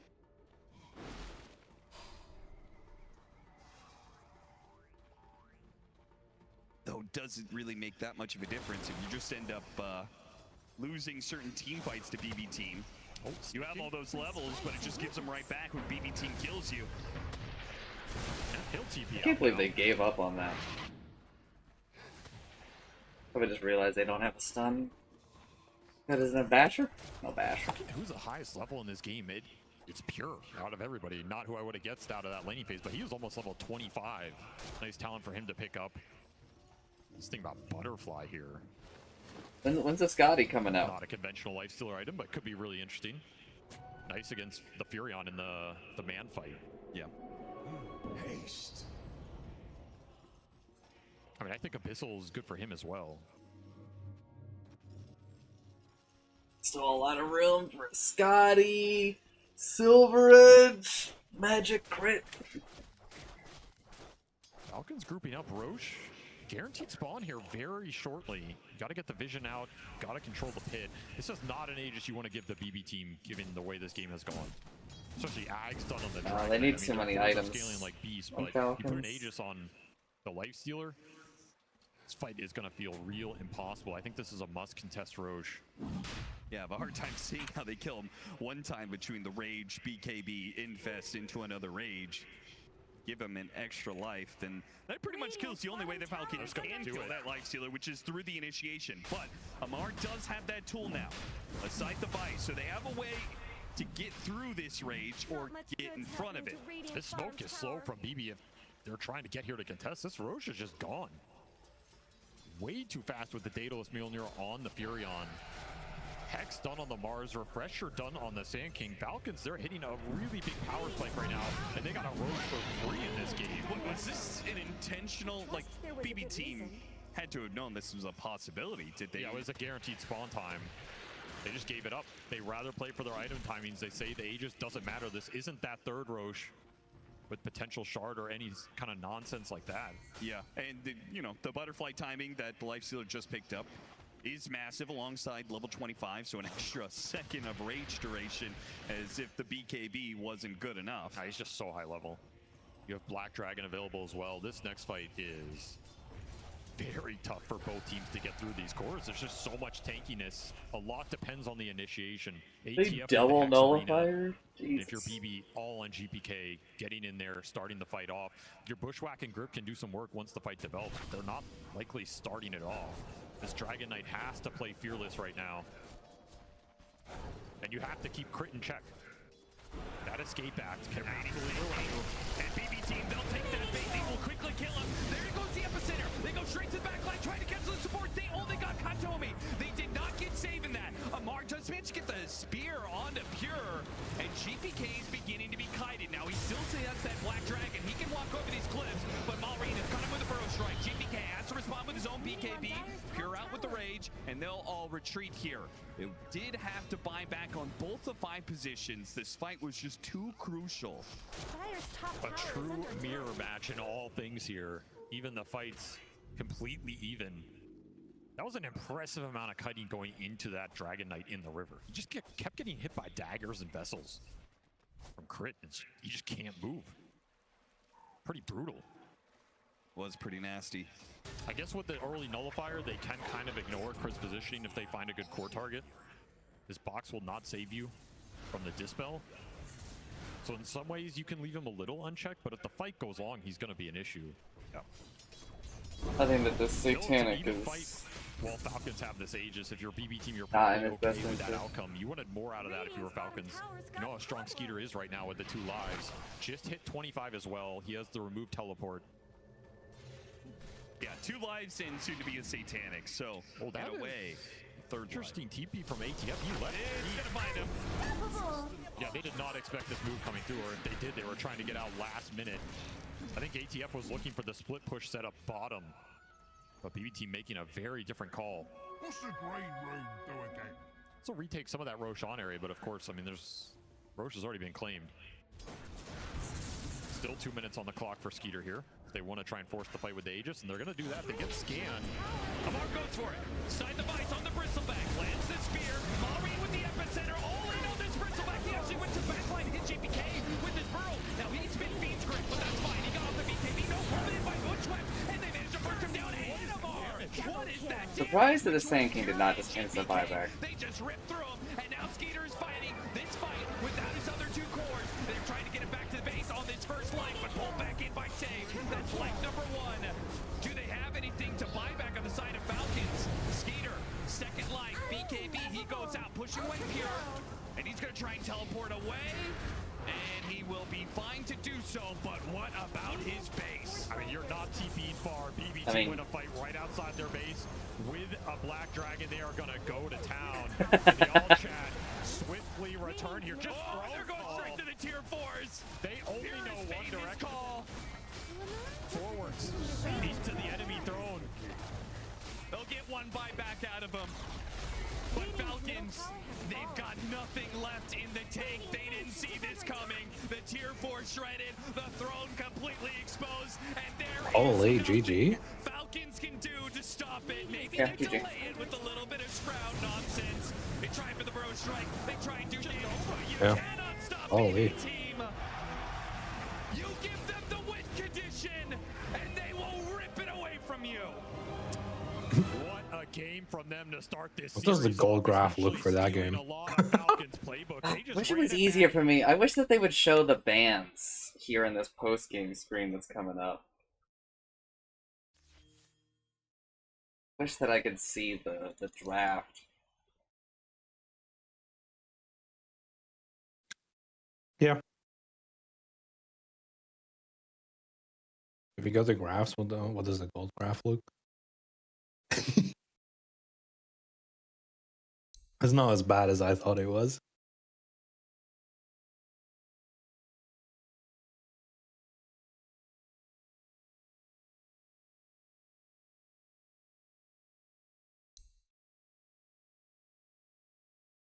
Not a 60-minute game, though.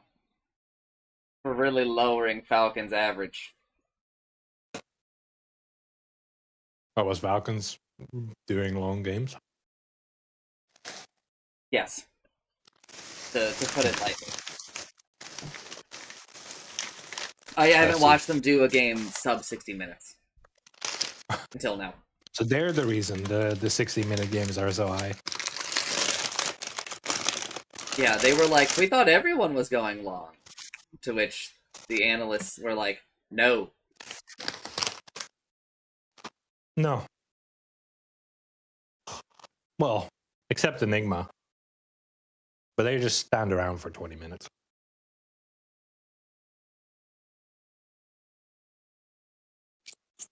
I want to know if they, if that boom banned Timbersaw. I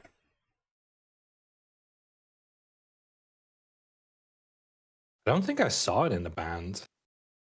But let me just go back. Oh shit, we're approaching the 12-hour mark, I think. They did not.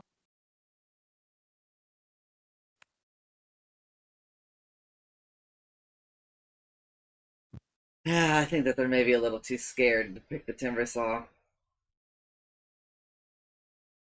Let me message you a screenshot of the full draft.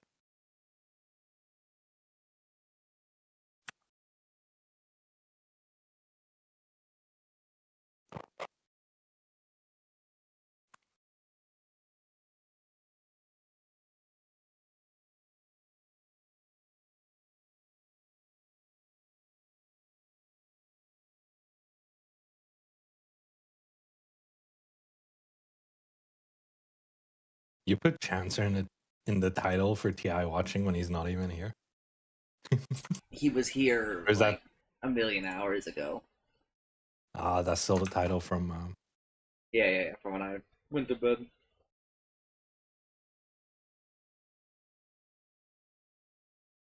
Gotcha.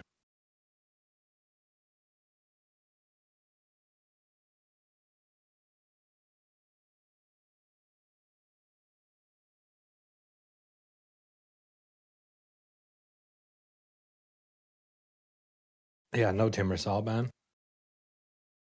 Yeah, it's tough though. It's a tough draft. Can't pick Troll. Bane. Bane and Lifestealer are super good against Troll. Can't pick Ursa because they banned it. Can't pick Terrorblade because they banned it. Oh, why is Lifestealer good against Troll? Just because he out lifesteals the damage? Oh, okay. He gets netted, someone comes over, he infests, and the ult didn't do so much. Or he open wounds the troll, and he doesn't win the man fight, but he stalls it a lot, right? Okay, makes sense. Also, sharpshooter's real bad.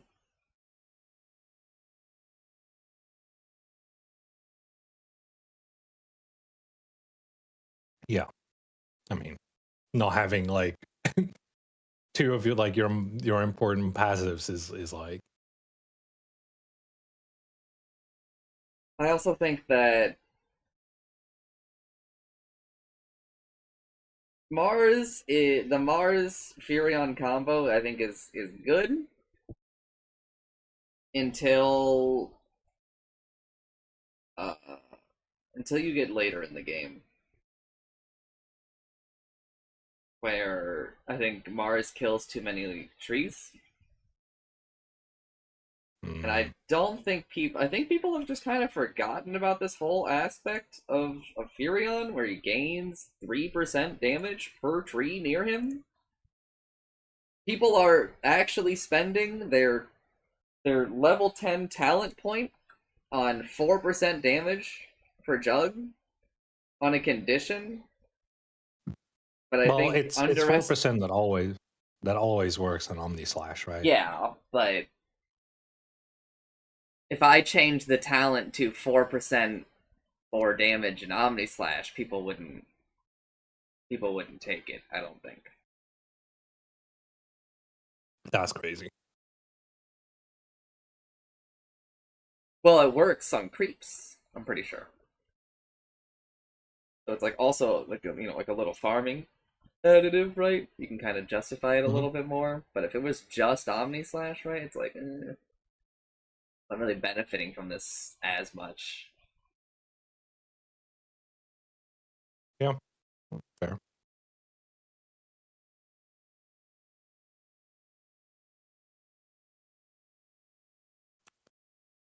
Does help with creeping.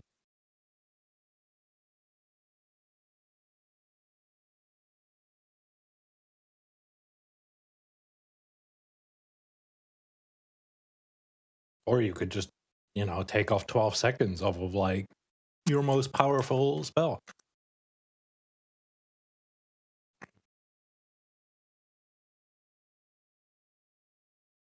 I have seen more and more Jug take the healing award talents for 10 and or for 15 and 20. Yeah, I mean, I think every Jug is taking it for 20. Yeah, but also for 15 for the extra percent health. That's the one I'm the most iffy on.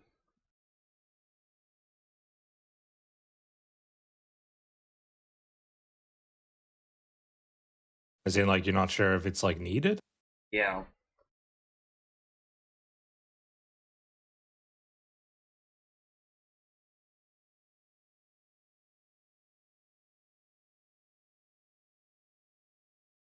Maybe, but like 1% is pretty good.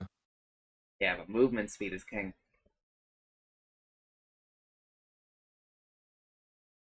Movement speed during Blade Fury, right? Yeah. Yeah. Alright, I will be back.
おやすみ。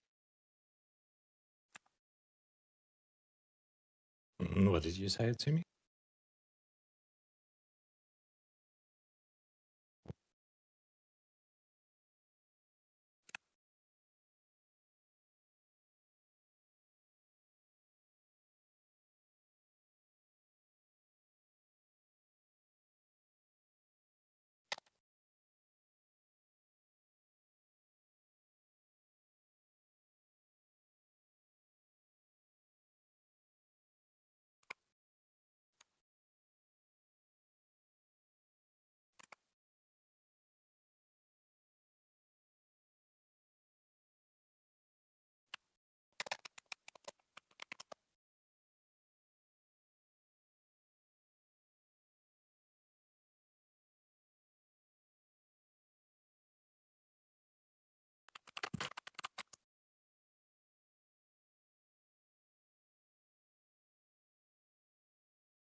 I have returned. Good night, Itsumi. Hello. You should check talk here.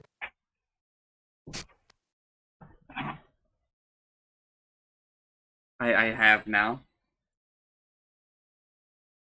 So true. Doesn't? I know, right? Like, I was like, well, I Maybe don't know he is. who Maybe that they are is. gonna. I don't know if they've been doing any stuff between games. Mostly just the Slack stuff, I believe. But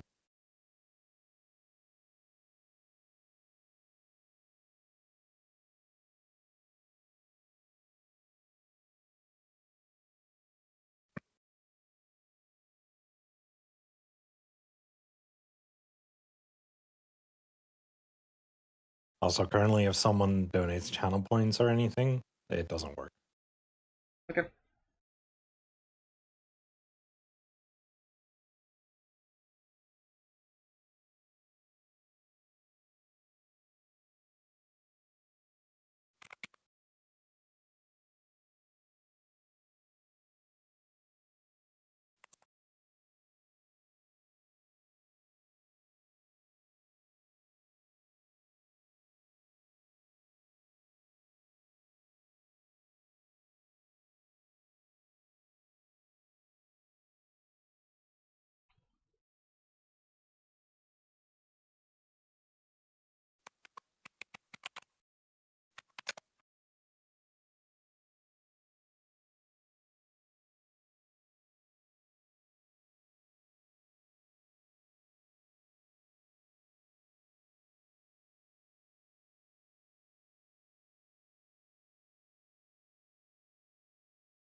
There might also be a tiny chance I fuck up the timer, but we'll see. We have records, so. Yeah. I also made a copy of the database state before I did anything.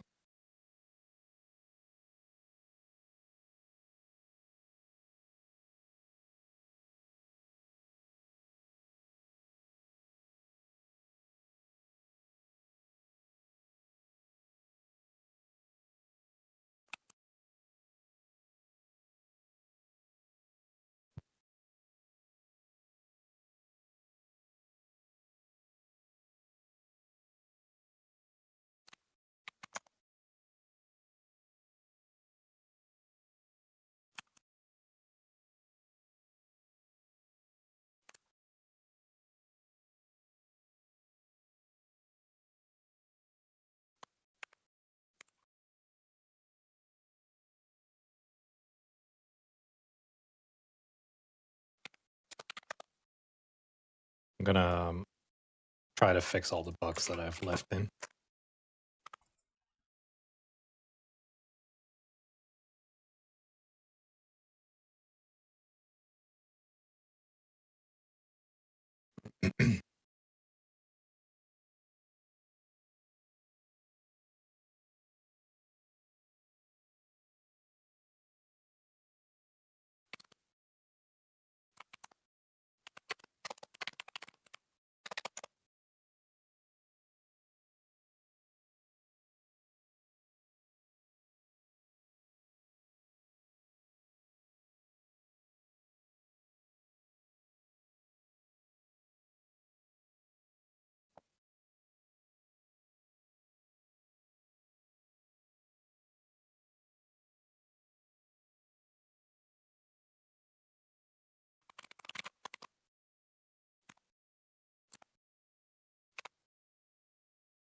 You know what's funny? Because I can put the timer up on my own screen, right?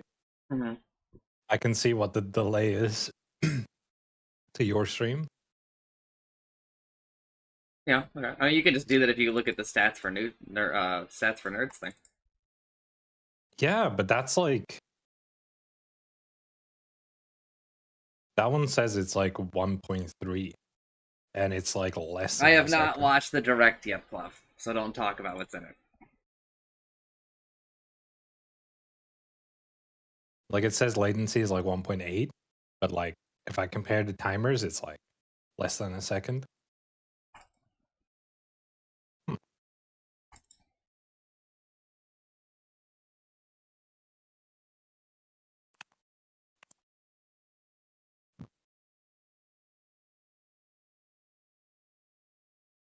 Oh, maybe the time on the server is drifted a little. That is, of course, possible.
That's why it didn't work. Radiant team's turn to pick. Dire team's turn to pick. Disruptor.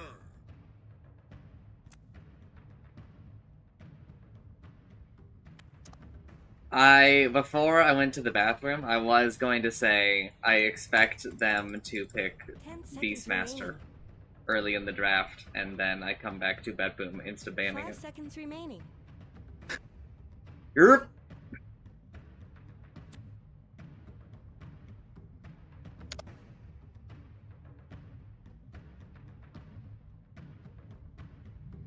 Dire team's turn to pick. 3600, yada.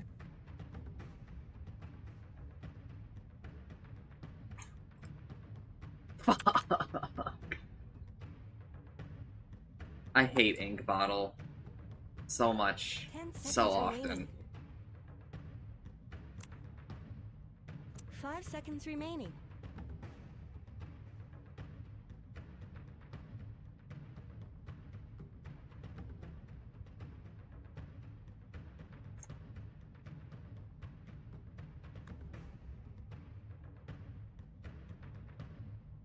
Radiant team's turn to pick.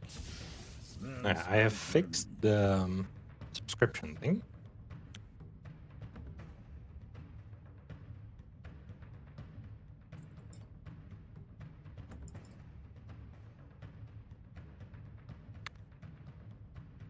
10 seconds remaining.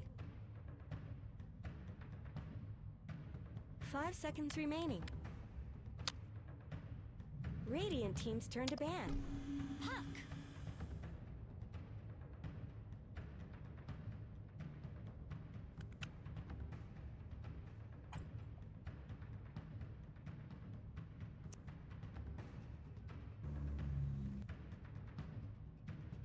Seconds remaining. 5 seconds remaining.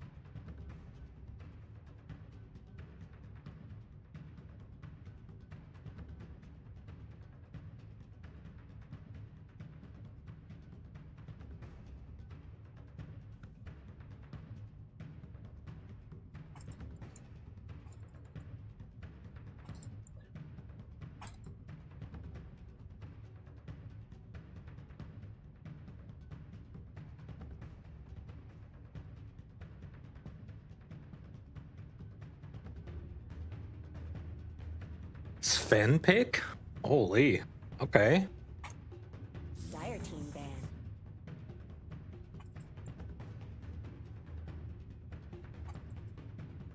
Isn't Sven a little scary into the Hoodwink Disruptor?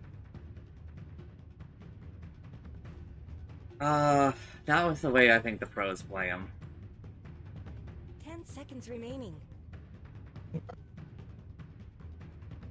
5 seconds remaining.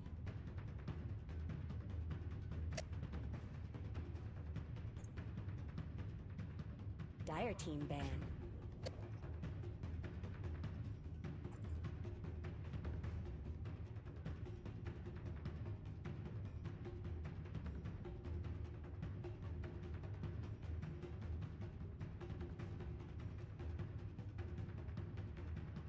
Seconds remaining. 5 seconds remaining.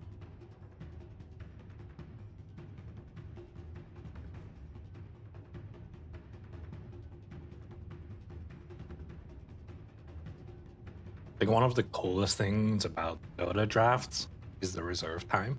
I think it's such a cool addition to the drafting.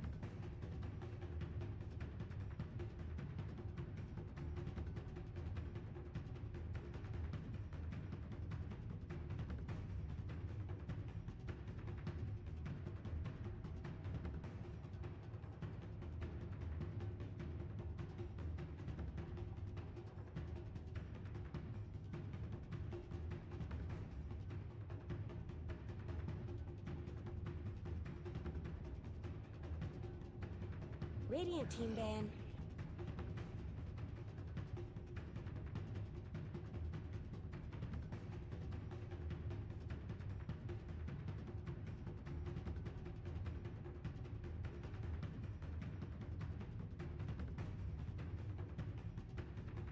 Seconds remaining.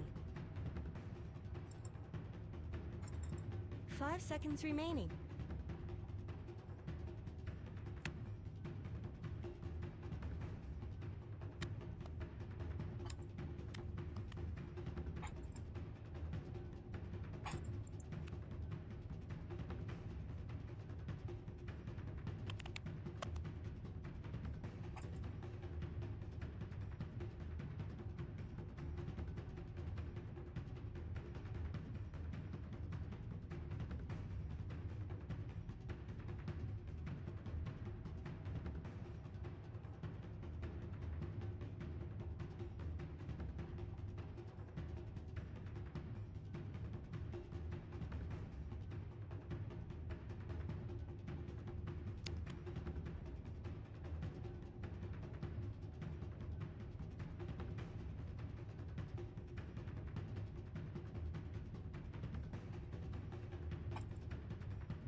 Did you just say that they were using their reserve time and then also say that they insta-locked? I don't think that that's...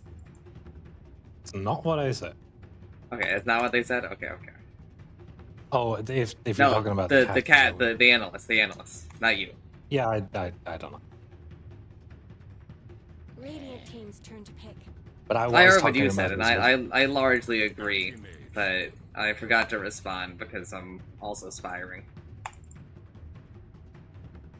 I just have your stream and Discord on, and you don't have the broadcasters on that yet. 10 seconds remaining. 5 seconds remaining. That's an answer to tanky strength hero.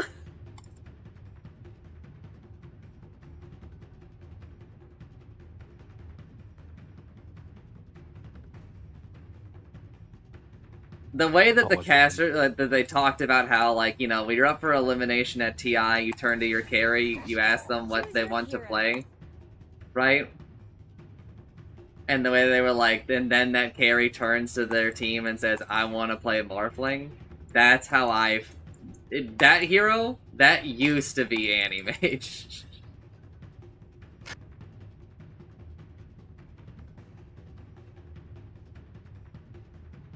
Well,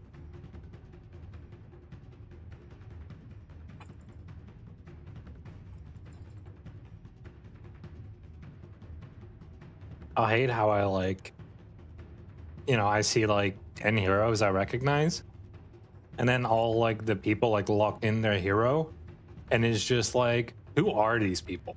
10 seconds left. Decided. Like, what the fuck is this, man?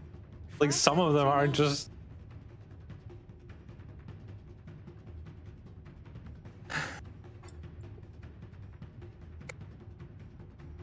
Well.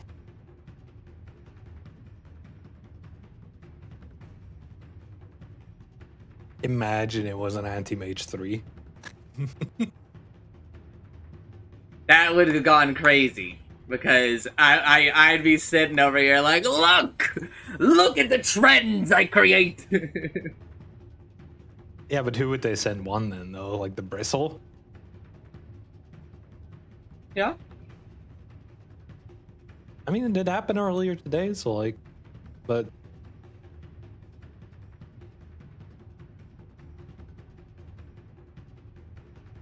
I guess you can then also just have Hoodwink like build extra damage, so you have like some.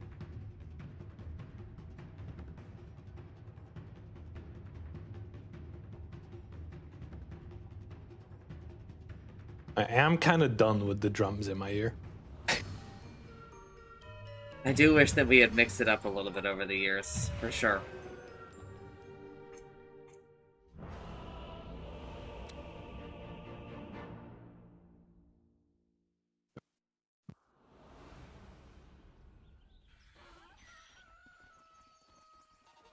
All right.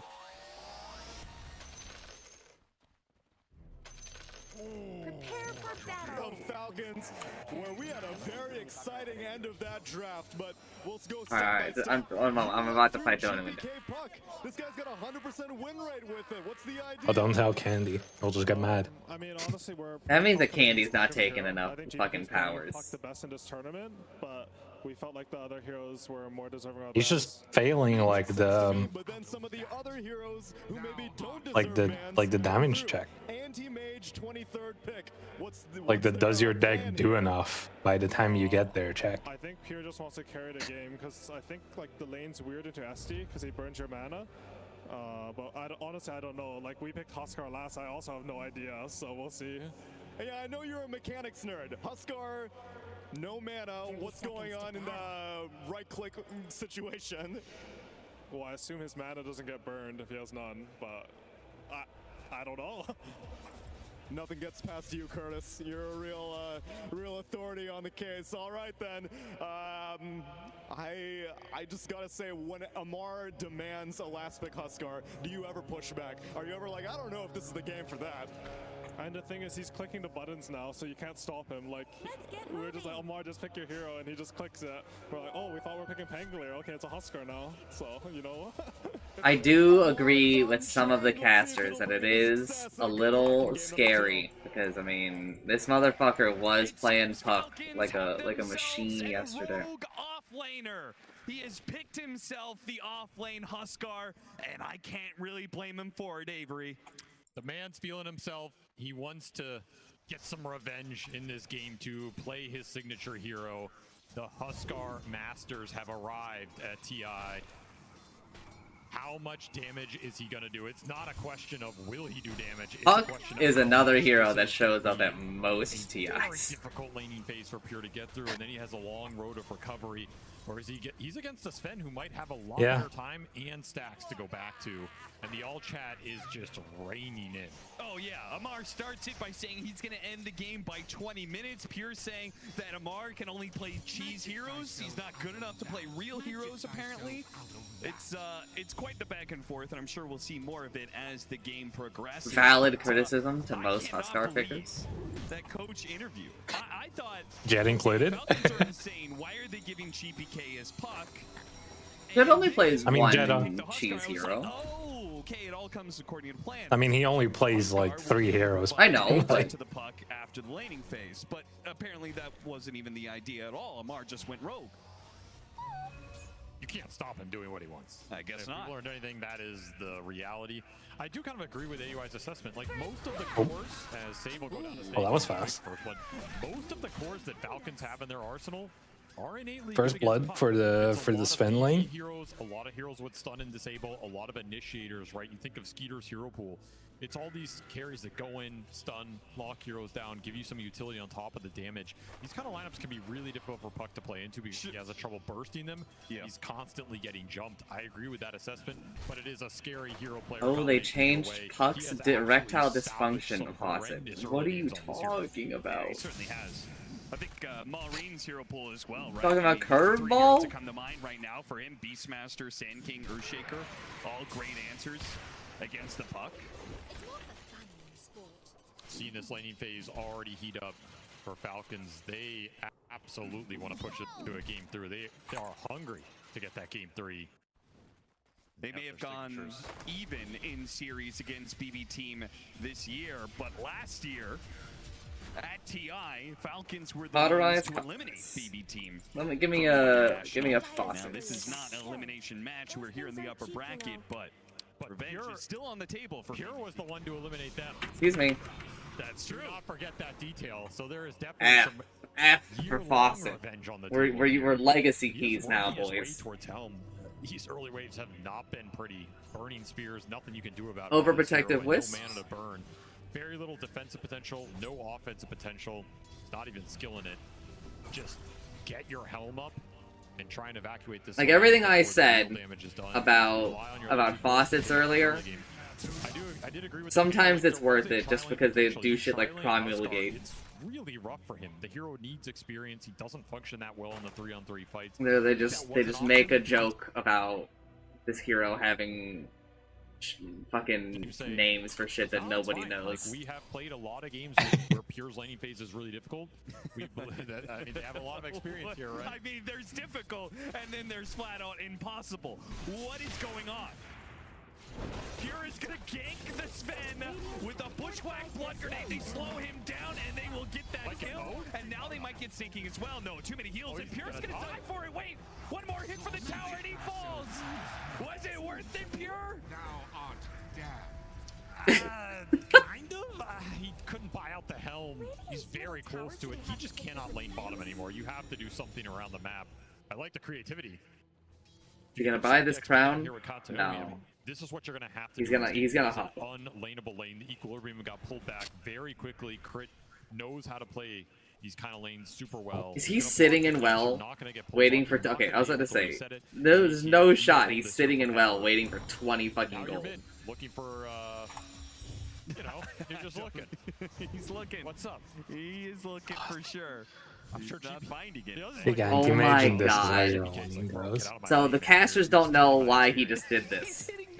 He actually went, he looked, I think, at all 3 lanes, and he was just looking for a singular last hit so he could buy his Helm of Iron Will. I'm going back I'm player viewing him. Because he knows he can't get a last hit bot. Yeah. Like he buys the crown, sells it. Oh, he sells a stick. He sells a stick. Okay, that's even more deranged, bro. Looking for sure. Not finding it. Feels like what happened. Let's just That's skip ahead, rough. because I assume we're not going to In miss this much. game, he can run around and do what he wants, and that's extra disgusting because if he ever runs into the AM, it gets a disruption on him. Animage does not like facing his own illusions. Crit has the most freedom here. You missed it last night, but I was giving Udon a very long explanation because he was like, "Holy luck, it's good stats," and I was like, "No, it's not. It's horrendous." Shadow Demon, one of the best in the game. Ideally, you give solo XP to Omar.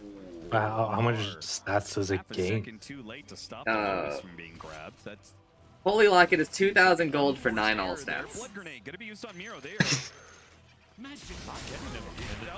No, you're misunderstanding, Flo. It's just bad stats. It's a good item. Too much damage. But it is not an item I'd be like, oh yeah, that's a good stat item. Dragonlance is a good stat item. That shit. Yeah, that's 25 stats for. It's 25 stats for what? No, 1,700 gold, something like that. No, 1,900. This puck is up there with him. It's 1,000 for the blade, and then 450 for the belt, and then 450 for the recipe.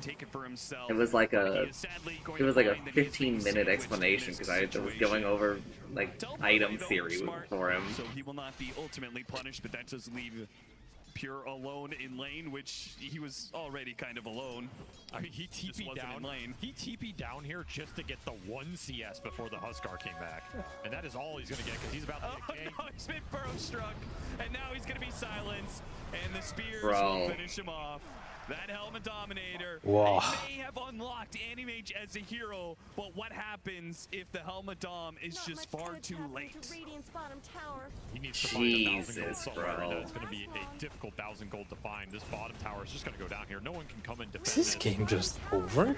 No, I don't Also, think the it's inner fire over. silencing you now, right? Really nice interaction against this AM for a lot of the early game. That's gonna be It's one of those matchups where losing that disarm doesn't hurt. You don't have much. enough You trust in continue to hunt him GPK. and just build an insurmountable lead. This Huskar is off to the exact start foul. No, maybe. And that's why it's also going to be a good answer to the puck going into the mid game. Right. Nice rune snag. Yeah, it's going to be great against the puck. I mean, honestly, not even bad against the bristle. This might be a lineup you rather have the silence than the disarm for a lot of this game. Yeah, they're talking about Legion Commander being a great answer to the AM and also an answer to the Bristleback. You have the duel. You can force the Bristleback to look a certain direction. That's an opportunity the Huskar has later on to the game when he builds an axe. I think the Huskar is giving you everything the Legion gave, plus an absolutely free lane. The settings you have for the browser scene for the timer. I assume that's just default OBS settings. Basically. The core battle here. A lot of stacks coming out from the Hoodwink. Oh, like I'm like looking through the logs, and every give or take 4 minutes, Just keep stacking them up, you know? I see like a thing where like it's like the remote party tried to close the WebSocket Normally connection, not good news, but very good news for him because now he'll at least be able to grab or some CS closed in his without turn, too. like a proper like close Little harder message. to push him out I'm of like that I'm area. so confused. I'm sure not for This is lack of not trying, happening for though, me. Lamar. I'm sure he's going to be quite aggressive. Level 7 I Huskar, have totally nothing free else farming, changed except for 4,400 net worth. the width and Armlet height. done. Yeah. Tier 1 already Could taken. you add a little on the bottom and move the timer up like super slightly? There should be like a connecting thing that shows up every so often. If like it's actually like trying to close and reopen. Progress faster than you're used to it normally progressing. But, like, You I don't really know, like, interact what with would heroes in the cause same that. way. You almost wish they would have stayed on lane longer so you could have killed them a couple more times or whatever. You know, the stacks might not be ready yet. Yeah. Amar's definitely going to have to keep the pressure up, keep playing on BB's side of the map. He just uses Blink. That's a little dangerous. And Amar will punish him with a couple of spears to the back. You are on fire. That is what the tooltip says. It's very helpful, very helpful.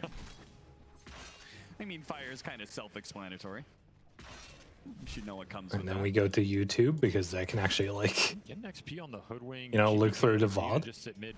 It's going to be about this mid tower to me. Like that's the next pressure point for Falcons, particularly with this Enchantress. They're currently swarming it. This is a tower you want to defend in this game if you're a BB team because it's going to hold the map together. You lose this, your AM is just going to have nowhere to go in the long run. Radiant's middle tower could use But your some help. outspam is really limited right now, and Radiant structures nobody are was set up fortified. here. They're going to keep this catapult alive. This is Dominator's up. damage. What's the response? The roaming anti-mage. That'll be the response. GPK does actually sneak in and teleport here, but he does not go for Snaking, who is already level 6. So they can't even attack him, really. You one hit in, there goes the epicenter Burrow Strike, and Pure almost dies to that much, and Orc goes out, and doubles out of damage with a double bushwhack, and the ult from Save, he got his level 6. He was left alone in lane, and what a turn! A jump in silence from Amar catches GPK. It's not entirely free for BB team, who cannot fight back against this Amar Huskar. That's a massive win, though. You defended the tower. You got Pure involved. He got so much off that fight just in terms of experience and gold. And you brought down the Sand King. He got so much out of that fight, just in terms of experience and gold. The experience gain was like was probably the lowest impact half a level. I've seen in my life, buddy. Yeah, he did get there. I'm not sure it was quite as large as we might have hoped. He's still like 3 levels below most of the game, bro. He's slumming down here with the position 4s and position 5s. In that fight, instantly helmed the Enchantress creep, insta-died to Sandstorm plus 100 straight to all. Wasn't the greatest usage. I mean, his early games have just been rough, man. I feel for him. Like, he has been targeted, he has been last picked, counter-picked. It's not a skill issue, it's just you're put in rough positions. You know, I think my favorite part about this situation, there is somebody out there who's 3K MMR who is an expert on this exact situation as Animages. Oh, there goes Staking. Somebody out there has hundreds of games on this. What is this guy doing? His map movement is terrible. This is not how you're supposed to play jungle Animage. I mean, that was the expert they should have consulted in preparation for this game. It's true. Another Dom creep kill. Added up here. The lead is building. The thing is, it doesn't look too bad right now, but I mean, it does look bad, but it doesn't look as bad as it will soon if this Sven gets away with what he wants to do for free. Yeah, they keep on finding kills. Okay, to be fair, no, you had it right the first time. If you look at their lead right now, it's actually not as bad. Silence off of the disruption. A lot of damage comes in. He will burn out again. Nice patience from a crit. Like, the Animage is the lowest, tied for the lowest level in the game. Huskar bursted down. Amar thinks that he is untouchable, and he may be true on the one-on-one. GPK is doing shit. That situation as well. Looks like they will both fall to the GPK puck. You gave this man his signature hero.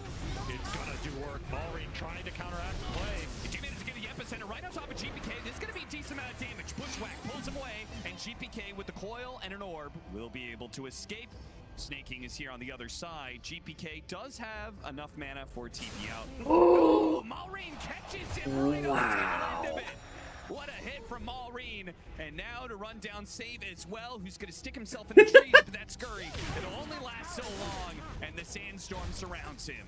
Oh, what a sequence from Maureen.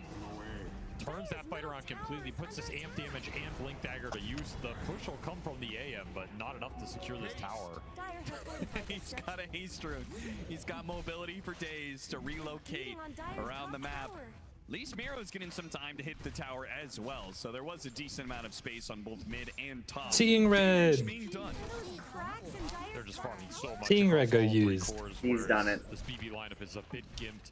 He was hitting a tower and he pressed seeing red. Scale's also going to be a lot slower to come online. Like, you need to go really late for this AM puck to get in a position where you're battling these 3 cores. Sure. The script is not the same as it was game 1. Like, I just don't think that people understand how broken seeing red is when you're like literally next to your teammates and you can just lean to the left and look at their fucking map. Big trouble here. Need to keep ratting this game as much. Especially if they actually if they put him on the leftmost side, it's so broken because he looks to the right and he just gets to look at a teammate's map and see everything that he needs to. Out of that range to catch the heroes as Malorine was right behind him looking for a kill. I mean, this is good action for BB if they don't lose anybody off these plays. Make Falcons run around, don't give up kills. If not, legitimately ask your teammate to swap which side of their mini-map is on. That's effectively a failed gate move for Falcons. I mean, we saw how much work BB did in that game 1 in terms of playing from behind. This is not a bad team at playing from behind. Oh, Malorine. There was an opportunity there. The Animage had already used his counterspell. Pure is just dragging him around the map. Why does counterspell matter for a Sand King caster? Are you under the impression that you can reflect Burrow Strike? A little bit. They just want to shut the AM down so much, they're committing a lot of resources for it, but there's easier kills to snag here. Can't do that anymore. Will hold the tower. Amar has made the call. He doesn't want to be the man to do it. Oh, you used to be able to? Yep. Do not want to risk getting picked off before. All abilities that can be point targeted were treated as point targets.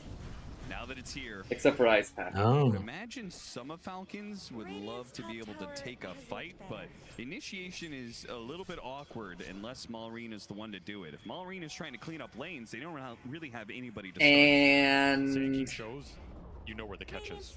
That's the big issue right now. Okay. He is pushing towards the Ags. At that point, you can easily force a fight. You can also just put this Huskar into the Roche pit and let him clean it up. And BB to contest you. And one more that I'm forgetting. Go like the What, Glimmer Cape or the Blink Dagger build that we've seen some of these Huskars. No, that was Could have been interesting. different. A lot more aggressive early. This is going to scale a lot harder and give you the Roche confidence Okay. to just solo it up. Yep, I know. That's why I remember it, is because it's really funny that Impale and Earthspike were different. Although I think maybe at one point you could reflect Impale, but it was very short-lived. Falcons will still look for that fight. Trying to get a silence on him. Burrow Strike. Now the silence intended. They got it. Like we added reflecting spells to the game, and then I think quickly made Impale not reflectable. But no punish from the BB team. Just nothing you can do to capitalize on that. No good mana void target. And that'll be Amar. According to the logging, it happened again. For Roshan with this BKB. But I'm like looking through the VOD and I just can't see it. Roshan, do or die. Yeah, this is the part where Falcons may start really escalating that network difference, right? You take How on this visible is Roshan, Amar sticks up here, he starts taking some of your Ancients, he takes the Tormentor, it's gonna grow and grow unless BB team can find a way around it. Certainly not gonna be through contesting this Roshan, it's gotta be through ratting out the map, which BB team have shown they've been able to do time and time again, particularly Pure on some of these more annoying carries. It's gonna be a tough game.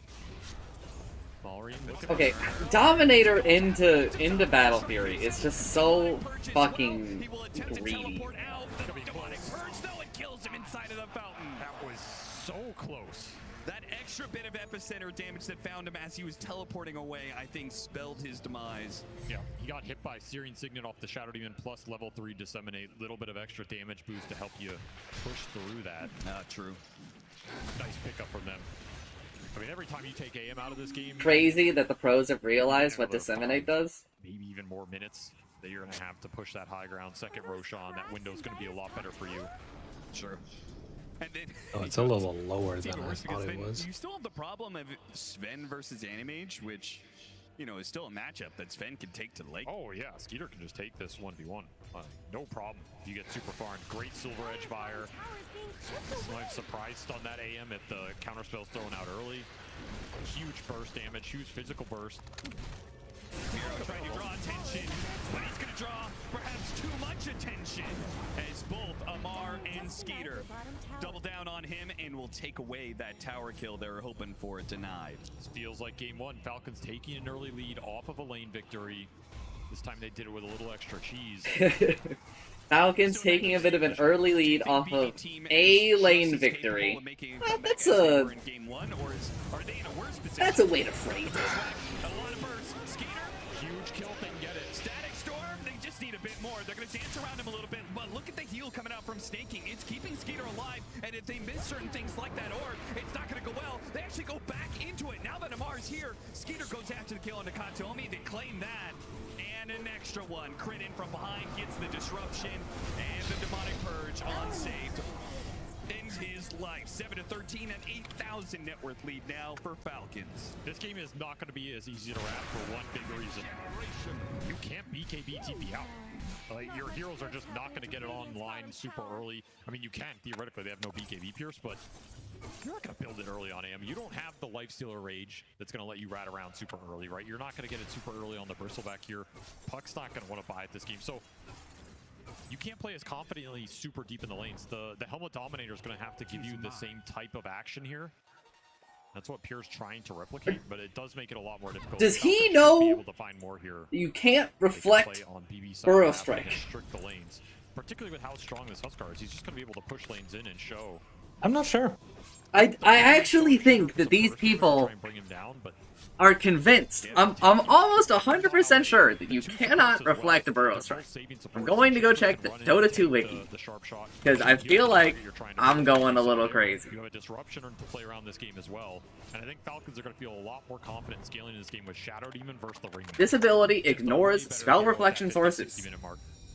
I think also the how strong the Bristleback is going to come into question when you're matched up against double dispels, right? You've got the Demonic Cleanse and you've got the Cauterize. Could you refresh the timer scene for me?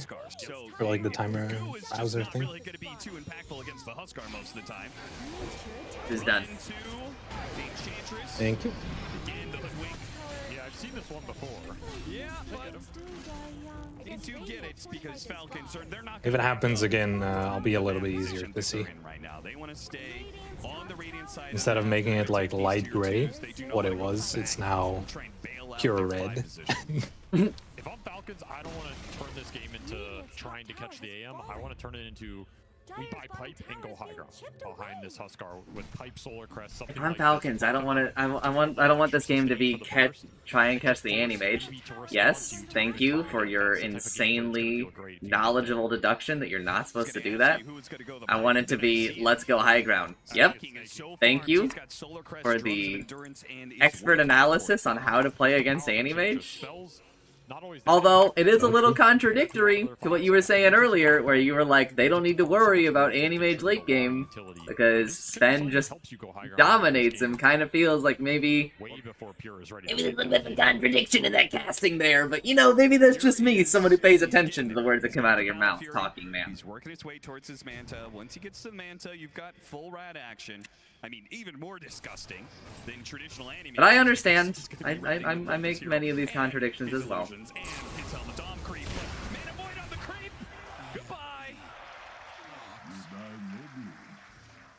that feels a real good. Anti-Mage is gonna get buffed, man. That feels so good. Skeeter has a full BKB, by the way. He is mega farmed. Level 18 off that kill. Level 3 God Strength already available. You're looking at level 13 AM. The problem with the Dom ratting is you miss a lot of the experience. You get extra gold, but you're not getting XP there. Sure. Like, surely they're not gonna look at this game and be like, oh, because Anti-Mage is like too weak, that's because they like lost. I just don't know how much faith we can have in the modern Dota. This is going to be a very fast game by the looks of it. Falcons, they got him in the draft. They got him with the last pick. They said you ratted us in game 1, but... Is this Huskar's first pick at this TI? Second, I believe. He has heals behind him. He has saves behind him. Maybe it is the first pick and the other one was a ban. Betboom should type GG. It has been banned 3 times. This is the first pick. Betboom should type GG. I believe in the GPK puck, but like these base defenses of Pure either, unless they completely overextend into your tier 4. This is a save mental angle. It's really only the Sand King that you can turn around. No, not even just that. Like, 70 mana right now. This is not Leshrac. It's not Storm Spirit. Yeah. I'm trying to find the way to phrase this. Well, we'll see what he can do. A Falcons player needs to die. Like in real life. He'll take anybody here. They've got to try. I think.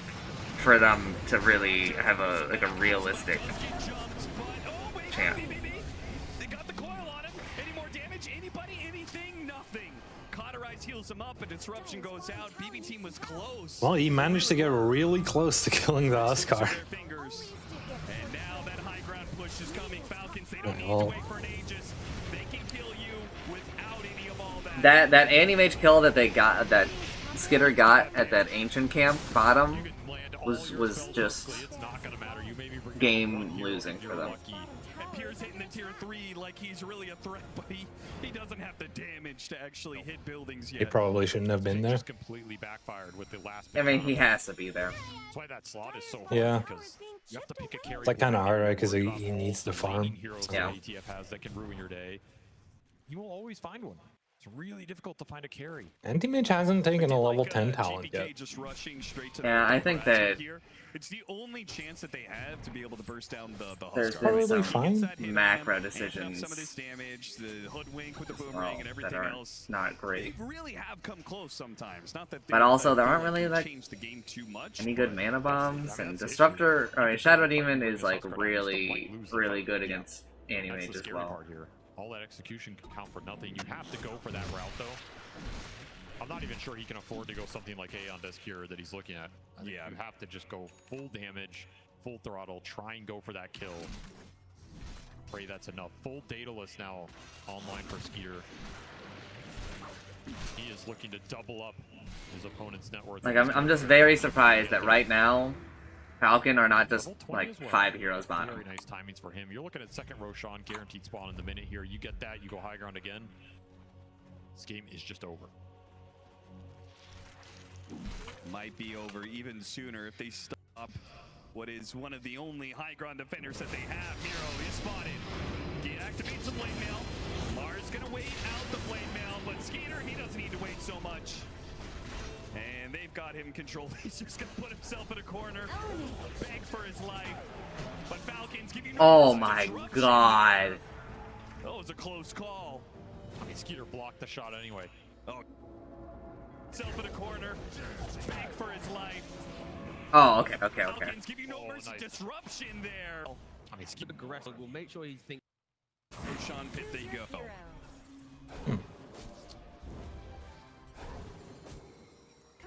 I just don't know where the damage is going to come from. Has to be third item on Pure, something else on this bristleback so he can survive. I mean, this Roche is just gone. No way to contest this. Falcon saving their sub 60-minute game strats for main stage. Yeah.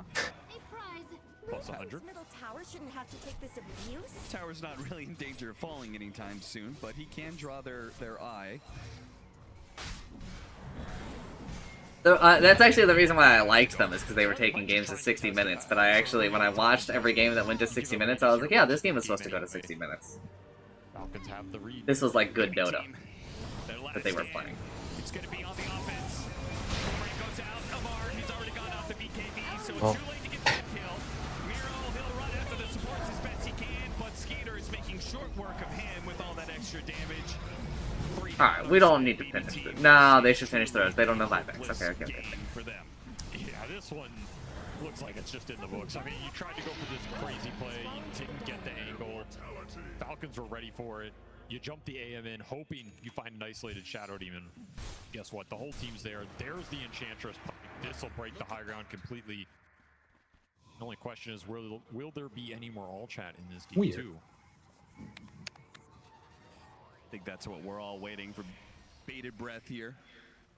Because I think we all know the outcome that's coming. A 5-man push from Falcons, with 4.5 minutes on the Aegis. You add the pipe. Hard enough to get through that as is, considering BB Team's entire focus right now is this magic burst. And the anti-mage, he's just not ready. The one point of hopium here. Okay. You do have Kataomi rushing Ags on Disruptor, and he will get it here. Okay. He has just absolutely gone for it.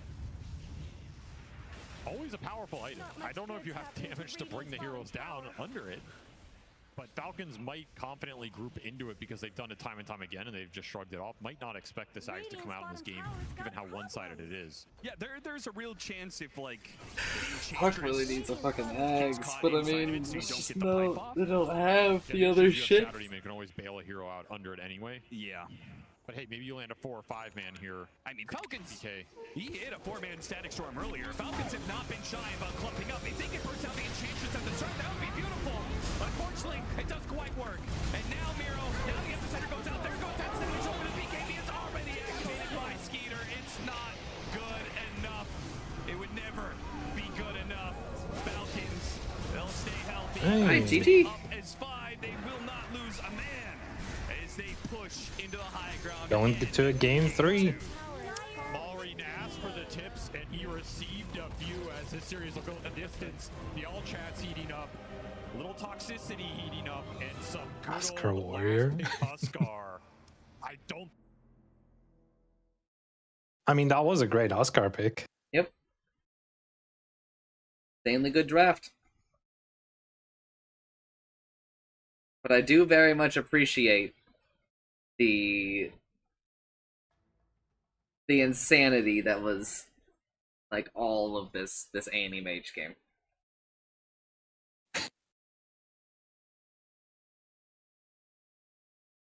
Alright. I am taking down the stream for 15 minutes, gamers.